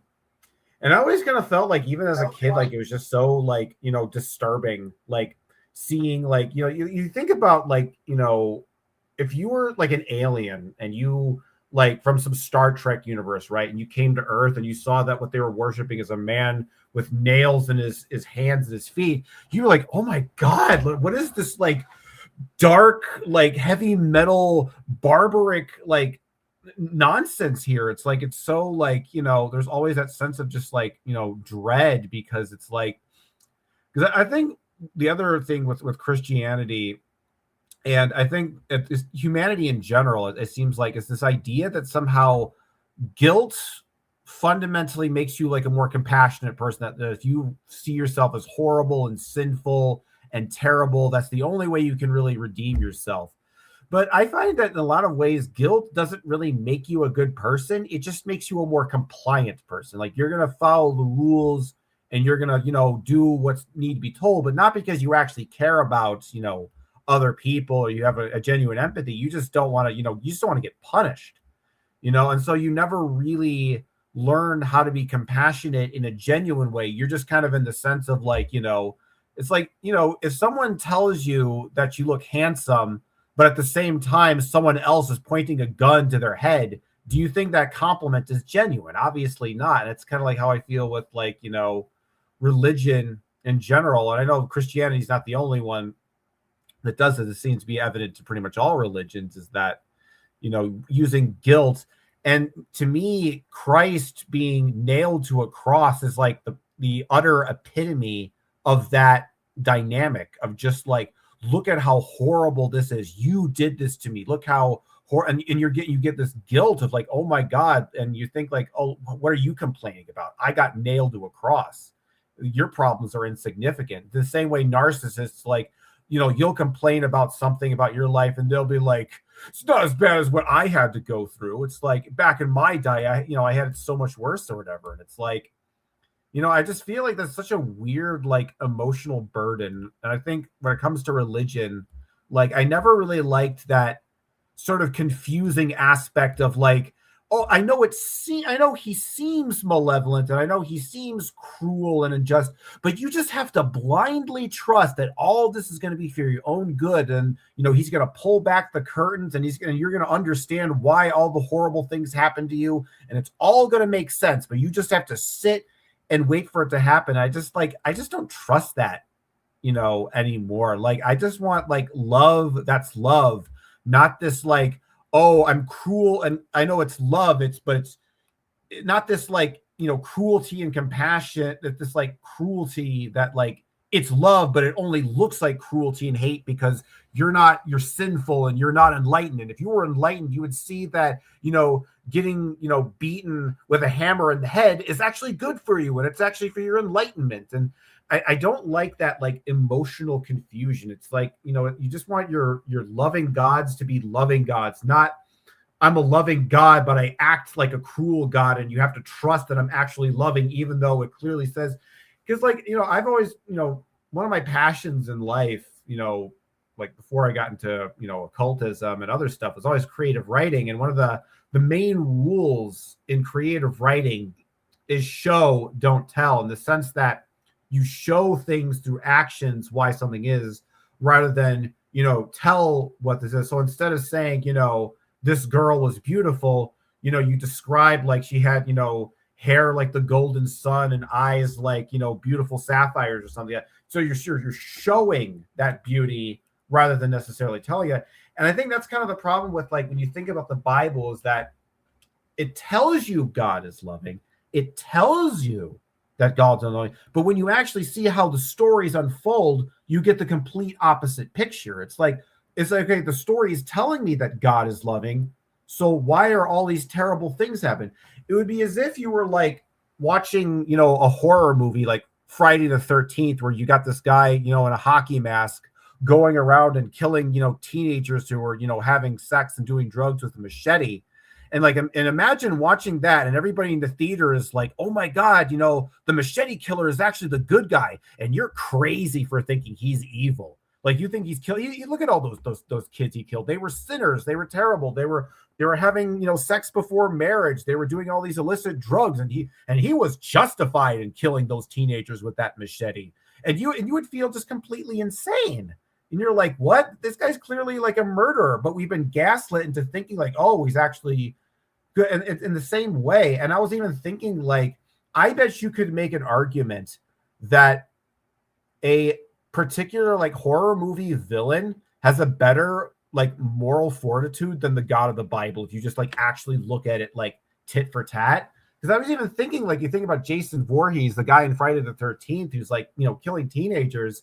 Like at the very least, he kills all the bad teenagers and he lets like the good teenagers basically live at the end of the movie, whereas Yahweh is just killing innocent people left and right. And then you start to think to yourself, it's like, wait, hold on a second, because to me, it's like the story shows you one thing, but it tells you another thing. It's like it tells you God is loving, but it shows you that he's cruel and insane, essentially. And I think that's another thing, like with AI, and I think the problem with, like, you know, the written word and the importance of like oral translation is that with words, and you can get locked into a very specific kind of like, you know, way of thinking, and you kind of get into kind of like a logical trajectory where you always have to go from point A to B to C to D.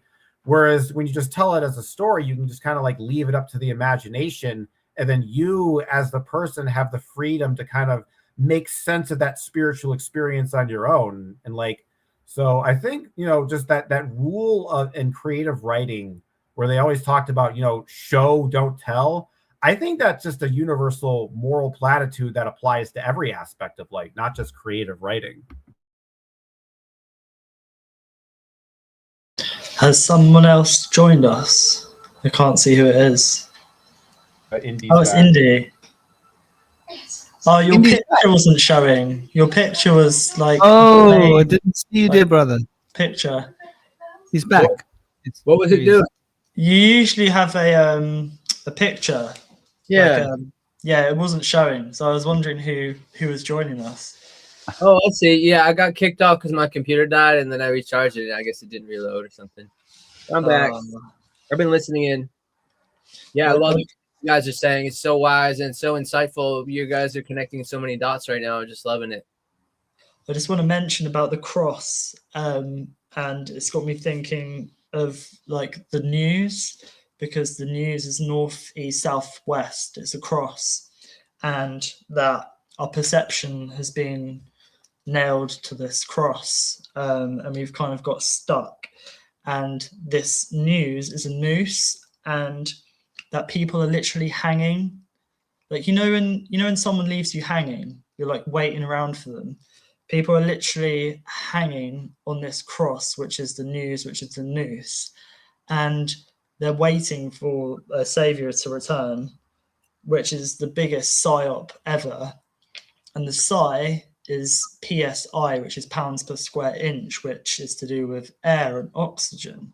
And when you're hanging, you know, being strangled, you're having the life force taken from you. And that's literally what's happening by people waiting for a savior to return. And just want to quickly add with money and Magick, we were talking, you know, about that a while ago, is the current. You know, that's the current which flows through all things, which is the magic, which is like, it's money magic, basically. And that corporation, you can pronounce it cooperation or corpse operation. Now, is it a cooperation? Are we cooperating with each other? Or is this just a dead entity corpse operation? I think it's the latter. the corpse operation is what we're seeing, and that people are just corpses walking around from A to B to B to A, B to A, and just being played like puppets by that all-seeing eye, which is the Ark, which is the big brother, and which is their own personal guide. But this guide, God, has been detached from people. So people have been guided by these strings from these puppet masters, who are these chaos magicians. And that guilt is what they use. It's the guild of the dark magicians. It's how they make us malleable and controlling and control us is via guilt. And it's done from a very early age, and it's done through generational stuff as well, through religion, all sorts, from a very early age. And it's a pattern. And I think that it's just a pattern, and patterns change from via perception. And that I think lots of us are changing these patterns now, altering our perception. And that this is what we need to alchemize. The alchem eyes. Al is the god of the all. Chem, the chemical. So it's our sort of chemistry between God. That's how we alchemize. Is with the eye, not the eye detached we see on the dollar, but the eye, which is our story of us, which is our potential, which is our internal store of energy. And this was a while ago we were talking about this. I can't remember what it was. So basically, with I can't remember where I wrote it, but there's a myth of Charon, that when people die, they used to put gold coins on people's eyes so that you can give payment to Charon, the psychopomp who carries you across the river. Well, that gold is our internal gold. Forget about putting the gold on people's eyes. You can think of it as the internal gold, which is our internal flame that they're trying to put out, that comes through our eyes. The eyes are the window to the soul. And this is the payment you need when you eventually leave this realm and cross the rivers to the next place. That is the payment you need. Now, what they've done is they've tried to take this gold from us. I know there is physical gold in the banks, but we have the spark within us as well. And this ties into the eighth sphere, the eighth Sophia, the number 8 of Saturn, and how they've warped our perception of time and the matter, the mother of nature. So, I'm not going to talk for too long about all that, but I just thought I'd tie that in because this all links with this gold, this alchemy, where we've been led. Saturn, our perception of time, the rivers, the waterways, Mercury, messenger of the gods, how we navigate in our psyche, how we navigate in this realm where we're alive, how we navigate walking around this world now, and how we navigate upon death. And it's all connected. It's all one and the same. It's all now. There is no past of this happened, that happened. Just look at the energy, the essence of the names of what is behind. What do they do? What's their purpose? What's the use? What's the name? What's behind it? Don't focus on, oh, there was this timeline of that person and this. It's just look at it all as now, and not of things that have happened or is going to happen. That's what I try to do, and it's hella confusing sometimes. This is why I love talking about it, because over time, using Saturn, boundaries, with discipline, it helps to, we can understand ourselves and the world around us much easier. This is why they don't want us using this energy of discipline and boundaries and time. They want everything handed to them on people want everything handed to them like right here, right now. There's not much discipline, and people have a warped perception of time. They don't want to focus on things, but at the same time, they don't really want to. They don't really regard time. That's why time's going so fast for some people, because we've kind of been distracted. So yeah, I'll let somebody else take over the mic.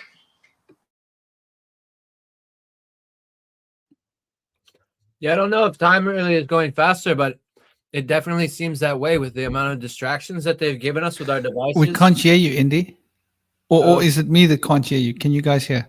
Yeah, we can hear. Yeah, I can. I can hear him. So yeah, I know that with our devices and so many distractions with digital media and social media and the ability to connect with people across the world and across the community through these devices, there are so many more distractions and the lack of solitude.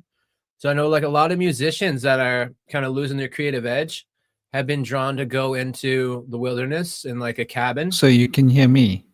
Yes. Yes. And so they found that their creative aspect comes back when they're away from the distractions of digital media, because once you've been distracted from where you're at, and if you're in deep thought or creative thought, and you get distracted for 1 second, it could take up to 30 to 40 minutes to get your mind back into the place where it was, where you're fully immersed in those ideations and that creative aspect. Also, people are able to now have more connections in the community and across the world through digital media. So they have more dings on their phone, and there's more emails and text messages, notifications coming in. Now, if you take away all that, you take away the computers and you take away the digital devices in your hand and the TV screens, and you put yourself back in the place where people used to be, like maybe 100 years ago or 75 years ago, where we didn't have all that. You get to a place where you're fully immersed in the moment, and you have what's in front of you, what could be a book or some artwork, and it can inspire you in a deeper sense because you're more fully present. So we're not as fully present now that we're kind of distracted by these things on the dinging devices that get us drawn away from our being here and now. But time could also be speeding up too, but I feel like that's another aspect to it, the amount of interruptions that we have from being able to focus on what we're doing. Yeah, it's interesting. When you mentioned the present moment, I was thinking of Janus, the Roman god Janus, and how that's first off two-faced god. So you got to think, right, two-faced. It's usually somebody who crosses you, somebody who's, one face is looking to the past, one face is looking to the future, but not the present moment. And I think that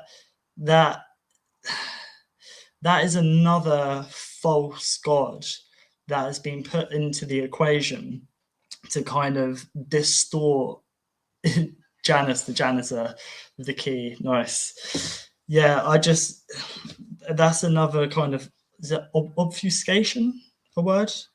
But it's like going into the new year, the new like wheel of time via Janus, who's the god of doorways and stuff like that. I get it. But he's got two faces, one looking to the past, one into the future, but not the present. So that has me thinking of Hecate in the three-headed, the tricross, one with the center and the other two. The Algiz rune comes to mind as well, the symbol of protection. But yeah, I just thought I'd say that because it seems that when people go into the new year, they don't seem to be very present, because they're looking to the future and then they're looking back into the past, but they're not really focusing on the there and now. Subtly, it's a subtle energy.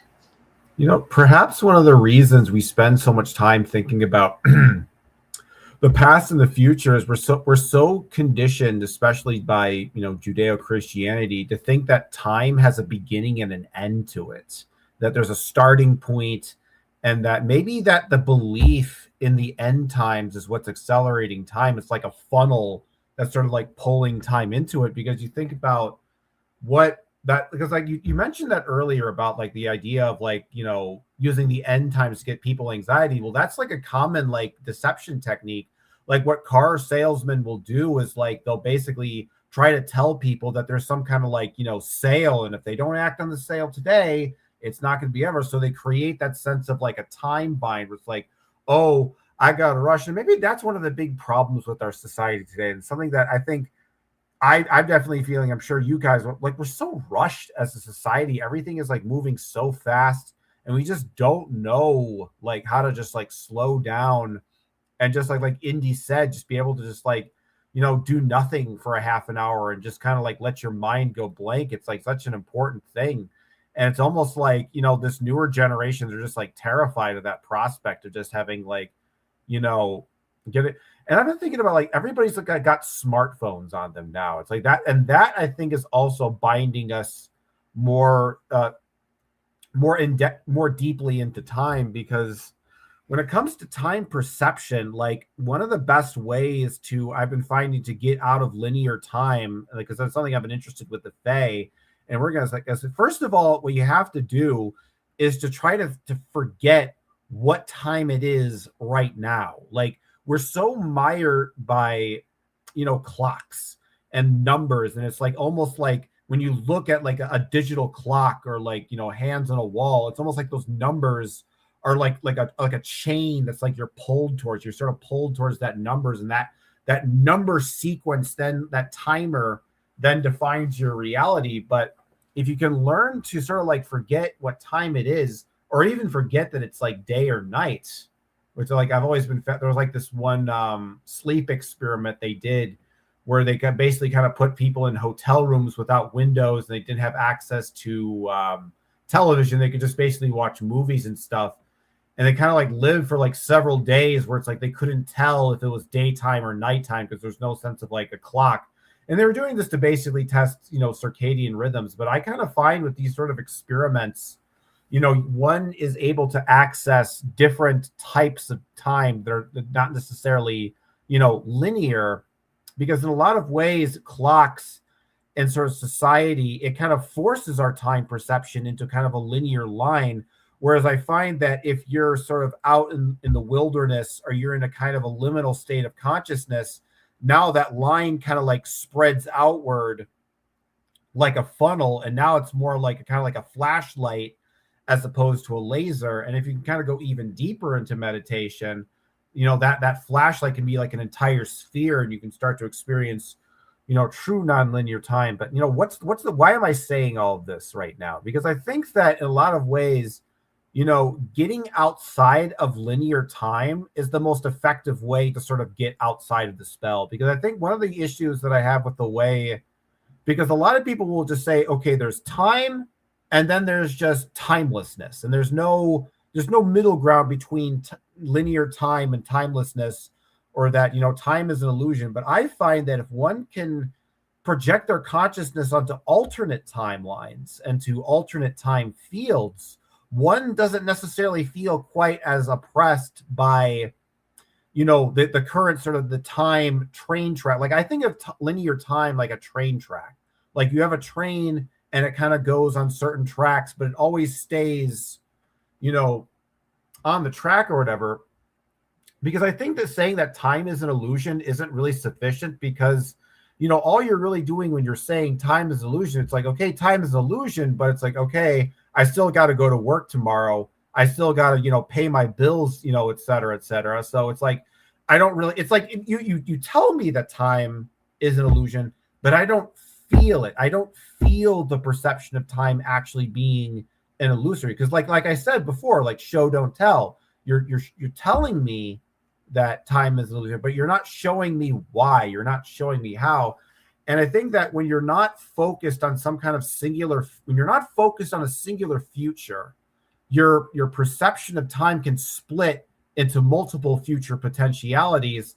And then with that, you can kind of actually start, when you split the future, then you can split open the past. So there's multiple paths. And then you start to realize you don't feel quite as conditioned by linear time. You feel like, oh, there's a form of time outside of this time. But if you say that time is an illusion, it's kind of like, well, this is the only time there is. So you're still just kind of, stuck in time. So, I look at it, the best way to get out of time is to first, head to a parallel time stream and think of time as not just being, we think of parallel timelines. But what's an interesting thing to understand nonlinear time is perpendicular timelines. Like you think of a timeline as being going from left and right. So, and then you can think of nonlinear time as then also adding a timeline that goes up and down. So now it's like you have a vertical and a horizontal axis of time. And then you start to look at time as a field as opposed to a singular train track line. It's like, oh, I can step off outside the train tracks. And that's another thing I think about, like movies. Like, you ever been annoyed with like movies where there's like they're running away from a train and they're going on the train track and run away, and it always burns like, why don't they just go to the left or the right and avoid the train? Why are they running on the train tracks from the train? And it's like we're doing that with time. And I find that if you can just sort of step outside of that train track for a second, you no longer feel the pull of the future. Because I think that's what it is that the future, it's not just that the past pushes us, but that the future pulls us. And when we don't feel the pull of the future, I think we can kind of access more of that, the true nature of how time actually is. Because I don't believe in timelessness, because I think in these states of consciousness where, because like for example, when I go to the Fey realm doesn't operate, time doesn't operate the same way. It operates more in that nonlinear way I'm talking about. But, things still happen. It's just they happen in this kind of disorganized, strange, dreamlike way, because you have all these different timelines and past and future and kind of like intersecting with each other in a strange sense. But the important thing is, with all of that, you can start to see that time is bound to spheres. So you think of like, reality being a sphere, and sort of like time is like a perpetual circle. But you can start to recognize, oh, there are circles outside of that circle. And with that, you can effectively, in a conceptual sense, step outside of time. But the problem with occultism is that because we only see time as either time or timelessness, I don't think it's really possible to step outside of time unless we realize those in-between states between time and timelessness to kind of more expansive, like circular time, as opposed to time that more functions like a laser or a straight point. So you're talking of flow time and linear time. So like the field opposed to the more atom sort of tiny speck of it's like what that a is. circle. It's like a circle as opposed to a line. Yeah, exactly. So, yeah, basically, I wanted to mention about Saturn being the devourer of children. I think what that really has referred to traditionally in like ancient times was not necessarily eating children, but the fact that childhood is lost because of the social contract. When someone becomes of the age to be a worker, to be able to participate in the community, be able to provide a service to the community, at that point, their childhood becomes taken away or devoured or consumed, because they're now in the social contract and have to provide that service in their life. Don't have time to play and don't have time to sing and dance and gallivant in the fields and go chase butterflies anymore. So I think, traditionally that it could have started with innocent kind of figurative sense of it all. And those kind of things could like later be taken literally by people that are not really esoterically initiated in the mystery schools. And so it could easily be misconstrued and lead to like a ridiculous misinterpretation of these things, which may have been what has occurred with the rites of Molech and Baal, which were then kind of stricken away as that dark age changed and there was a new representation of the same God under a new name.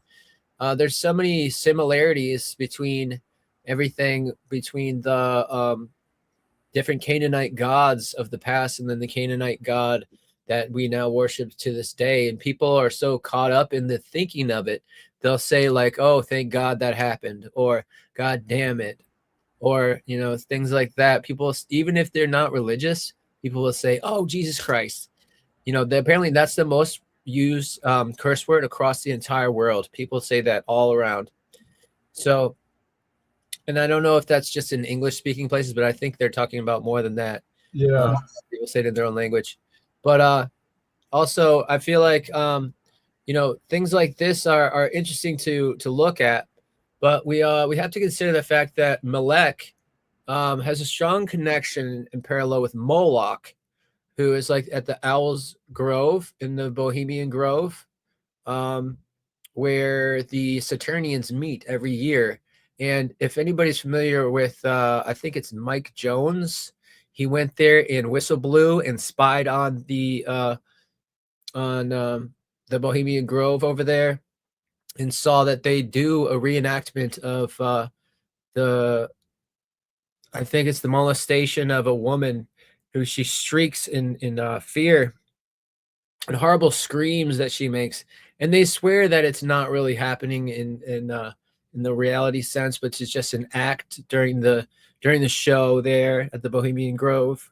But like, why are they doing these things? Why do they put the people through the torment and show that trauma of those events? You know, the Amalaki and warlocks of Atlantis were said to have been the origins of the rites of the Aurochs, which became the rites of Moloch, which before Moloch there was Baal and Melech. But the rites of the Auroch that I've vaguely mentioned earlier, I want to go in a little deeper on that. And we have talked about the connection between Dionysus, who was previously known as Bacchus, and before that Zagreus, which apparently came from the Persian god that they borrowed from. That's part of the Oriental mystery schools of the Mediterranean, and don't be thrown off by the name Oriental there, because it does refer to the Mediterranean region in Roman Empire. But it really kind of ties back to the story of Zeus portraying himself as a swan, seducing a human woman, impregnating her, that being found out by Hera, Zeus's wife in Mount Olympus or the heavens, and then Hera becoming outraged, having that woman killed. Zeus then saves the child, sews him into his hip to gestate, and then births him from his hip. After he is first born, Hera hears that he survived, sends giants disguised as bulls, wild bulls, the Auroch, who is like the bulls of today. Like if anyone's seen a Black Angus bull, they're incredibly huge.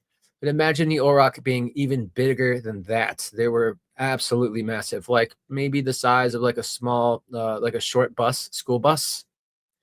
And these things were huge. And so in the story of Dionysus, the Aurochs came and consumed him, tore him to pieces and consumed him, after which Zeus ripped Dionysus, his son, out of their bellies and destroyed them, and then sewed his son back into himself, and he was able to rise up and live, and then become the god of merriment, of wine and merriment.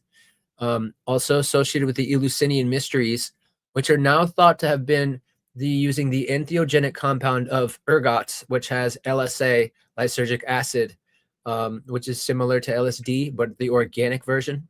And so they're now thinking that there's evidence that there was actually use of ergot during the Eleusinian mysteries, which can cause kind of spiritual visions, out-of-body experiences. And use of lysergic acid and psychedelic mushrooms can actually connect different parts of the brain that usually don't communicate to each other. And so through these interconnections, people can come into great epiphanies and realizations.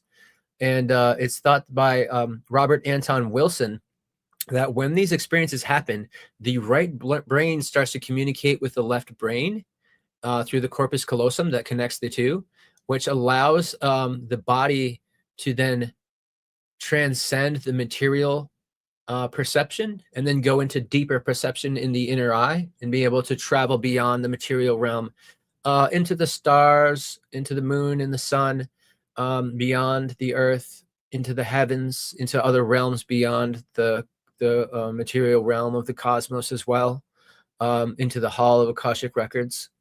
I was actually able to go even further than the Hall of Akashic Records before, back to the primordial creation realm, where we all live there on a tree at the bottom of an electric sea.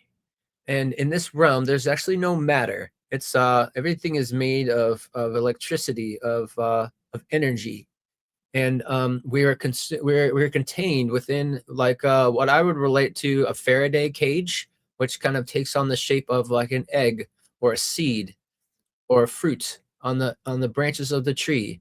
And I relate this tree to like a polyp tree from which the jellyfishes hatch at the bottom of the ocean. And so I got the impression that when I went there into my primordial body, that it was not the right time for me to be there, that I was supposed to be back in the material realm. And I started to look around inside of this egg, and I started to realize, like, whenever I try to reach out to something, the egg would take the form of where my body was. So if I were to touch something and I could kind of feel it, like where I was, even though my eyes were closed and I was looking in the inner eye to see a different place, the shape of the container would then change form to resemble what I was touching. And it's almost like I relate it to like a treadmill. So like as we're walking, we think we're moving in this world. We're always in this egg in the primordial realm, where this is like a simulation experience. And so even though it's like a simulation experience, the simulation experience here that we're having is not some kind of video game or pretend world. It's a very real experience that we're having here, which can enable us to then what Ma'at considered in the golden matriarchal age before Amun-Ra changed the rites of rebirth and reincarnation, the ability to transcend the material realm into what the Buddhists would call nirvana, or back into the void. We could then, in the Commission rites, ascend to the stars and become a star, at which point we could then shine out our brilliance of wisdom and insight from living a life of purification, free from iniquity and transgression, out onto the rest of the universe to shine in lights of guidance as a beacon towards purification. And I felt like that's a place where if we are able to live like the perfect life of a saint here, we are then prepared to awaken as immortals in the primordial realm. But this is like a place of preparation where we have these like many different lifetimes where we get reincarnated, or I'm not fully convinced that reincarnation happens overtly, because I haven't like seen the process after life and in between the lives, but I've been able to access downloads of past lives, or so it seemed. But I feel like there could be an aspect of what Rupert Sheldrake discovered from studying French philosophers, the idea that we could potentially have access to other resonant minds that have had a similar path and journey of experience to be able to transcend our inclinations towards complacency and indulgence, and then be able to develop the discipline to then focus more on taking the right action. And in Christianity, they use the word sin, which ties back to the Greek word for the archer missing the mark. But the Mesopotamian version of sin is a representation of the moon god. And so the moon is kind of like the control of the emotions, whereas the sun is like the higher consciousness coming in and helping us not deny the emotions, but be able to sidestep the emotions, be aware of the emotions, but not emotionally react to the world around us, but instead use a cathartic means of then expressing that emotion in a constructive way. And I feel like that is part of the ascension process, when we can develop our emotional control and then use an action that's not necessarily the impulse of how to act from the emotional body pushing us or driving us to do a certain thing that's from the reptilian brain or primitive instinct, but then using the prefrontal cortex to then develop another course of action that was going to then allow that emotion to be expressed, but also do not take it out on others, and emotionally react to people, where the root of that emotional burden or trauma or shadow or suppression is being mistranslated by blaming other people in the present moment, but it ties back to usually a resentment that we carry with us from a trauma or an incident in our lives where we were taught to suppress a certain emotion that was told to us that it is actually something that is to be discouraged. And for a lot of people, that's usually a negative emotion. For men, typically they're harassed and bullied and ridiculed and ostracized for showing sadness as a child. And I think part of that is to strengthen a man, to prepare him for his gender role, to look strong to a woman as a pillar of emotional strength that's not going to break down and lose the courage to confront the challenges ahead of him. And women relies on that, because women are really pushed to the brink of their emotional body by not being allowed to show anger as a child. And so when women show anger as a child, it's taught to them that they should not do this. They're going to get hurt. Men are stronger. They shouldn't go around yelling at people. They should be more sweet and kind and loving. And that appeals to their maternal instincts, because they do have inherent compassion. So it's easy to kind of guide them away from the anger, because they will see it as somewhat of a mistaken response if they're told that as a child. But taking away their ability to express that anger and not being able to be shown a cathartic means through which they could express it in a different way takes away their ability to use their left brain and have strong rationality. Now, part of that actually takes them away from rationality in a way that they actually are inherently guided away from, because rational thinking requires compartmentalization of thought, where we're really taking ideas and separating them from the emotional attached bond that is with them, which is a lot harder for women, because even though it's found that women do have a smaller brain than men, it's because they have more deeper wrinkles in their brain and the more interconnections between the different compartments of the brain, so that when they have a thought, it's connected to their instinct, their emotion. The ethereal and astral body is also influencing that. So their intuition is coming into play. They have an artistic aspect that they're kind of like exploring creative ways to re-experience that same experience with different interplay of different thoughts and feelings that they have. So when a woman is thinking and feeling, there is a big part of her that has the compassionate maternal aspect there that is going to be easier to discourage her from showing emotional reactivity. So even though women are not really discouraged from crying, they will be discouraged from showing anger, which kind of almost appeals to their own intrinsic instincts.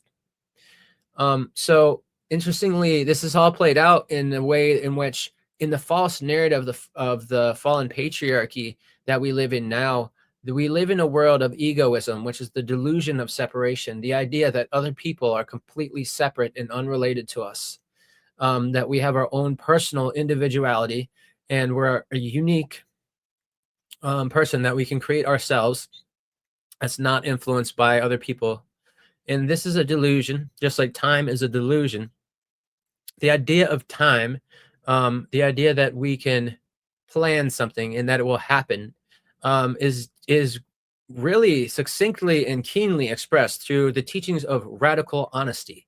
And in radical honesty, it said that there are three things that are undeniable and real, and there are three things that are completely false and delusional that we are consumed with and convinced that those are the only real things, which they are not.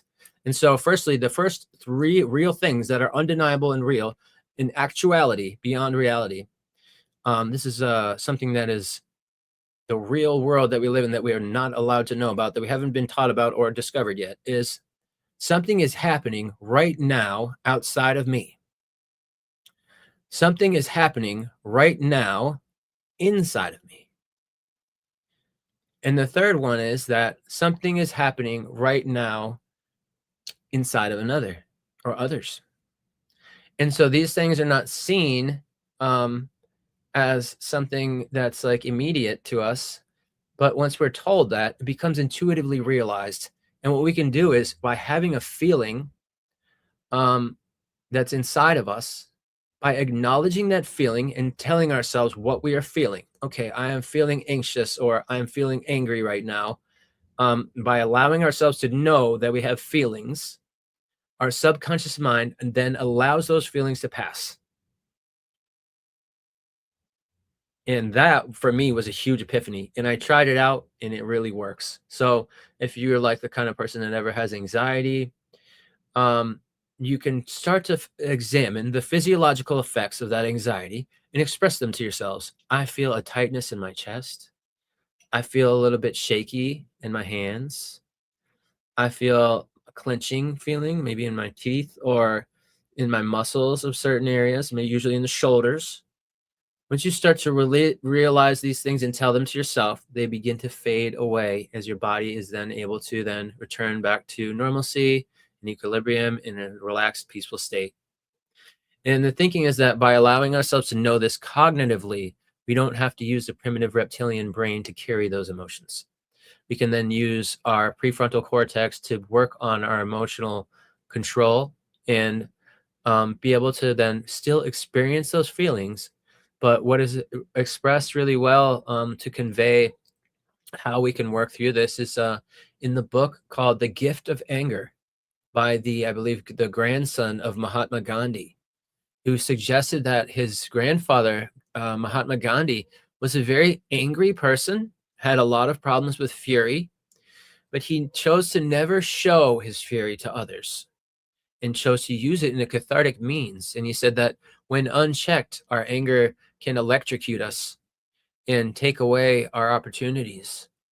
They will be zapped away. But if we are able to control our anger and use it as a creative force to show our passion in constructive means, we can then electrify our passions in our life. And then it can charge our ability and opportunities with a great zeal, so that we are now passionate in a way that is not an emotional reactivity of misdirection of blame, but an exercise of self-mastery in which we're aware that certain things trigger the anger in us. But instead of giving away our power by blaming someone else for that and then creating a dysfunctional emotional reaction that makes us weaker and then easier to be ostracized for it, we can then use that emotion for the benefit of one and all. And when I'm coming back to it now is the radical honesty, 3 aspects of things that are not real, that are absolute delusions that we have been taught to believe in, that is part of the slave mind. One of which is planning, the idea that the plan has to happen, that the plan is real and that it's always going to happen the way it was planned. If you have plans with yourself, there's a good chance that your plan with yourself may be sidetracked and that you won't even be able to do what you had hoped to do. If you have plans with others, there's no guarantee that that other person is going to acquiesce to what that plan was. And when they are, it's good to be grateful if you realize that the plan is a complete delusion, because it said that life is what happens while you're making plans. And that in that quote, it suggested that real things happen outside of the imaginary plans that we have of how things are supposed to happen. And then the second thing is the categorical mind. The idea that we understand things by putting them into categories and have a complete understanding of something just because we have a category that it fits into in our mind. Things cannot be completely categorized. And if they are, they can also apply to other categories and other aspects of compartmentalization. Things are extremely expansive. And once we categorize things and think we have a full understanding, we've entered into full ignorance. Our cup is completely full. There's no drop left to be able to put into the teacup. And so in order to empty that cup, we can start to realize that our categorical mind is helpful, but it is not absolute. It can help us organize our thoughts, but it's not going to limit them from entering into expansion, where we'll be able to see those thoughts in a deeper way. And then the third one is I'm gonna have to look up the third one real quick, and I'll get back to you on that one. But this has been an exercise in radical honesty. And if you wish to learn more about this, feel free to check it out online. There's some great teachings. And using emotional feeling technique, the tapping technique, can also be helpful in being able to pass certain emotions on, and people do this tapping thing, and then you tell yourself, this is what I'm feeling and this is what I'm thinking. I feel angry. I'm mad at this thing. Da da da da da. And then after you've said that and you're acknowledging your feelings, they then begin to pass. You are tapping certain meridian points that allow you to return to a place of tranquility and inner peace. And of course, there's always shadow work where you can go in deep, only to be done when you're ready to really transform your life, usually after a near-death experience or once one has hit rock bottom, because it requires the sacrifice of all previous assumptions, the ability to relearn how to experience life completely anew and see things in a new light altogether. So in order to do this, we're going to be compromising our social circles, falling away from the people we used to resonate with, and developing a new tribe with whom we don't have dissonance with, but find new resonance with in our new creation of the rebirthed soul and spirit. So I'm going to look up that third aspect of the delusion of, I think it might be time, but I'm going to double check. Yes, time is probably part of the planning thing. But let me just check that out and I'll get back to you. I'm going to pass the mic. Anybody else got something to say? I just kind of wanted to mention one thing earlier, because you mentioned Saturn/Kronos devouring his children, because I think one key point in that story is that those children were essentially the Greek gods later on. And I always interpreted that story because Kronos essentially represents time and space and matter limitations. So really, in a sense, the gods were devoured by time and space. And with their skill and their message, they were able. So them escaping Kronos' belly is essentially them transcending the limitations of space and time.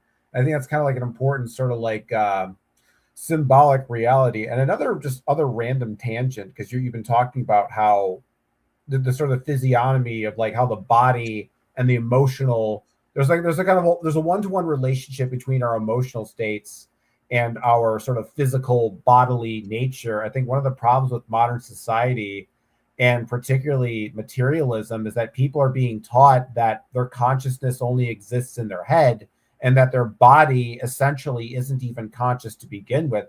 So so it's ironically that even though they're told to live in this, material life, they kind of have this almost immaterial existence, sort of just defining themselves as a hallucination, created by their brain or whatever. And it's just like, and it's amazing that like so many people in the 21st century, like it's like so obvious when you think about it, but you're taught your whole life to think about your consciousness as like existing within your skull and within your head. And and it's amazing just by believing that, it's almost like that's how your world starts to operate. It's almost when you believe that your consciousness exists in your head, that's how your consciousness then is going to operate. Everything is going to seem like things are in your head. But one of the reasons that I got into this Zarfexology practice and learning to define the world as these dimensional bubbles was that my thought process is like, well, I mean, I think pretty much so. My position is that I think all religion is pretty much bullshit, but that atheist materialism is also bullshit. So it's like you can't really go back to either one. So I figure, well, how do I define reality? And obviously I met up with the Fae and they kind of taught me this stuff. But at the same time, it's like I wanted to come up with a model of mind that is sort of external to the brain, and sort of seeing how consciousness is sort of external, and how our thoughts are sort of out there rather than in here. Because like if you really think about like your own consciousness, like you don't really feel like you exist in your brain. I think most people feel like they either exist in like their eyes or their face, maybe some people, in their hearts or their lungs or whatever, but never really in their brain. And I think it's also important that in like, the ancient Egyptian funerary rites, they had I don't remember. Do you know what the name of the jars where they would hold the organs in? What are those? Do you know what those are called, Indy? Canoptic jars. Yeah, canoptic jars. They had like a canoptic jar for pretty much every organ, but they didn't have one for the brain. And I always found that to be really kind of interesting. Like they really didn't see the brain as being important. They had one for the heart, the liver, the intestines, the stomach, but not for the brain. And maybe there's something like important about that, right? That they knew something about the nature, because I think in a lot of ways, like, you know, when it comes to consciousness, I think it makes more sense to see consciousness as being something that's not exclusive to the brain, but something that's uniform throughout the entire body. You know, because a lot of people, they'll tell you that, you know, when you cut your hand, for example, you don't feel your hand, you're feeling your brain creating a virtual copy of your hand inside of your head, but outside of your head, it's just abstract, you know, numbers and atoms and chemicals and stuff. And I don't know, I guess in like the spiritual community, it's not really a big deal to, you know, rack on materialism, because people seem to be able to believe in a lot of this stuff, you know, pretty easily. But, you know, coming from someone like me, like, you know, for most of my life, I've always, you know, struggled to be a spiritual person, because I am, you know, as much as I try and as much as I, you know, go through life, I am a very rational and intellectual person. It's just kind of my nature. You know, my dad is a very mathematical person. He was, you know, an engineer. And so I kind of have that sort of mathematical, rational mind. So in a way, I figured I had to feel like I couldn't fight against that rational mind. I had to sort of incorporate it and work it with my occult practice. And I like to go against materialism, because I know there's a lot of other occultists who kind of come from a similar background as me, who, you know, were brainwashed by the specter of materialism. And it's a very difficult, you know, religion to escape from. Sometimes even more difficult than like Christianity, because it seems so, because there isn't like a malevolent God to point to. It's just kind of like, you know, raw numbers and mathematics. But I think one of the things recently that really kind of changed how I think about materialism is that I realized that objectivity, the idea that, you know, there is truth external to me, has nothing to do with materialism.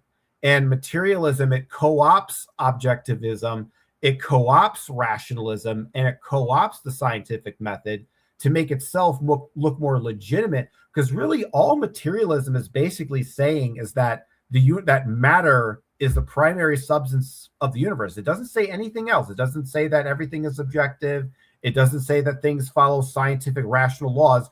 All it's saying is that, and then when you separate that from those other methods of inquiry, like, you know, the scientific method, objectivity, rationalism, you can start to see it for the religion that it actually is, that it's actually just a total metaphysical belief. It has nothing to do with rationalism or science. Because, like, it's interesting, because the way I see it, like when it comes to materialism, I think that it's literally logically impossible, because what materialists will want to tell you is that consciousness is a physical phenomenon, right? It comes from atoms and energy, but that atoms and energy themselves don't have consciousness, right? So then they say, oh, it's not the atoms that are conscious, it's the epiphenomenon created by the atoms that are consciousness. So it's just, you know, it's just but then you have to say, well, then how, but that epiphenomenon you're talking about, it's also a physical phenomenon. And so how is that conscious? So it goes, so they wanted to have their cake and eat it too, where they say that consciousness is a physical phenomenon, but that physical phenomenon aren't conscious.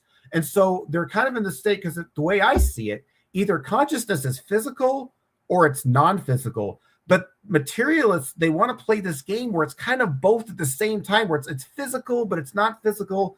And it's a total logical contradiction. It doesn't actually logically make sense in any way. So the way I see it, I think all materialists are actually panpsychists, you know, because, you know, to truly believe in materialism is to believe in something that's literally logically incoherent. Like, consciousness can't be, it's like physical, but it's not physical, but it's kind of physical, but it's pseudo-physical.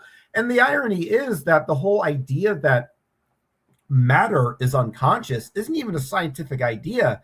It's a Christian idea. It comes from the idea of Christian deism, that God is kind of like this, like, intelligent, like, watchmaker, this artisan that, like, crafts the universe with like a scale and a compass and has everything, mathematically, figured out.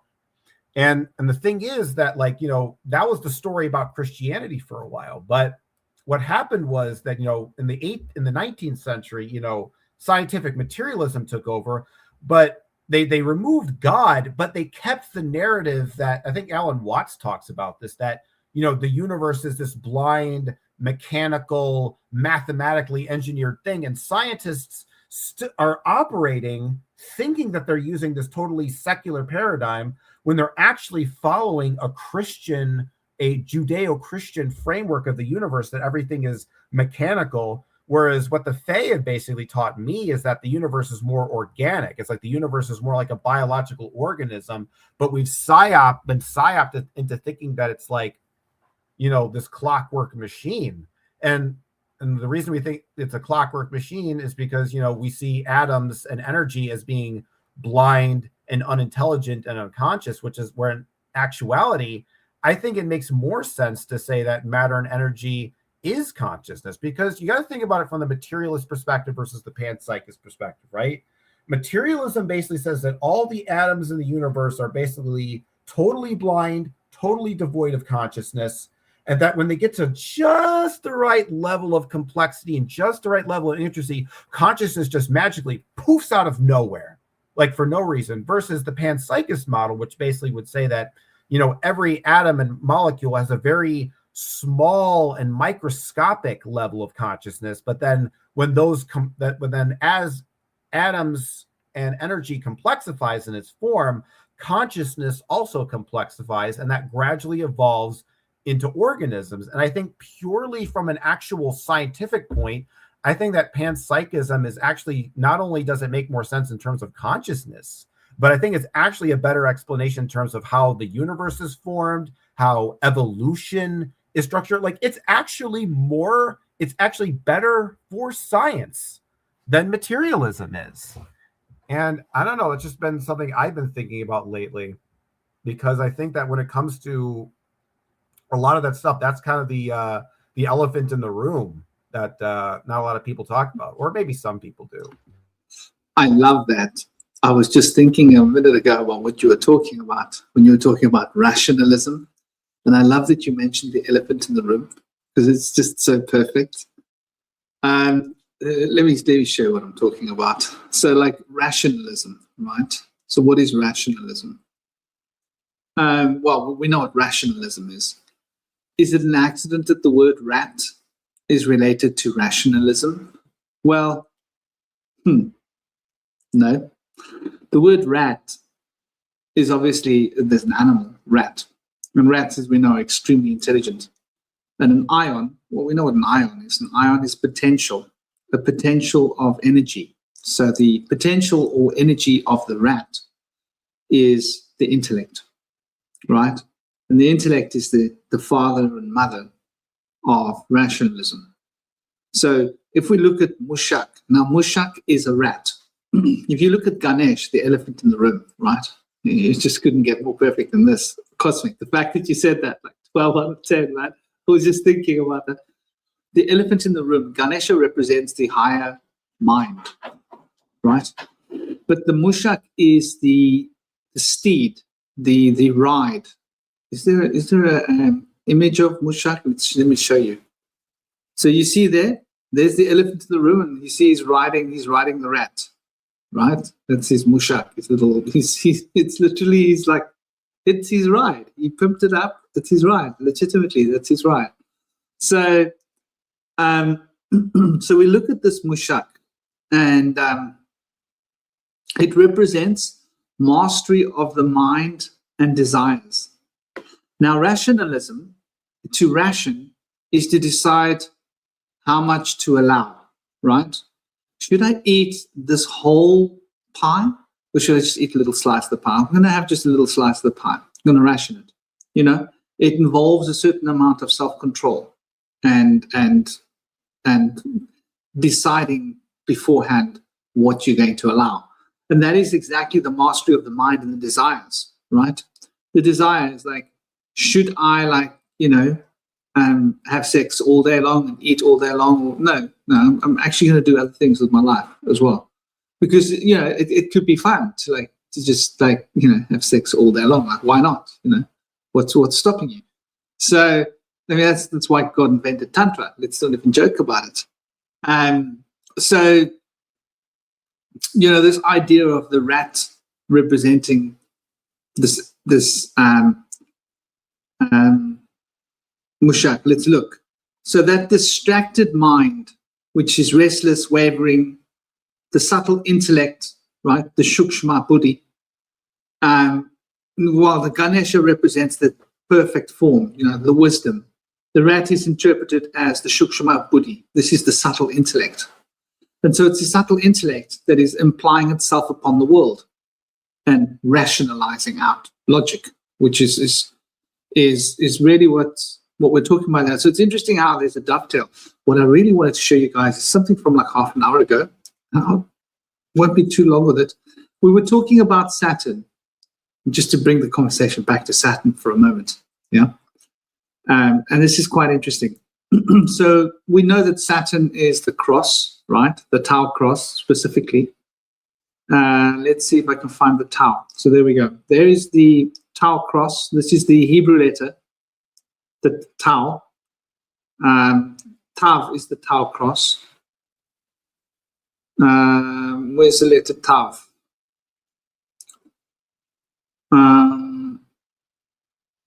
I suppose I'll just have to take off this. But anyway, that's what the Tau cross looks like. It looks like a T. And Tav, forget this rubbish. Hebrew letter. It's the 22nd letter. And it looks like that. Okay. So, but that represents the cross, the Tau cross, right? And so here we get the the Tau cross, which is very much like Thor's hammer. But Thor's hammer, when it's hanging downwards, represents the hammer at rest. When it's upwards, it represents its active. It's important to draw a distinction. Normally, they would wear the hammer of Thor the other way around. So that's wearing something inverted. Just food for thought if you look at like sort of, the runes, how they work. Now, here's where it's going to get even more interesting, right? So there's a rune, the Jebo rune. And it's basically the rune of gift, generosity, and fair exchange. Fair exchange, we're talking about currency. We're talking about money. We're talking about, buying and selling, right? But it is also associated with the concept of sacrifice, right? So the sacrifice is related. They don't seem to specifically relate it to animal sacrifice, but I'm pretty sure that you would, if you did any sacrifice for the gods, whatever that was, this would be the rune that you would be using. Now, when we look at what this rune looks like, here's where it gets even more exciting. That is the old Roman cross, the cross of Saturn that people were sacrificed on. We've even they've depicted the cross that Emmanuel or Jesus was, as they say, sacrificed upon. It was one of these crosses, just to be clear. It wasn't the cross that we all see today. It was one of these. So I find it interesting that he was sacrificed on a Jebu rune cross. Okay. And so that's quite interesting. And then we look at another rune, and that's the rune of Jira, right? So Jira, the rune, represents the year, harvest, right? And the inevitable and natural productive cycles of life, right? So it actually represents the cycles of life and time, to be specific. And the reward for patience. Patience is one of the powers of Saturn, just to bring that in. It's all about long-term effort. We're talking Capricorn here. Capricorn represents long-term effort, going to work hard towards a goal, and you're going to achieve your goal. Steady, persistent action leads to success and abundance. Saturn, Capricorn, all over. The harvest is the key, right? We're talking about Saturn and the harvest. And here's another little piece of interesting idea that you guys might like. So Jebu also is reciprocal exchange. Something else must be offered in return. So we're talking about contracts when we're looking at this Jebu rune, right? A gift for a gift. That is Saturn all over it. Think of Saturnalia, right? What does that represent? It represents like trading gifts. Now there's another rune, and the other rune is the rune for Jira. Now we've seen that Jira is the rune that is related to food, grain, and harvest. That's quite interesting, right? So as we were talking here about Jira rune related to food harvest, let's look at the image of Jira. So you can see Jira represents these forces working.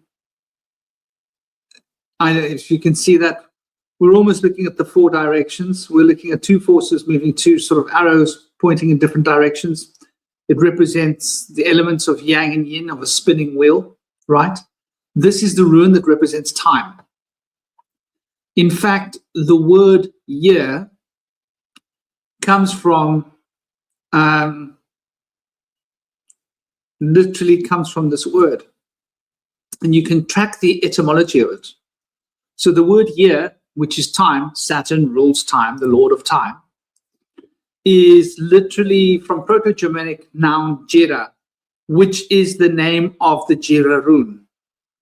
So this rune, Jira, is literally the name of the rune, is what we call our year, which came from Proto-Germanic, which came from these runes. And it looks like this, right? So this is the rune for the cycle of the year, time moving round and round. And so we can see this is like this really interesting connection here with this rune, Jira rune, and the rune, which is the Jebo rune. And the Jira rune happens to be the cross of Saturn. So can you see how closely connected the Norse tradition is with all the other occult traditions? Like they aren't as separate as what they look, right? You can see how this rune, this tradition has got two runes that relate to Saturn. One to the green man, to the cycle of the year, the cycle of time, and to grain. This rune relates to the exchange of money and trading, right? And sacrifice. And this is the rune which is literally the cross that people were sacrificed on. You put these two together, you get a really interesting concept. You know, you got the Jebo and the Jiro. Is it the Jiro? Am I pronouncing it right? Jira, Jebu, Jira, Jira, Jebu, Jebu, Jira, Jira, Jebu, Jira, Jebu. Isn't it interesting? So anyway, I just thought I'd share that with you guys. You know, just when you were talking earlier, I was thinking about these runes, and I was thinking, you know, there's a rune called Jira that looks like the X. And I hadn't actually really investigated it much in the past, but there's definitely something to understanding these old runic symbols and seeing how our language today is literally carrying this idea in it, you know. So we've got the X in our English, but I think that's a depiction of this rune with an ood back to the Tav, which is Saturn, connecting all of these dots. And you know, this synchromistic sharing of all this information isn't a coincidence. It's not by chance.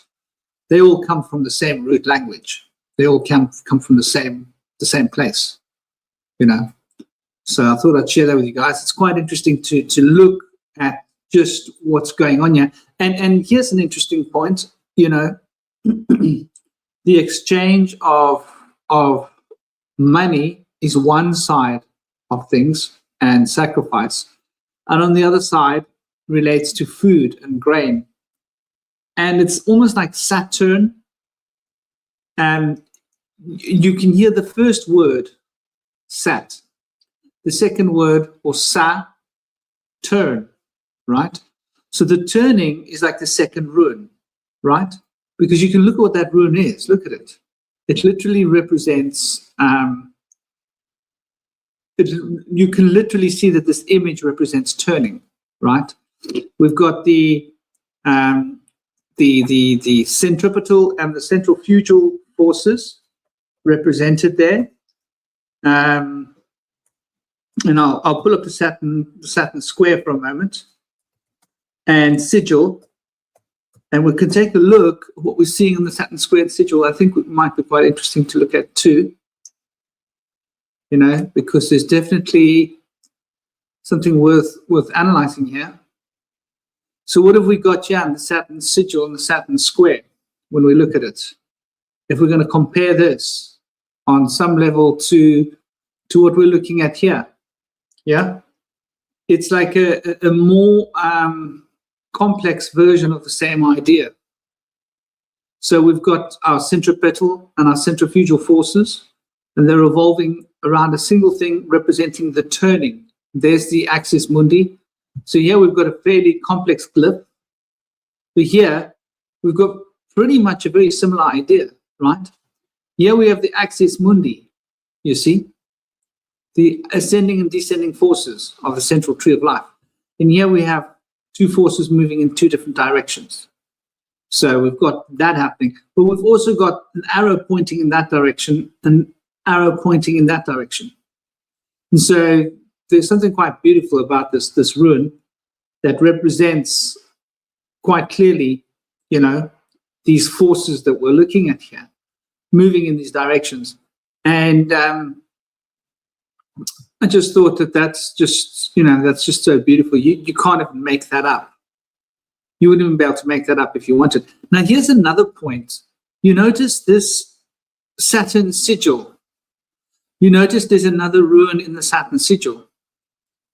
And I find that in itself is quite interesting. If you look at the black one here, you can see this is one of the runes. But what is that rune called? Is it called terrible with this name of this thing. What is it called? It's like one of the last runes. Okay, let's pull it up for you guys. What does it look like? It's the arrow, man. Tir. So when you look at the rune for Tir, I could see it in my mind. Just couldn't say the name. Tir. Now they show me the god Tir rune. Here we go. So here's the rune for Tir, right? And I hope you guys can see it well. So there's a third rune that's incorporated that's being suggested by this idea. And if you're not sure what I'm talking about, I hope you can see my mouse. Yeah, if you look at this, 1 and 7 and 6 going to meet the point where 1 and 7 crosses, makes that rune, right? Are you following me? Am I making sense? Can you see my mouse, by the way? Yeah, I see there's two arrows coming in from both ends. But you could also visualize two coming out from the middle too, kind of going into that diamond. Yes, exactly. So you've got 4 of these Tir runes here. And so that in itself is a little bit interesting, I think, you know. And Tir is a very interesting rune as well, because it's a protection rune, right? So it means that when you've got grain, right? When you've got grain, you're safe. That's a very crude breakdown of the idea. But it's related to Zeus, or let me say that the ideas that Zeus represents is what Tir represents here, right? So it's honorable aspects, justice, law, keeping your word, known as the one-handed god, after sacrificing his hand to bind the wolf Fenrir. Yeah, Fenrir. He symbolizes loyalty, courage, and self-sacrifice. So Tuesday is named after him. So obviously we're talking about the god of Tuesday, right? Which is also the Mars, right? The god of war. So here's an interesting idea, and you know that Saturn has this very particular and very special relationship with Mars. So they're usually in cahoots with each other. And Saturn and Mars, Mars is actualizing what Saturn is bringing to the table. And when you look at the actual enneagram, how this fits together, it once again repeats this entire story, right? Let me pull it up for you guys quickly. It repeats the whole story once again. Let's should pull it up.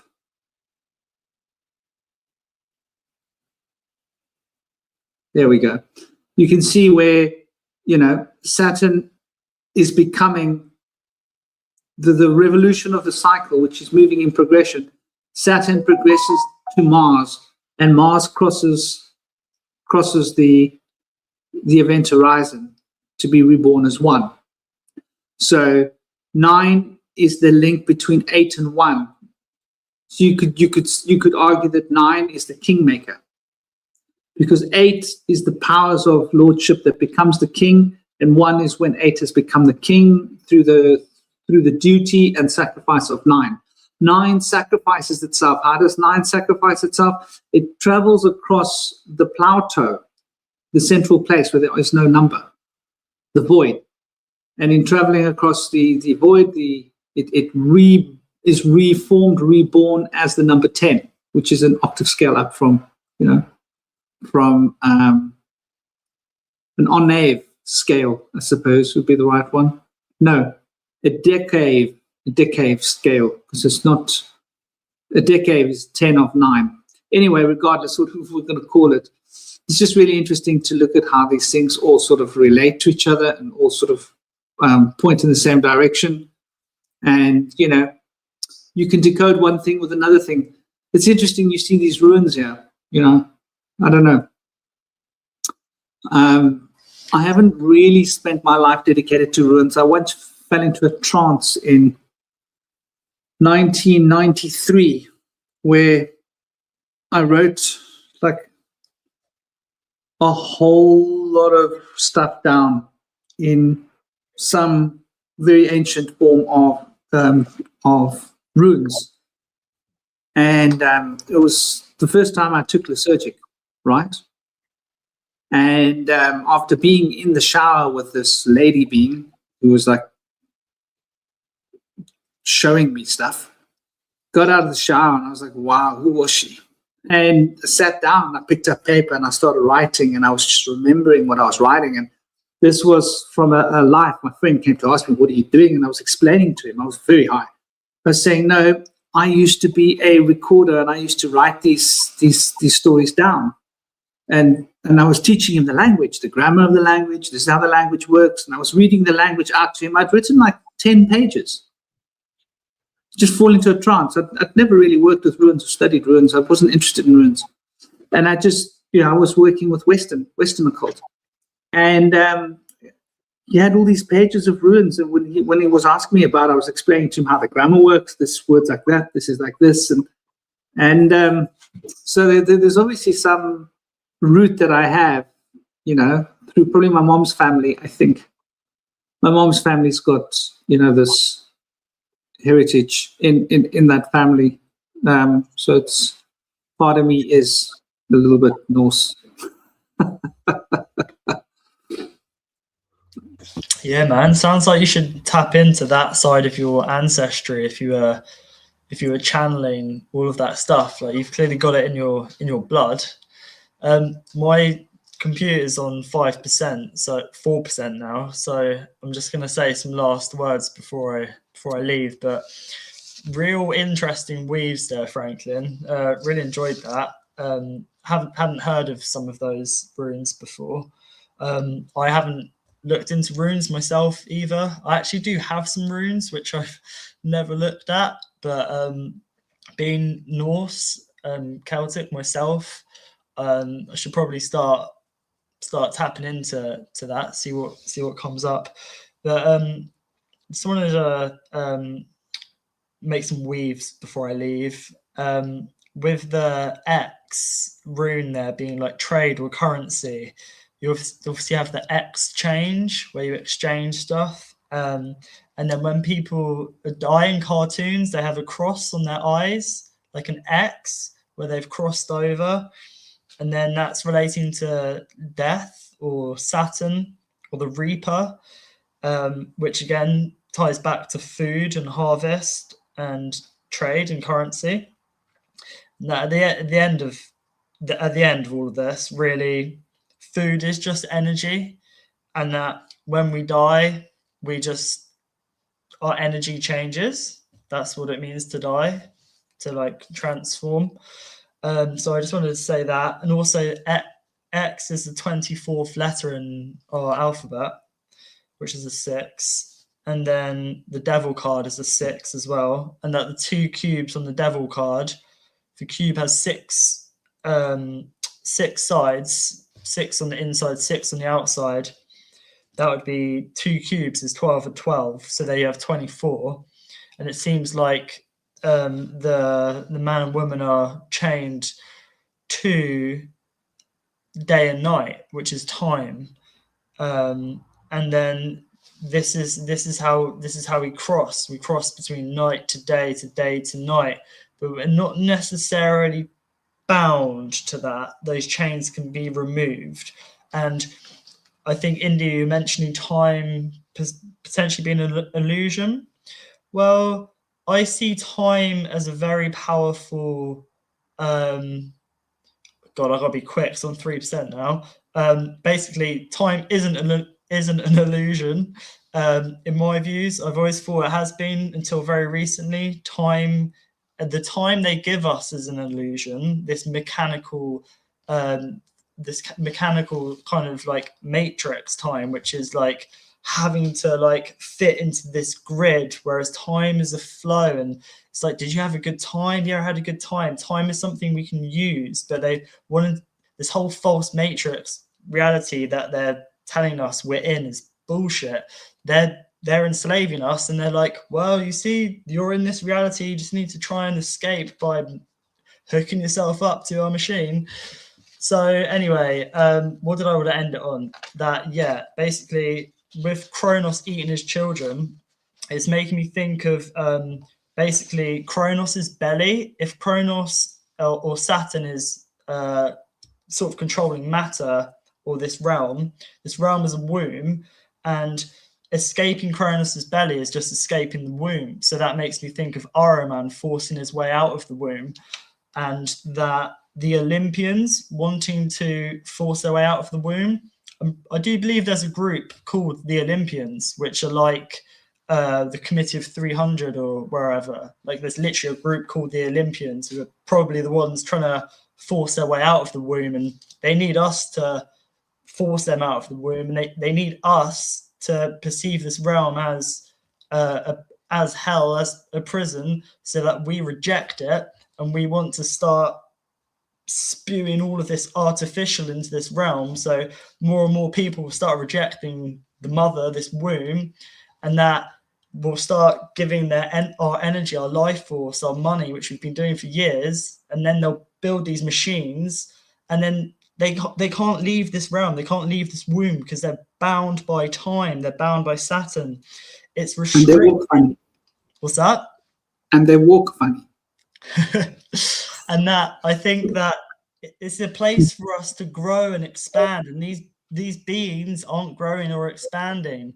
So what they're doing is they're just expanding here in the material with this kind of digital, and rather than going up and outwards or even inwards, they're building this false grid, which they're telling people is the matrix, or the false matrix, whatever, and that they're going to go into this digital world, and that they'll perhaps be able to upload their consciousness, whatever, but that is the prison, that is the matrix, that is the grid, and that is the belly of the beast that they're going to go into, and they're going to try and take us with them. But so I want to finish with that. Time is not an illusion. That's my perception for now. Hang on, illusion. I'll use ion or ill use of ion. Are you going to use time? I'll use ion? Are you going to use the energy of time?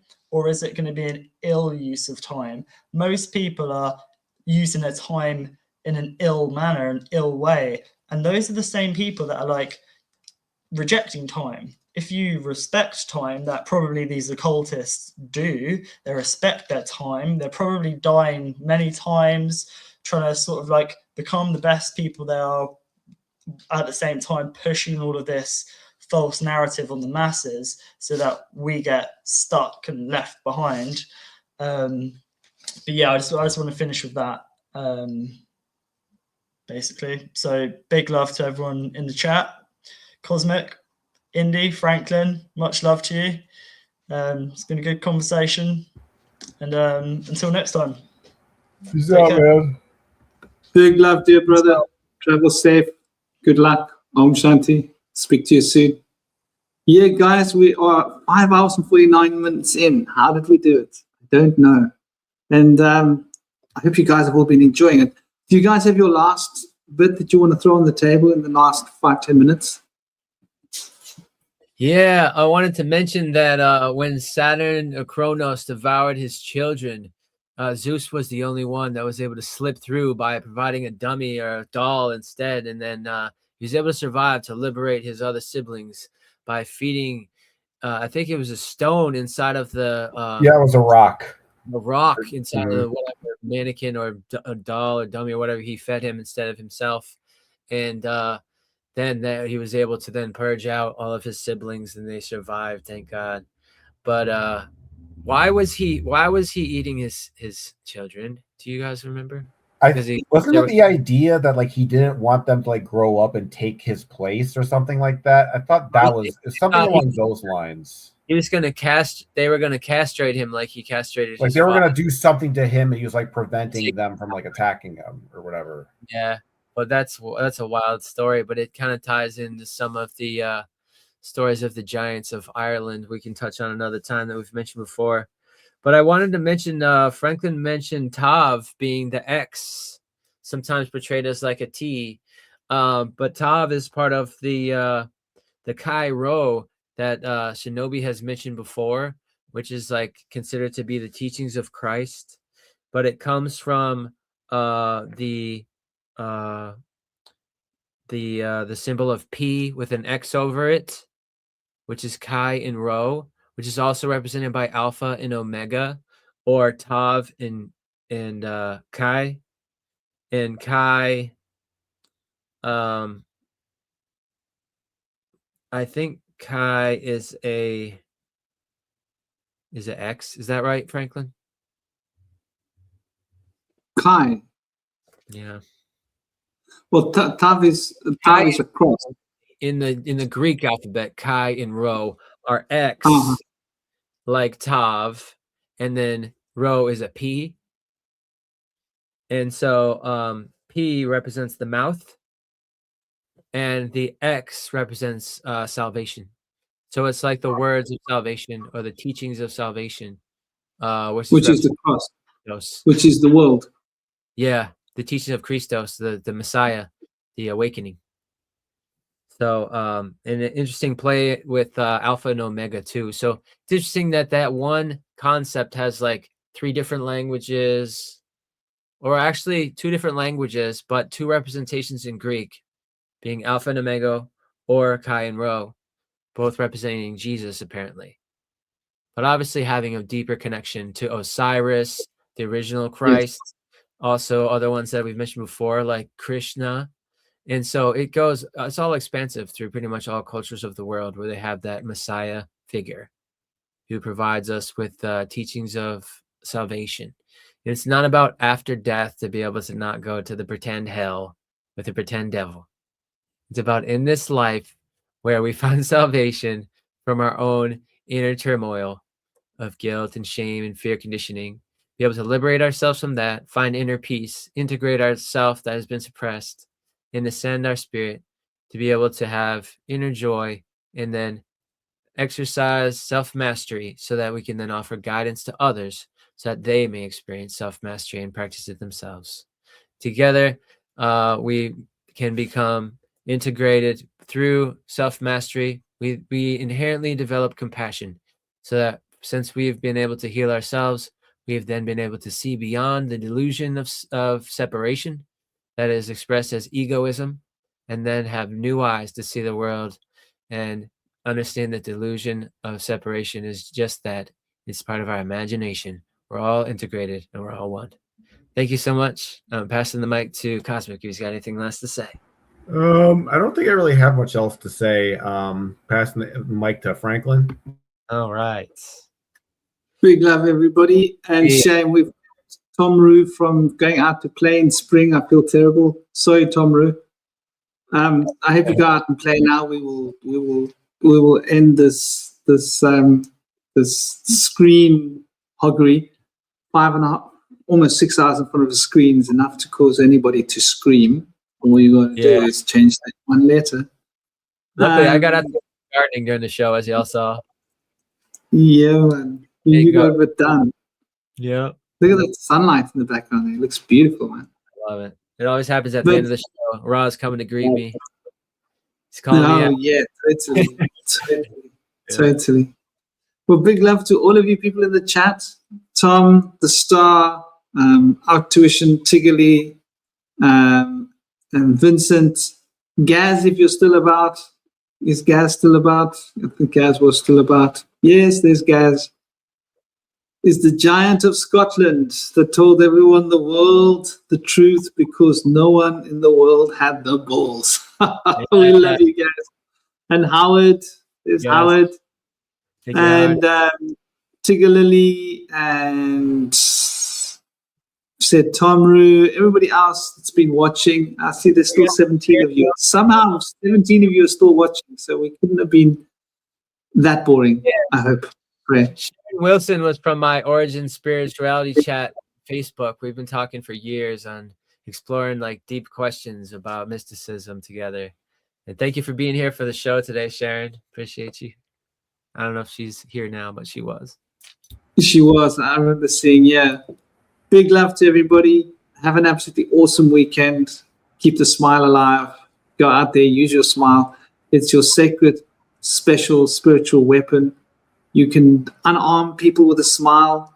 You can make plants grow with a smile. Did you guys know that? You can literally influence the growth of a plant by smiling at it. Now, that's something to think about. Yes, Sharon's still there. Big love, dear Sharon. Vincent, go out there and make the plants grow, basically. The Taoists actually believe that when you smile, the pressure created on the pituitary and the pineal produces these happy juice hormones that actually change your frequency of consciousness that you're emitting. And then through your eyes, you are radiating this potent potential healing energy, which is why when you smile at people, they get happy, because you're literally giving them healing energy. So go out there and heal the world. Yeah. That's what I've been doing. People say I'm a different person now. You look so different. Like, what's so different? I'm happy inside. I get that smile now. I'm a different person because I have different energy now, and they love it. So I'm going to go share that and brighten the world. Om Shanti. Om Shanti, Shanti, Shanti, Shanti. Big love, everybody. Take it easy. It's been an honor. Cosmic, is Cosmic yes? Yes, Cosmic's there. I just don't see a picture. And Indy and Shinobi, big love to all of you. Big love to all of you people in the chat. It's been an honor here. I missed some of your comments earlier, but I was scrolling through them a while ago. The problem is when I scroll through the comments, I get lost and I forget that I'm on live. I sit there for 20 minutes reading comments. Hold a moment. Big love, everybody. Blessed Om day, Shanti. Till next week.